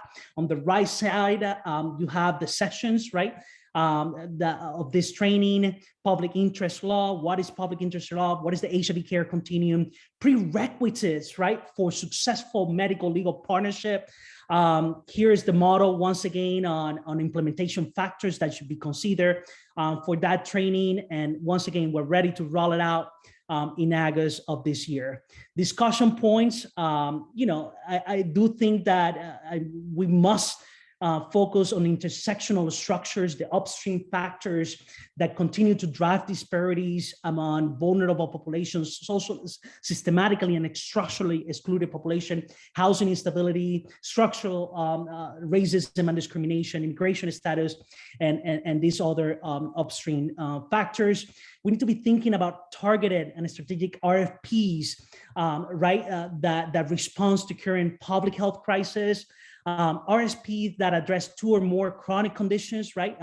These conditions are not working in silos. What we learned from our patient is that, these conditions can occur. So thinking about interventions that responds to these multiple biological, clinical, and social and structural conditions, right? They're not working separately. They're synergistically interacting, and therefore we need to come up with interventions that respond to these multiple conditions that impact patient health outcomes. We need to enhance the impact of implementation strategies, conduct more effectiveness research, harness implementation science to promote health equity, and increase the economic evaluation of the interventions that we're rolling out there. And last but not least, we need to expand robust community research collaboration defined by recognition that community development is an important focus of research, commitment to build upon the strength and resources of individuals and community, moving away from these risk frameworks and focusing on the strength-based models of care, promotion of access that actively address social inequalities, and dissemination of findings and knowledge among the community partners. Forgot there's another slide. We need to continue the investment in the development and implementation of locally developed homegrown programs responding of jurisdiction and specific conditions, including promotores de salud, medical legal partnerships, mobile vaccine, and testing units. And with that, I just want to make sure that we have some room for the discussion and the Q&A session. Thank you. Thank you, Omar. Thank you, Sydney, too. Thank you for both of your presentations. I think this is a great starting point for us to start our discussion. I want to ask our audience to please use the chat if you have any questions. Please type them down. Our team is monitoring as we speak, or just type away and share any thoughts if something hits the right note for you. So how about we start with Sydney, one thing that has been working for La Clínica is to centralize all partnerships data in a single place for all patient-facing staff to use. We call it our Health Equity Hub, and it's a place where you can find key contacts and up-to-date information on how to communicate with these food, resource agencies, as well as our medical legal partners too, by the way. And that made me think about Prince George's Healthy Food Priority Areas maps and how, you guys developed this map for the program to use for the PGs for Prince George's Fresh County program to use. And I wanted to see if you could briefly talk about the thought or how the development process was, what do organizations need to have in place, or what does the Food Equity Council needs to have in place in order to expand and have additional retailers, health clinics involved, etc. Yeah, that's a really great question. And I knew it was going to be over time, so I didn't talk about kind of the origin story of Prince George's Fresh, but it is very much a program that came out of a discussion with La Clínica staff. So we had, as you said, been engaged in food retail mapping for a while. We've been engaged in many different advocacy and policy initiatives focused on increasing access to healthy food through various ways, various strategies. One of the things we worked on at farmers markets was increasing the funding for a program called the Maryland Market Money Program. So it's a program that took federal food nutrition assistance program benefits, so SNAP, WIC, Senior Farmers Market Nutrition Program, and it doubled it. So it increased people's buying power through county funds at farmers markets. And we thought it was great. And then we were having a conversation actually with Rodrigo at La Clínica about it. And he was like, well, a lot of our patients can't access this program because of immigration status. They're not eligible for some of these federal food and nutrition assistance programs. And then we really started thinking about other strategies that we could use to increase buying power for healthy foods. For folks who were food insecure, kind of regardless of immigration status or regardless of enrollment in other food programs. And that's why we developed Prince George's Fresh.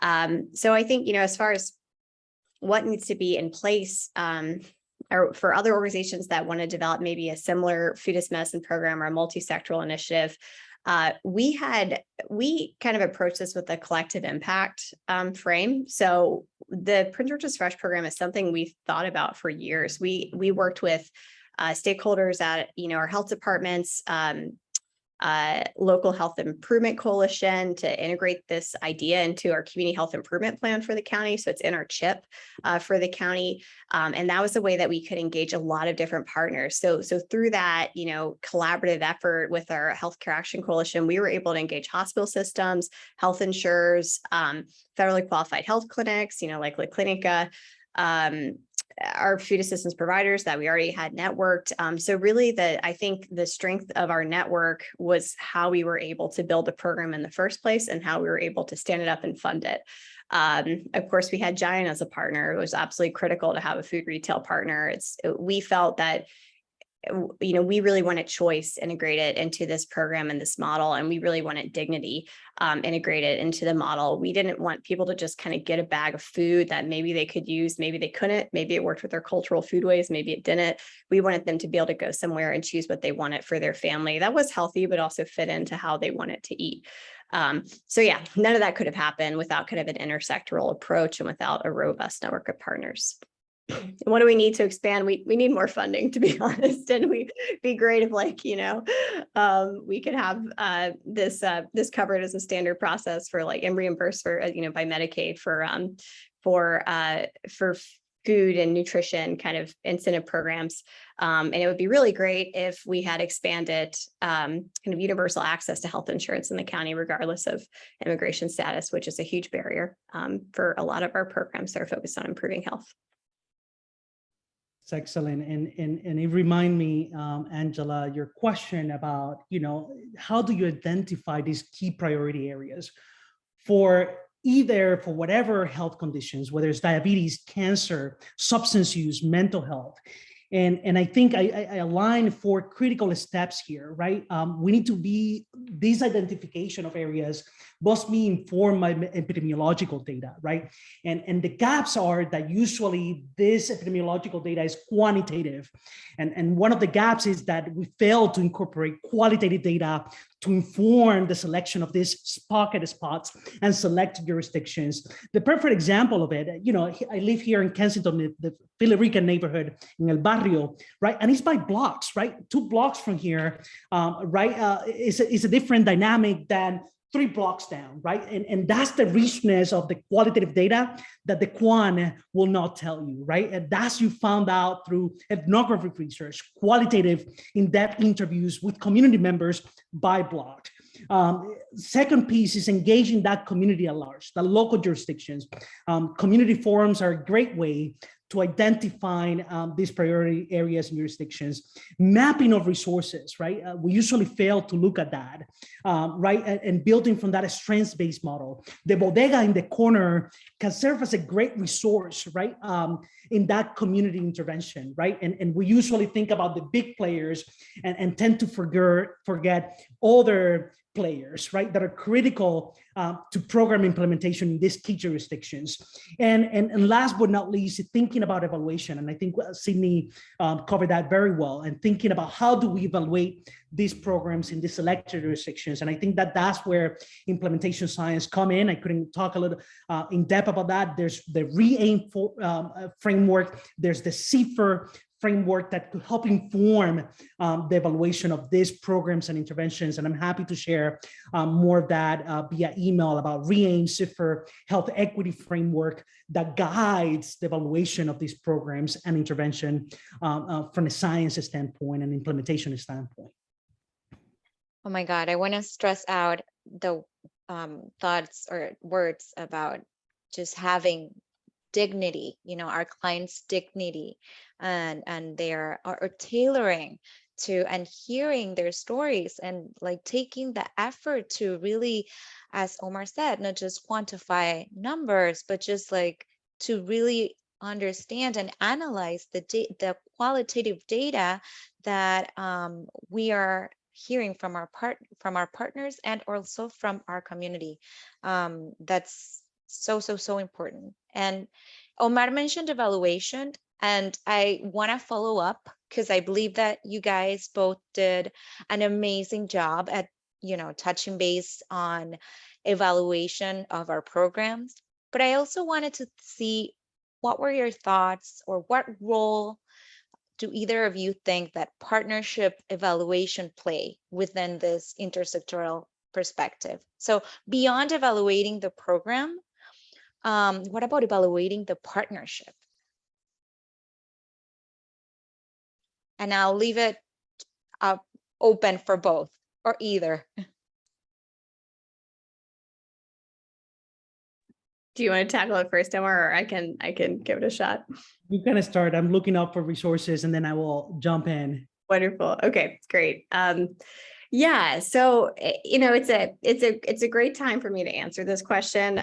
We just received some funding to really kind of dig into our partnerships and really evaluate how to make them stronger. So I'm glad you asked that. As I mentioned, we do kind of try. We have. It's loose, but we do use like a collective impact framework in our work. And so, we have some shared goals that we're trying to meet collectively, but we really need to take those goals and break them down and make sure they work for each individual partner, and really figure out how to evaluate their particular role in the partnership, and if there's areas for them to improve, if they're really excelling in an area, we want to make sure we capture that. And frankly, we don't have the tools at the moment to do that. So we're kind of building those tools currently. And I mean, just reflecting on kind of partnerships across the board, like we have this program and it's implemented wildly differently at different clinical sites across the county. I'll not to say it's a bad thing. It just is a program that we've tried to design so it's adaptive. So it works with the workflows, the culture, and the processes at each respective clinical site. And we have both hospital systems and FQHCs and independent practices. So of course, everyone's a little different. And it would be really great to be able to evaluate that better. But, frankly, it's just hard to find resources that are just devoted to evaluation, period. And it's even harder to find like resources and funding streams that are devoted to partnership evaluation. So I'm excited to hear what resources Omar has in mind. That was excellent. I think that you covered really well.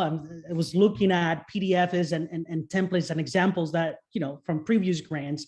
And this is a RE-AIM and CIFR in action for evaluation of more of these macro forces rather than individual level outcomes. And what RE-AIM and CIFR helps you think through are the inputs, that is beyond individual inputs that you're doing, that there are clinic-based settings input that you're intervening on, things that you need to be thinking about at a space, time, training, then you have the intervention activities, learning objectives and outcomes, output indicators, as well as short-term and long-term health outcomes. Once again, is thinking about partners, communication. What was the impact of this training on the MLP staff, how did communication among these MLP partners improved and increased as a result of your intervention? So that's an excellent question, Angela. When we think about evaluation, we tend to think mainly about individual level outcomes, but we need to be measuring more. We need to be measuring clinic level outcomes, partners outcomes, right? As we know, this partnership don't happen in silo, right? There's collaborations and there are team involved, and we need to be thinking on how to better measure and capture outcomes right at that community level and partnership level. But hopefully, Reem and Zephyr would enlighten you on this topic, and you can dive in and think beyond individual level outcomes. So yeah, I think that the process of evaluation itself can definitely, it's a powerful tool. It really helps, you know, redirect, strengthen, and maintain partnerships in general. As Katie was mentioning in the chat, in 2019, we started using from La Clínica a tool called the PATH tool, and PATH is for Partnership Assessment Tool for Health. So following the PATH tool or its guidelines, we sat down with two partners, a medical legal partner and also a food security partner. And we each independently completed the PATH assessment twice, you know, a pre-post design in 2020 and 2021. And the partners reported a score for each of the benchmarks, which were internal and external relationships. That speaks a lot about what Omar was saying. We need to have buy-in. We need to have buy-in in the organizations in order to keep this partnership going and promote what the program is intended to do. So another benchmark was service delivery and workflows to really, you know, understand if the workflows in place are helping each other and our common goal. Funding and finance, which is something that, you know, partners not necessarily sit down and talk so openly and with so much candor from the beginning of a partnership. And the last was data and outcomes. And we had a guided discussion, you know, it's not only an assessment that you fill out, it's the powerful thing is to have that guided discussion among the partners. And really what we saw was that this process allowed us to develop and implement joint recommendations and to provide accountability for each other.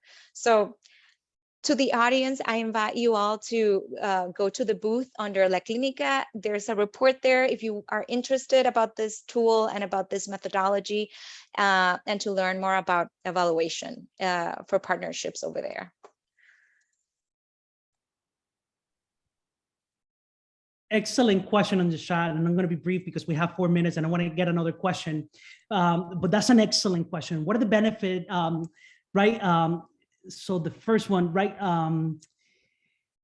So how do you establish these MLPs, right, to cover such a wide range of legal issues, right, from employment law to family law to immigration and criminal law, right? It's complex, right?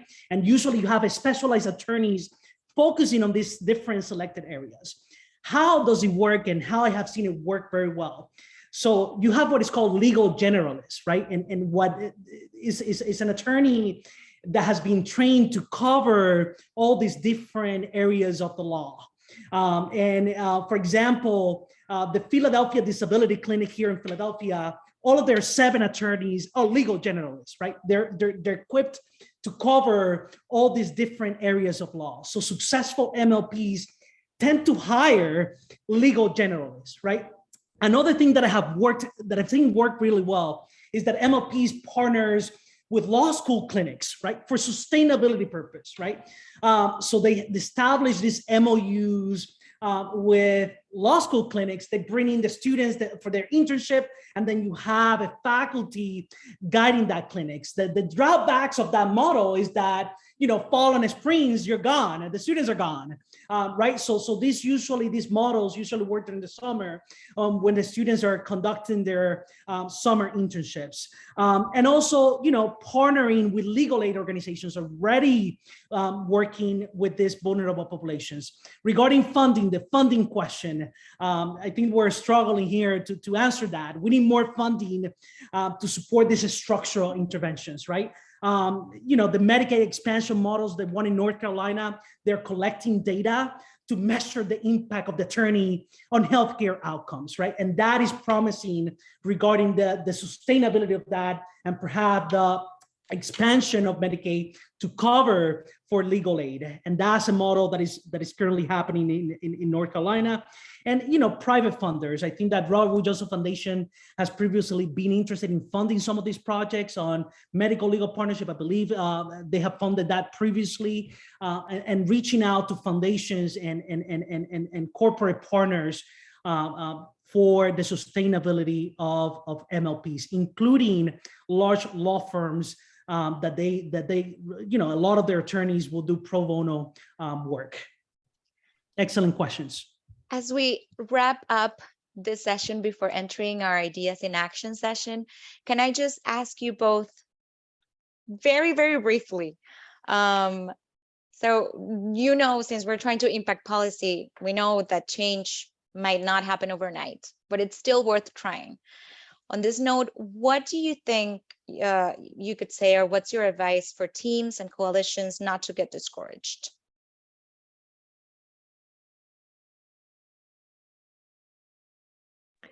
I mean, it's glib, right? But you have to celebrate the small wins, because there's more of those often than the kind of big successes. And I think you have to rejoice in the changes you see within like institutions and partner organizations that can be really significant. Like I think Giant launching this produce, this food as medicine program and a huge grocery store chain, that will have ripple impacts. We're not there where we kind of see the policy changes that we want yet, but that institutional and systems change is a big deal. So I think you have to celebrate things like that along the way as you're working towards the bigger, more systemic changes.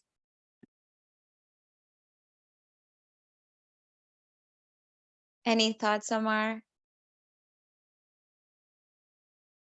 I think Sydney wrap it up eloquently perfect. I just typing up and responding to Ricardo. I'm going to follow up with you, Ricardo, and sending my email via the chat, and I'm happy to tap on that question.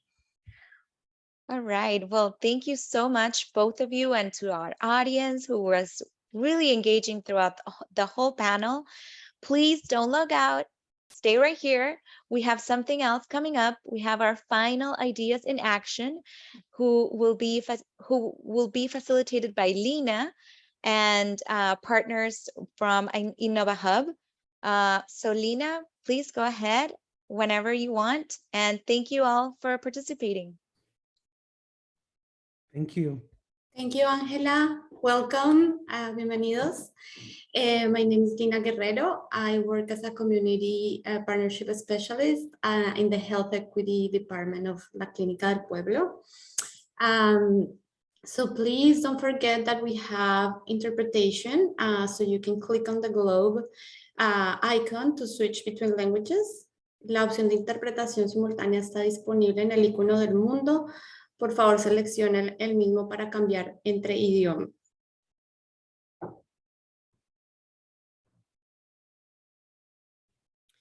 Vamos a tener a nuestros compañeros de Innova Hub. Sorry, I'm going to switch to English. Innova Hub is going to help us do some visualization of what our ideas today. So we can start talking about a little bit. We heard 2 examples today about medical legal partnerships, with actually in La Clínica, we're kind of trying to scale our model and improve it. And we're testing a lot of things related to that. So that was an excellent presentation that gave us a lot of ideas.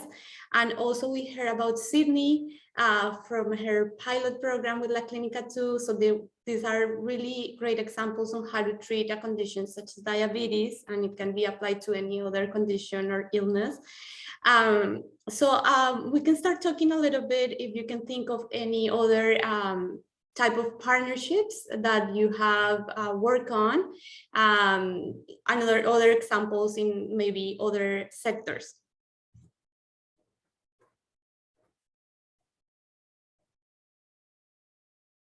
Maybe what are some other needs? I see here in La Clínica, one of the biggest one that we are trying to see how to find more partners is in housing. A lot of people in DC especially are not able to find affordable housing, and we know the immigrant housing situation is a little bit unstable for many of them. So providing this help on how to find housing has been an example. So if you can send us some messages. Transportation, Angela, thank you. What else do we see in our communities that could be other sectors?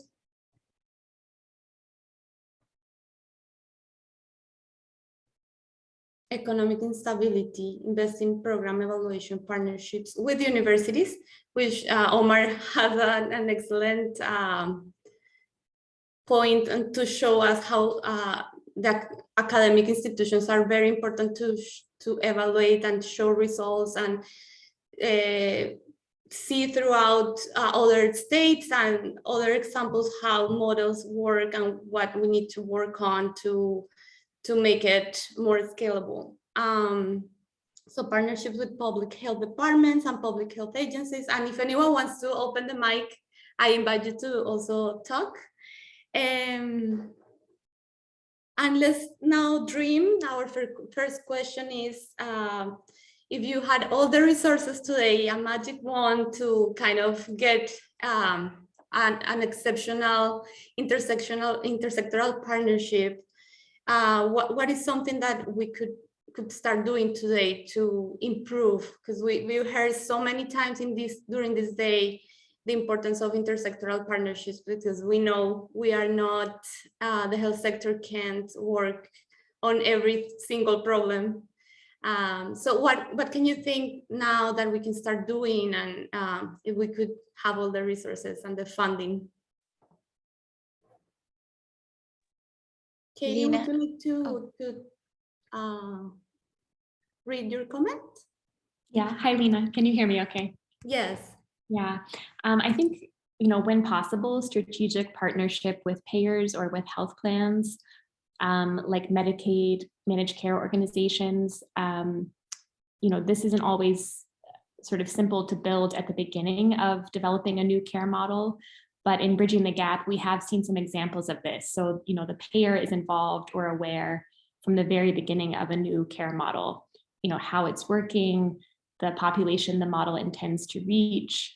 And many times a clinic has the capacity to have much more engagement and many more touch points with an individual person than a health plan does. And so this can be beneficial to the health plan over time to understand the clinic's capacity to reach their members and the different resources and services that the clinic has to offer. Okay.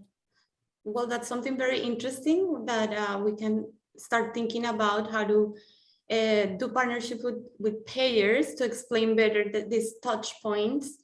This is something that it's very innovative.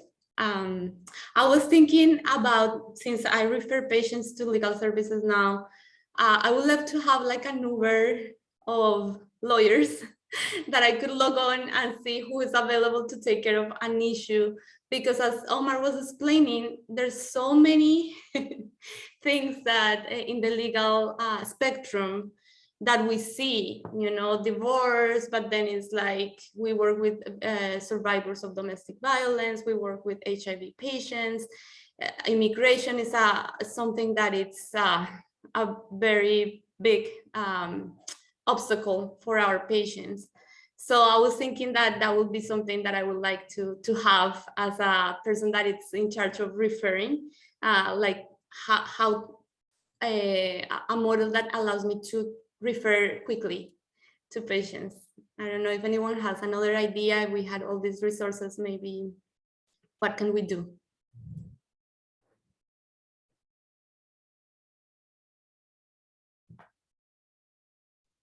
Lina, something that I put in the chat for something that we should start doing is to have a community-based participatory research approach when it comes to, you know, partners or research partners. I think that when we partner with any type of organization or research partners, we have to be mindful that the community should be an equal partner, that the community's voice is correctly and accurately represented because they have a voice in any program that we are trying to implement or are trying to design. So I believe that this type of approach will definitely put the community as an equal partner and their voice right at the front of the scenario. Perfect. Participatory approach and research too, right? Listening to the community should be, that's the way we learn today what are the exact needs and what are the partnerships that we need to look for. Anyone else has another idea? What should be something we can start doing in intersectoral partnerships?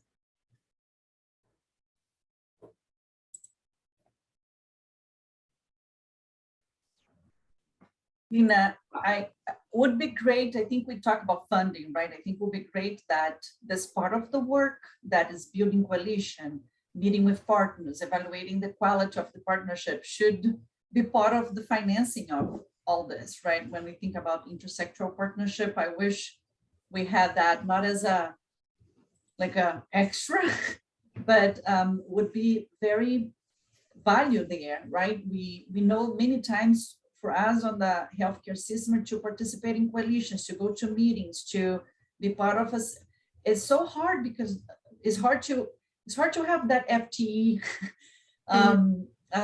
covered.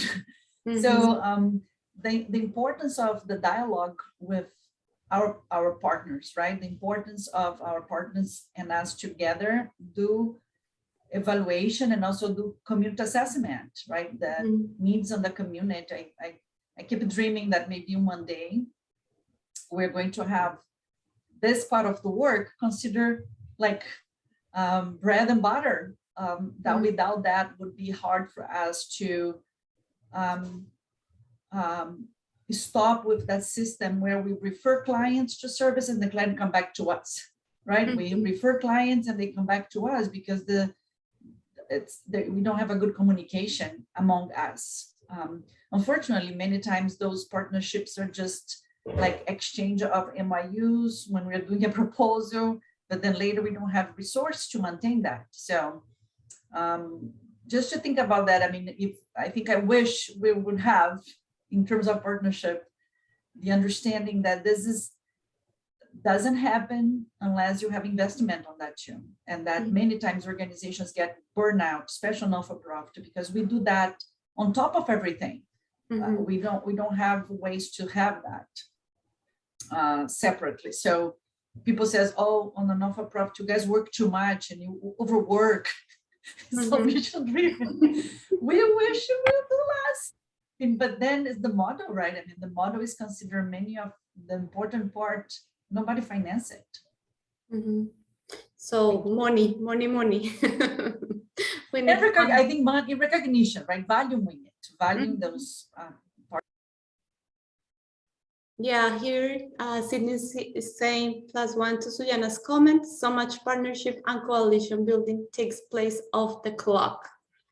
And we've seen that. We have to attend coalition meetings, testimonies, partnerships, and it takes time for anything to change. So funding would be great to expand this type of activities in health community clinics and any other health organizations that can find these partnerships, which are great, but take a lot of time. and money. Michelle and Tanya put some comments there, Lena. I think Michelle is talking about partnerships for economic empowerment and finding jobs. Mm-hmm. And Yeah, Tanya, I don't know, important. Tanya, you want to expand your comment?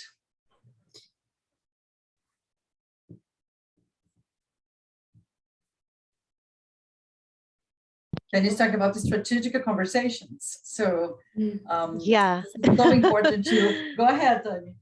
Yeah, so I was thinking that, of course, partnerships are vital to the work we do, but also I think we need to take in consideration that it is really important for us to think together with our partners, like what's going to be next, what can we do together, so our voices, not only La Clinica, but in partnership with other community organizations, and we can have stronger voices and maybe change a little bit the system, right? So I think that's something we need to start doing more.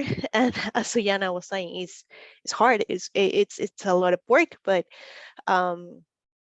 we need to start having a little bit more these conversations with all the partnerships that we do. Thank you so much, Tanya. And I don't know if anyone wants to comment about evaluation. Angela touched on about a path tool. That is something that we use. How could we incorporate evaluation in our collaborations with other partners? Because it's something that is important, it's very important in evaluation, but in partnerships, but sometimes we kind of forget about that, or we don't know what exactly it's the best way to do it. So I don't know if anyone has a comment regarding what can we start doing about evaluation. This is Katie again. I think that, earlier today we were talking about the role of grant funding and philanthropy, and we don't want grant funding to be the long-term source of financing or funding. Mm-hmm. But I think that for things like evaluation, for things like investment in partnerships and taking that time to build partnerships and reflect on how partnerships work together or how they need to grow and change, funding for that kind of work will not come from delivering healthcare services. So I think if there are any funders listening to this conversation, this would be an opportunity to be really responsive to an organization like La Clinica and other clinics that, they need those protected resources for staff time, to be thoughtful about their approach, both to evaluation and to building partnership and designing future programs. We need funding for those things, and they have to come from some other source right now than healthcare dollars. And actually, I'll kind of add to that, Katie. This is Jake from the National Program Office as well. I thought Omar kind of brought this up as well, that we need more than just quantitative data to share. We need to also share qualitative data. And so what we should start doing is collecting stories and doing it in a thoughtful way and being really, and just along the lines of what we already talked about, being participatory about that process, ensuring that the questions that are asked are representing values that the community is interested in. So anyways, I just think just to kind of highlight that we can do more than just highlighting if something has reached a lot of people or not, but how they're reaching them and what it means to them, I think is something we can do a lot better of evaluating and sharing. So sharing a lot of stories with meaning, it's different if you live in DC that if you live in Prince George's County. That's something that we see, it's so close, but so different at the same time. The resources are different, the type of insurance, the type of, some things that need to be tailored. So quantitative data is not enough. Thank you so much, Jake. Let's go to the next part. What is something that is not working regarding intersectoral partnerships, that maybe we're kind of wasting resources, or things that we think that are not in the best use of our resources? So maybe what is obstructing right now? Maybe it's a question that we can think of. What is obstructing intersectoral partnerships in the healthcare sector?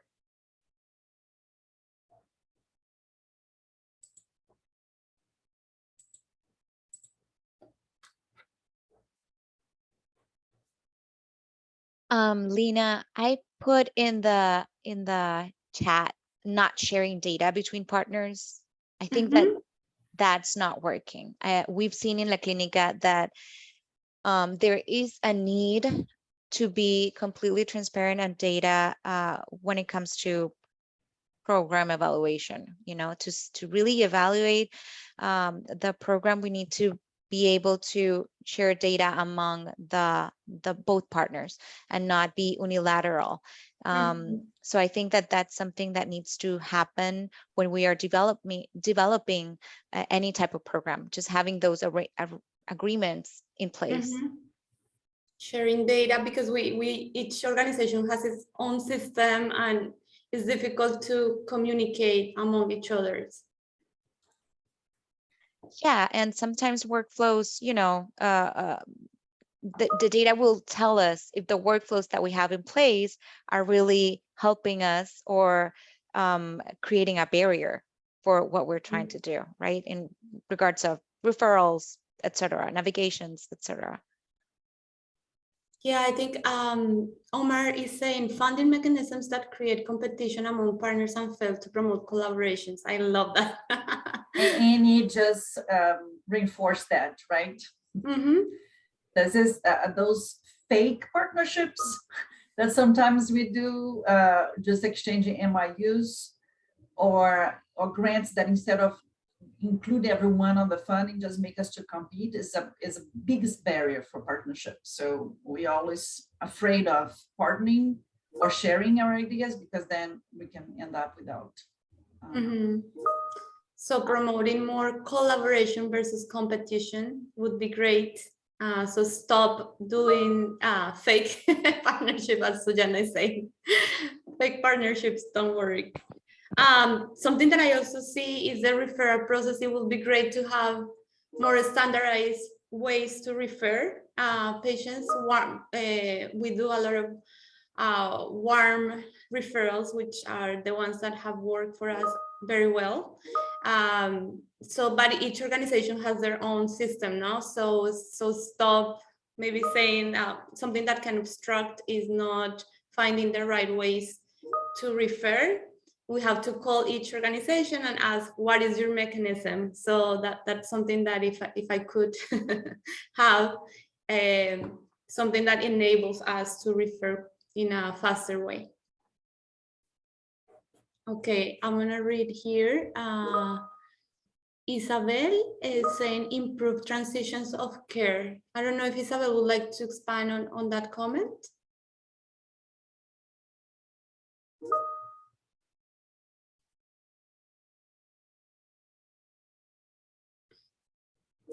Okay, related to the warm referrals. So improve transitions of care related to warm referrals. Thank you, Isabel, so much. Also, Annie says, second what Omar says, local HD often health departments often create competition versus collaboration with funding. Thank you, Annie. She works a lot in partnerships. She has a lot of knowledge about this. Lena, can I just add to the fake partnerships and funding competition? So bandwagon, if you will. So something that I've seen is, when there are funding sources that encourage coalitions to apply with an advocacy goal, they're very prescriptive. And so they discourage you from pursuing kind of the policy changes that are needed locally to improve health conditions, and instead tell you have to do this and in this way, and the policy must include X, Y, Z. And that's really harmful, I think, to coalitions that have been working towards community-driven change. Great, Sydney. Yeah, something that we heard before, right? Like stop saying what to do because the funders say what we need to do, and sometimes that's not what we need to do. So that's great. Lena, I think that Manuel had his hand raised. Manuel, you want to open the mic? Yeah, I just only wanted to add on the financing conversation that we also need to better understand what are the costs related to partnerships for community organizations, for community health centers, to better include them in any budgeting process that these partnerships may trigger.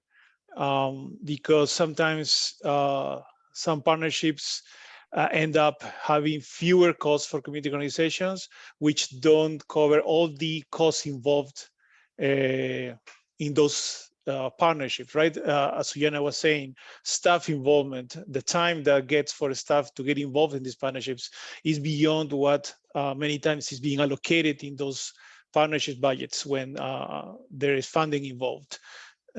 So increasing on our understanding, what are those costs and what is needed to be included in that process helps to not only having stronger partnerships and stronger research or partnering processes, but also empowers community health organizations, community-based organizations to participate, to get involved, and to see the value, the factual value of partnering, the concrete value and importance of partnering.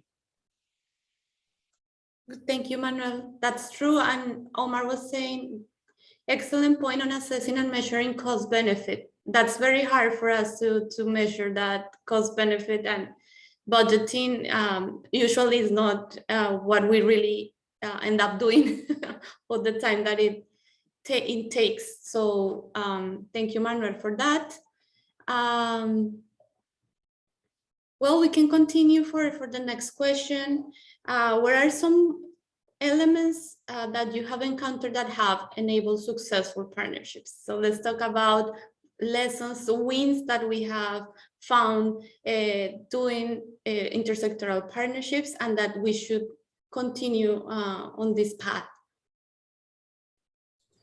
So I think that we have a comment from, I was gonna say, we have a comment from Lucy that is great for this continue. And I don't know if she is available to talk a little bit more about what CRISP is and what she meant. This is a resource that we have that we're not using as we should, right, Lucy? Yes. Hi, everybody. I think CRISP is one of the sponsors of this this conference, and I believe that most of you guys here in DC would know. I think they're designated HIU for DC. They have worked significantly creating a platform for e-referrals, and basically to be able to bring community-based organizations and hospitals and FQHCs together to be able to look at referrals. So I believe if anybody were to reach out to CRISP, they could definitely explain a little bit better than what I'm doing. But the arching goal for this project is to ensure that the referrals are better. Somebody talked about that improving transitions of care. When a patient leaves the hospital, it's really challenged to know what was the plan of care. And then if we were able to use CRISP in a more standardized way, then we would be able to get that information. It might not have all the answers. If we were to enter an e-referral, it'll be easier to go in and see the status of a referral instead of calling, because I think the system of the old way of calling clinics, calling a lot of the agencies is really not working. So I think that would be something that this panel, as talk about partnerships, because MOUs between two organizations, it can go so far, and they actually are able to use the data to see what are the most common social determinants of health that are popping up based on Z codes and so on. So I think if somebody from CRISP that is here, I don't know, could potentially explain better than I did, but I think this is one resource. Thank you so much, Lucy. That was excellent, and it's so good to hear from you and your expertise. Omar sent us also a resource for the cost and benefit analysis. So thank you, Omar. So we should continue sharing great resources. This is amazing. Is there anything else that we should continue doing regarding partnerships and also evaluation? If we can think about what are some examples of things that we have done right and we should continue promoting? This is Katie one more time, maybe last time. No, Katie, please. Keep talking, keep talking. I hope that La Clínica will have the resources to continue the partnership assessment tool for health with, future partners. And, maybe we can have some dissemination around this approach so that other organizations can learn. It does take time. It does take resources and staff who are available to do it. But, it's been instrumental for me learning from La Clínica of how a tool like this really helps two different partners look at the work they're doing together and pause and be intentional about what's working well, how are we supporting each other, where do we not have alignment, and we didn't recognize that, we missed it, but now that we're talking about it and we have a framework to talk about it, we can have the conversation. And then how do we make this partnership stronger for the future so that we grow, we change, we each get the resources that we need, and we ideally reduce the burden on both organizations and have a depth of collaboration that can be sustained and can be supportive going forward. Yeah, thank you so much. I was also thinking that one great thing to continue doing is having clear workflows on partnerships, so exactly both partners know what to do, what they are in charge of in each step of the warm referral or any other things. Having a clear workflow has worked well for us. So I don't know if anyone, we have a minute, a couple of minutes to wrap up. So I know I have some of our legal partners here from SEDEC, from Whitman Walker, that they have legal partners inside of the health clinic. So if anyone wants to add something about intersectoral partnerships.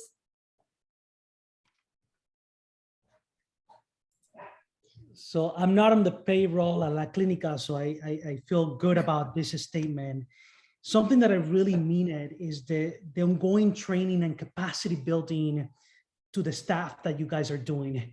From the technology training that happened a few months ago to COVID-19 and how public charge impact COVID-19 testing and vaccination, the marketing campaign that you all pulled together that serve as example for other clinics across the country. So that innovative component is something that I will argue is working, right? Not only for your staff, but for other partners outside your jurisdictions, right? So that is key. Another thing that you folks are doing that not too many folks are doing out there is the advocacy piece, right? So you have the direct service and that clinical service and from mental health to substance use, but you channel that and use that information for advocacy. And TPAC does it, Gale does it here in Philadelphia, but that's something that these FQACs and you folks are doing that matters and is having a great impact out there, right? The role of advocacy of these FQACs and nonprofit organizations. So I just wanted to add that. And once again, I'm not on the payroll. Thank you, Mar, for saying that. We work on advocacy a lot, so it's good that it's something that we should continue doing and promoting other organizations to be involved in advocacy efforts. I also wanted to read here some comments. So Annie's saying, agree, Katie, I think we at La Clínica should integrate into our best practices for partnerships whenever possible. Anna says, continue to advocate for funding that supports partnership and coalition work by allowing use of funds for it. Katie says, +1, Dr. Martinez, and these comments about capacity building and advocacy. So I think this is a great way to close. I'm really thankful for all your comments, for the presentations, and we invite you. We're going to have 15 minutes of break, and then Sujana is going to say the closing remarks and to remember all the important and highlights of this interesting day.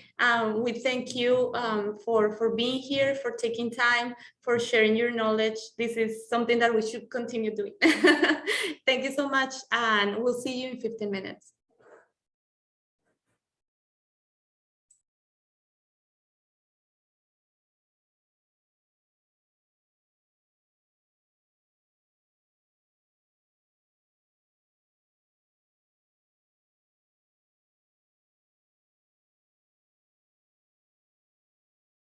Yo soy tú, tú eres yo, yo soy tú, tú eres yo, yo soy tú, tú eres yo.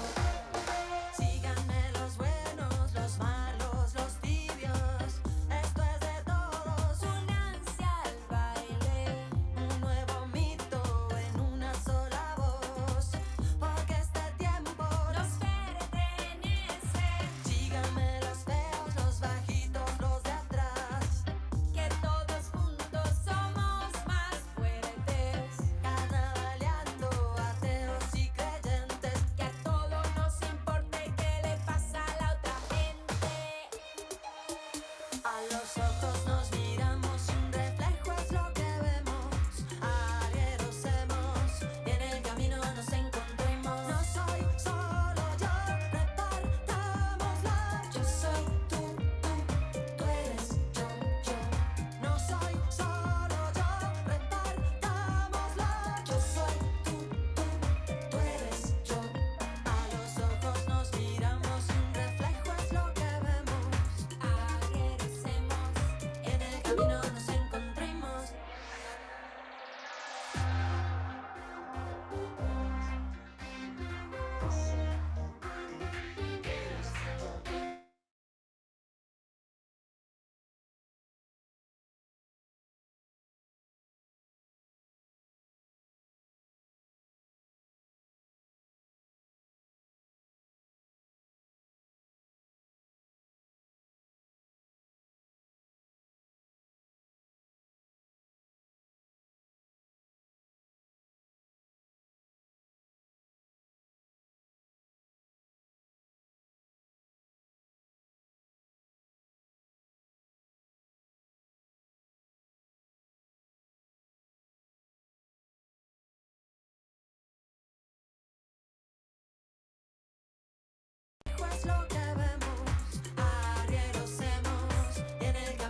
Good afternoon, everyone, and welcome back to IDEA, identifying new ways to unlock diabetes, essential care, and alliances in the Latino community. As a reminder, there is simultaneous interpretation available. To access, please follow the link on the description, and once in Zoom, select the globe icon. Les recuerdo que la opción de interpretación simultánea está disponible. Por favor, siga el enlace en la descripción y una vez dentro de Zoom, seleccione el icono del mundo. And now I would like to pass the word to Suyana Barker, Chief of Programs and Community Services at La Clínica del Pueblo, who will be presenting the conclusions and the audience recommendations shared in the Ideas in Action sessions. Suyana? Thank you, Joanna. What a pleasure, right, to be here at this point and closing this event. I'm having so much fun during the day. Not only meeting friends, but also all this information has been sharing with us. So I feel very privileged, and I hope you had also the opportunity to enjoy all this. This event was not going to be possible without our partners, and I think summarizing some of the recommendations now would be almost representing all of us a little bit. So I feel very fortunate to be here to do that. I think that in terms of what we've been discussing today, we had, just to give you an idea what we're going to do with that. So the idea of having this conference as a dissemination strategy from the 5 years that we've been together with other grantees on the Bridge the Gap initiative, we thought about this dissemination event also end up with a report, and this report to have a set of recommendations. We didn't want to have the recommendations done only by us, even though we actively participate on the recommendation, because we do believe that this is an opportunity, right? It's an opportunity for us to have our voice heard and having the experience that we accumulate on the last 2 years represented. So I'm happy that we have a set of recommendations that was made by us from the Clínica staff who is here having their voice heard, and also our partners. And we had academic partners, we had other providers here with us, we had community-based members here with us. So we have a different set of participation. So we feel very good about that, the recommendations that we have. So, and I'm going to start listening to you what we kind of summarize. I think one thing that initially on the first panel we learned and we want to stress is the recommendation that care needs to be tailored by the community who is going to receive the care. So was strong the recommendation that we should have needs assessment and understanding of the community before developing any initiative that could enhance the quality of outcomes when we think about diabetes care. So involving the community on the design and the implementation, tailor evidence-based to the community that you're serving is fundamental. We also understood that a collective approach is important, but also an approach that promotes a comprehensive care. A holistic approach is important. We cannot only provide care as medical care, we need to have a network, an intersectoral network with us. We also said that we need to promote access for all, right? We said that doesn't make any sense having care that's only for a group of people. We should have care for everybody. We also said that beyond care, also we need to make sure the care is culturally and linguistically appropriate. The care should be team-based. And we should find a way to regulate, for example, not healthy food that's on spaces and in schools, for example, and we should make healthy food more affordable. We also said about immigration, right? And we should address immigration reform. If not, we're not going to be able to really find a solution for that. So in terms of recommendation, and we see the first panel is there as the what we want and what we think we should be doing. So that we're going to use the drawings, but also this list of recommendations to put in our final report. Regarding sustainability was our second panel. We talk about a process where we would bring some impact investment to map or to pilot some models of care that would be with better health outcomes. And we would try to convince the government to finance this long-term, right? The impact investment would helps to design or pilot models of care. And after this being shown as having value, this would be financed by government. And the suggestion was to tax harmful products and use the dollars to finance this long-term. Also, we talk about marketing campaigns, and marketing campaigns to shift the narrative from the need only for complex, very expensive healthcare equipment and components to prevention, and to understand that helping people to prevent disease and promote healthy living is much more, it's better on a moral and also on a cost benefit level. We also said to stop on rely only reactive finance, right? We talk about having a possibility of having a finance system that does finance what we know that works in a comprehensive way. We also talk about the need to stop dividing healthcare in different silos, like prevention, separate the complex care, and promote equity on the investments, right? If you have distribution of resource that goes back to back on the same level, you have a better health outcome. We talk about funds for community health workers, that this is part of should be there and should be creating. And we have already some strategies that we should be promoting even more. We also talk about planning and investment should be data-driven, but the data should be collected on the community level. Actually, this is through the whole conference, we heard about that, right? For transformation of care to community, to investment, to partnership, we talk about that. Like data should not be an abstract data on quantity, but we should be qualitative data that is collected on the point of contact with the community we're serving.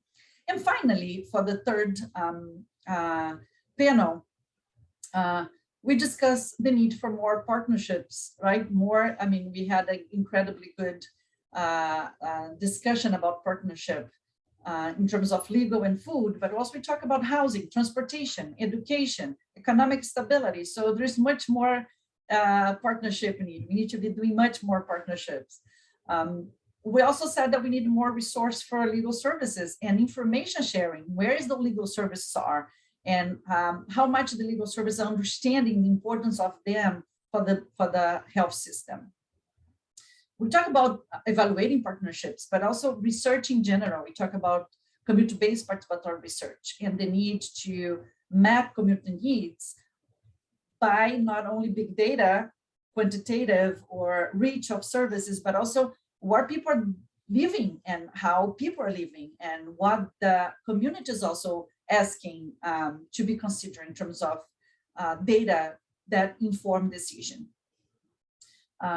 We said about more investment, more funds to finance partnership building and evaluation of partnerships. So it was said we talk about how some of the information, to share information, to participate in coalitions is all done after hours, right? We don't have really how to finance coalition participation or even evaluation in the way that healthcare gets financed right now. Also, we talk about how we can promote collaboration, not competition, and the funds can be used to improve collaboration instead of funds being used to promote competition, especially among non-for-profit organizations, small organizations that need to survive, and then collaboration is not there because the funds are in a competitive way. We also talk about more investment and more understanding of the importance of coalitions and advocacy, right? I mean, the partnership has this potentiality. You're not on your own, you're with a group of people who understand the problem the same way that we understand. There is more chance for this to be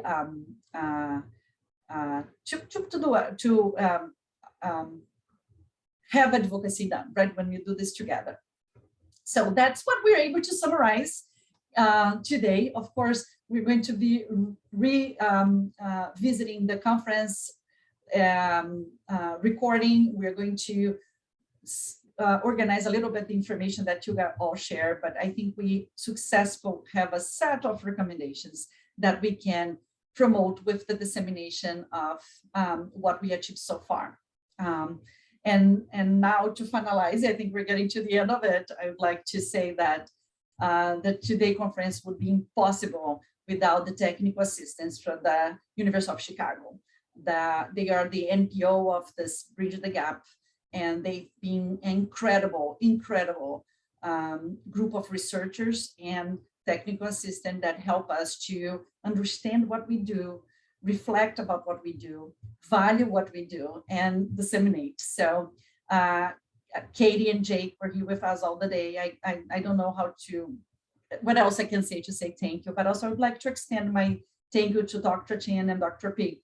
I think Michael and Monica has been also fundamental to give us feedback, to empower us, to tell us that we should keep doing what we're doing, and make us feel we're not wasting the investment that the Merck Foundation put on this. I think without that respect from the academic institution like the University of Chicago, with this project would be very impossible for us. So we value those academic partnerships that really understand us and enhance what we do. I also would like to say that it would be impossible to do this today without our two interpreters, Carmen and Kendra. You all are just incredible. I think promoting language justice is very important for us, and having talented professionals like you two. And I don't know if you all know how tiring it is to spend the whole day. So we'd like to thank you. We love the fact that we were able to do this in promoting language access and language justice. Also, I would like to say that Angela Suarez and Maria Gisela were a team to put all this together. Thank you so much, you two. It would be very impossible. And also Rodrigo Steng, he's not here with us because he's having a baby, so he cannot, but Rodrigo was fundamental. And we had Lina Guerrero helping us to this too. So I would like to do public thank you to you all. Also, the team of Community Health Action Department of La Clínica that helped us today, Joanna, Freddie, Leslie, Michelle, Renee, Freddie, Rosalind. We really appreciate you all being here with us today and helping us to make this conference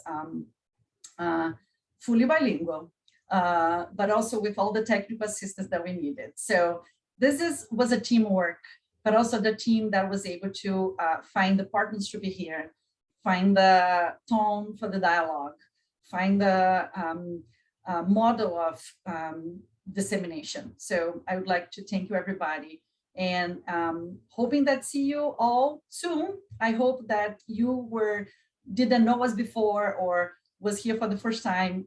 Appreciate the day with us, and we'd love to hear your feedback. So if you have anything that you'd like to share with us, would be very welcome. With that remarks, we're ending our IDEA conference. Very hopeful that this can be something that you all can use, and that was so exciting and emotional for you as well for us. Thank you, everybody, to be here, and I hope you all are great at the end of the day.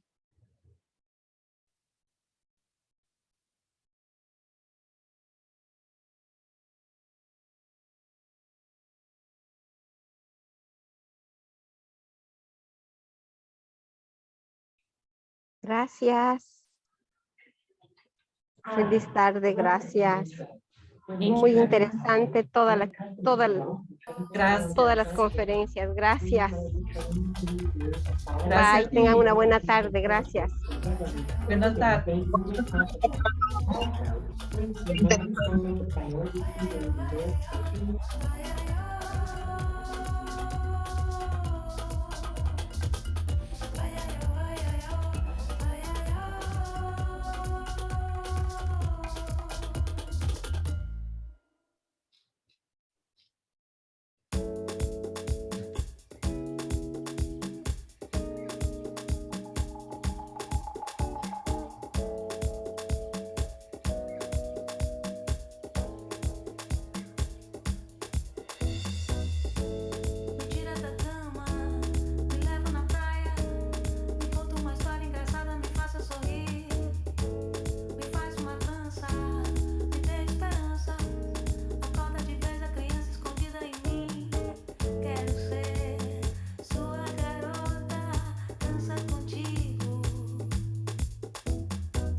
massa, açúcar na cana de açúcar pra adocicar. Caipirinha se não tem limão.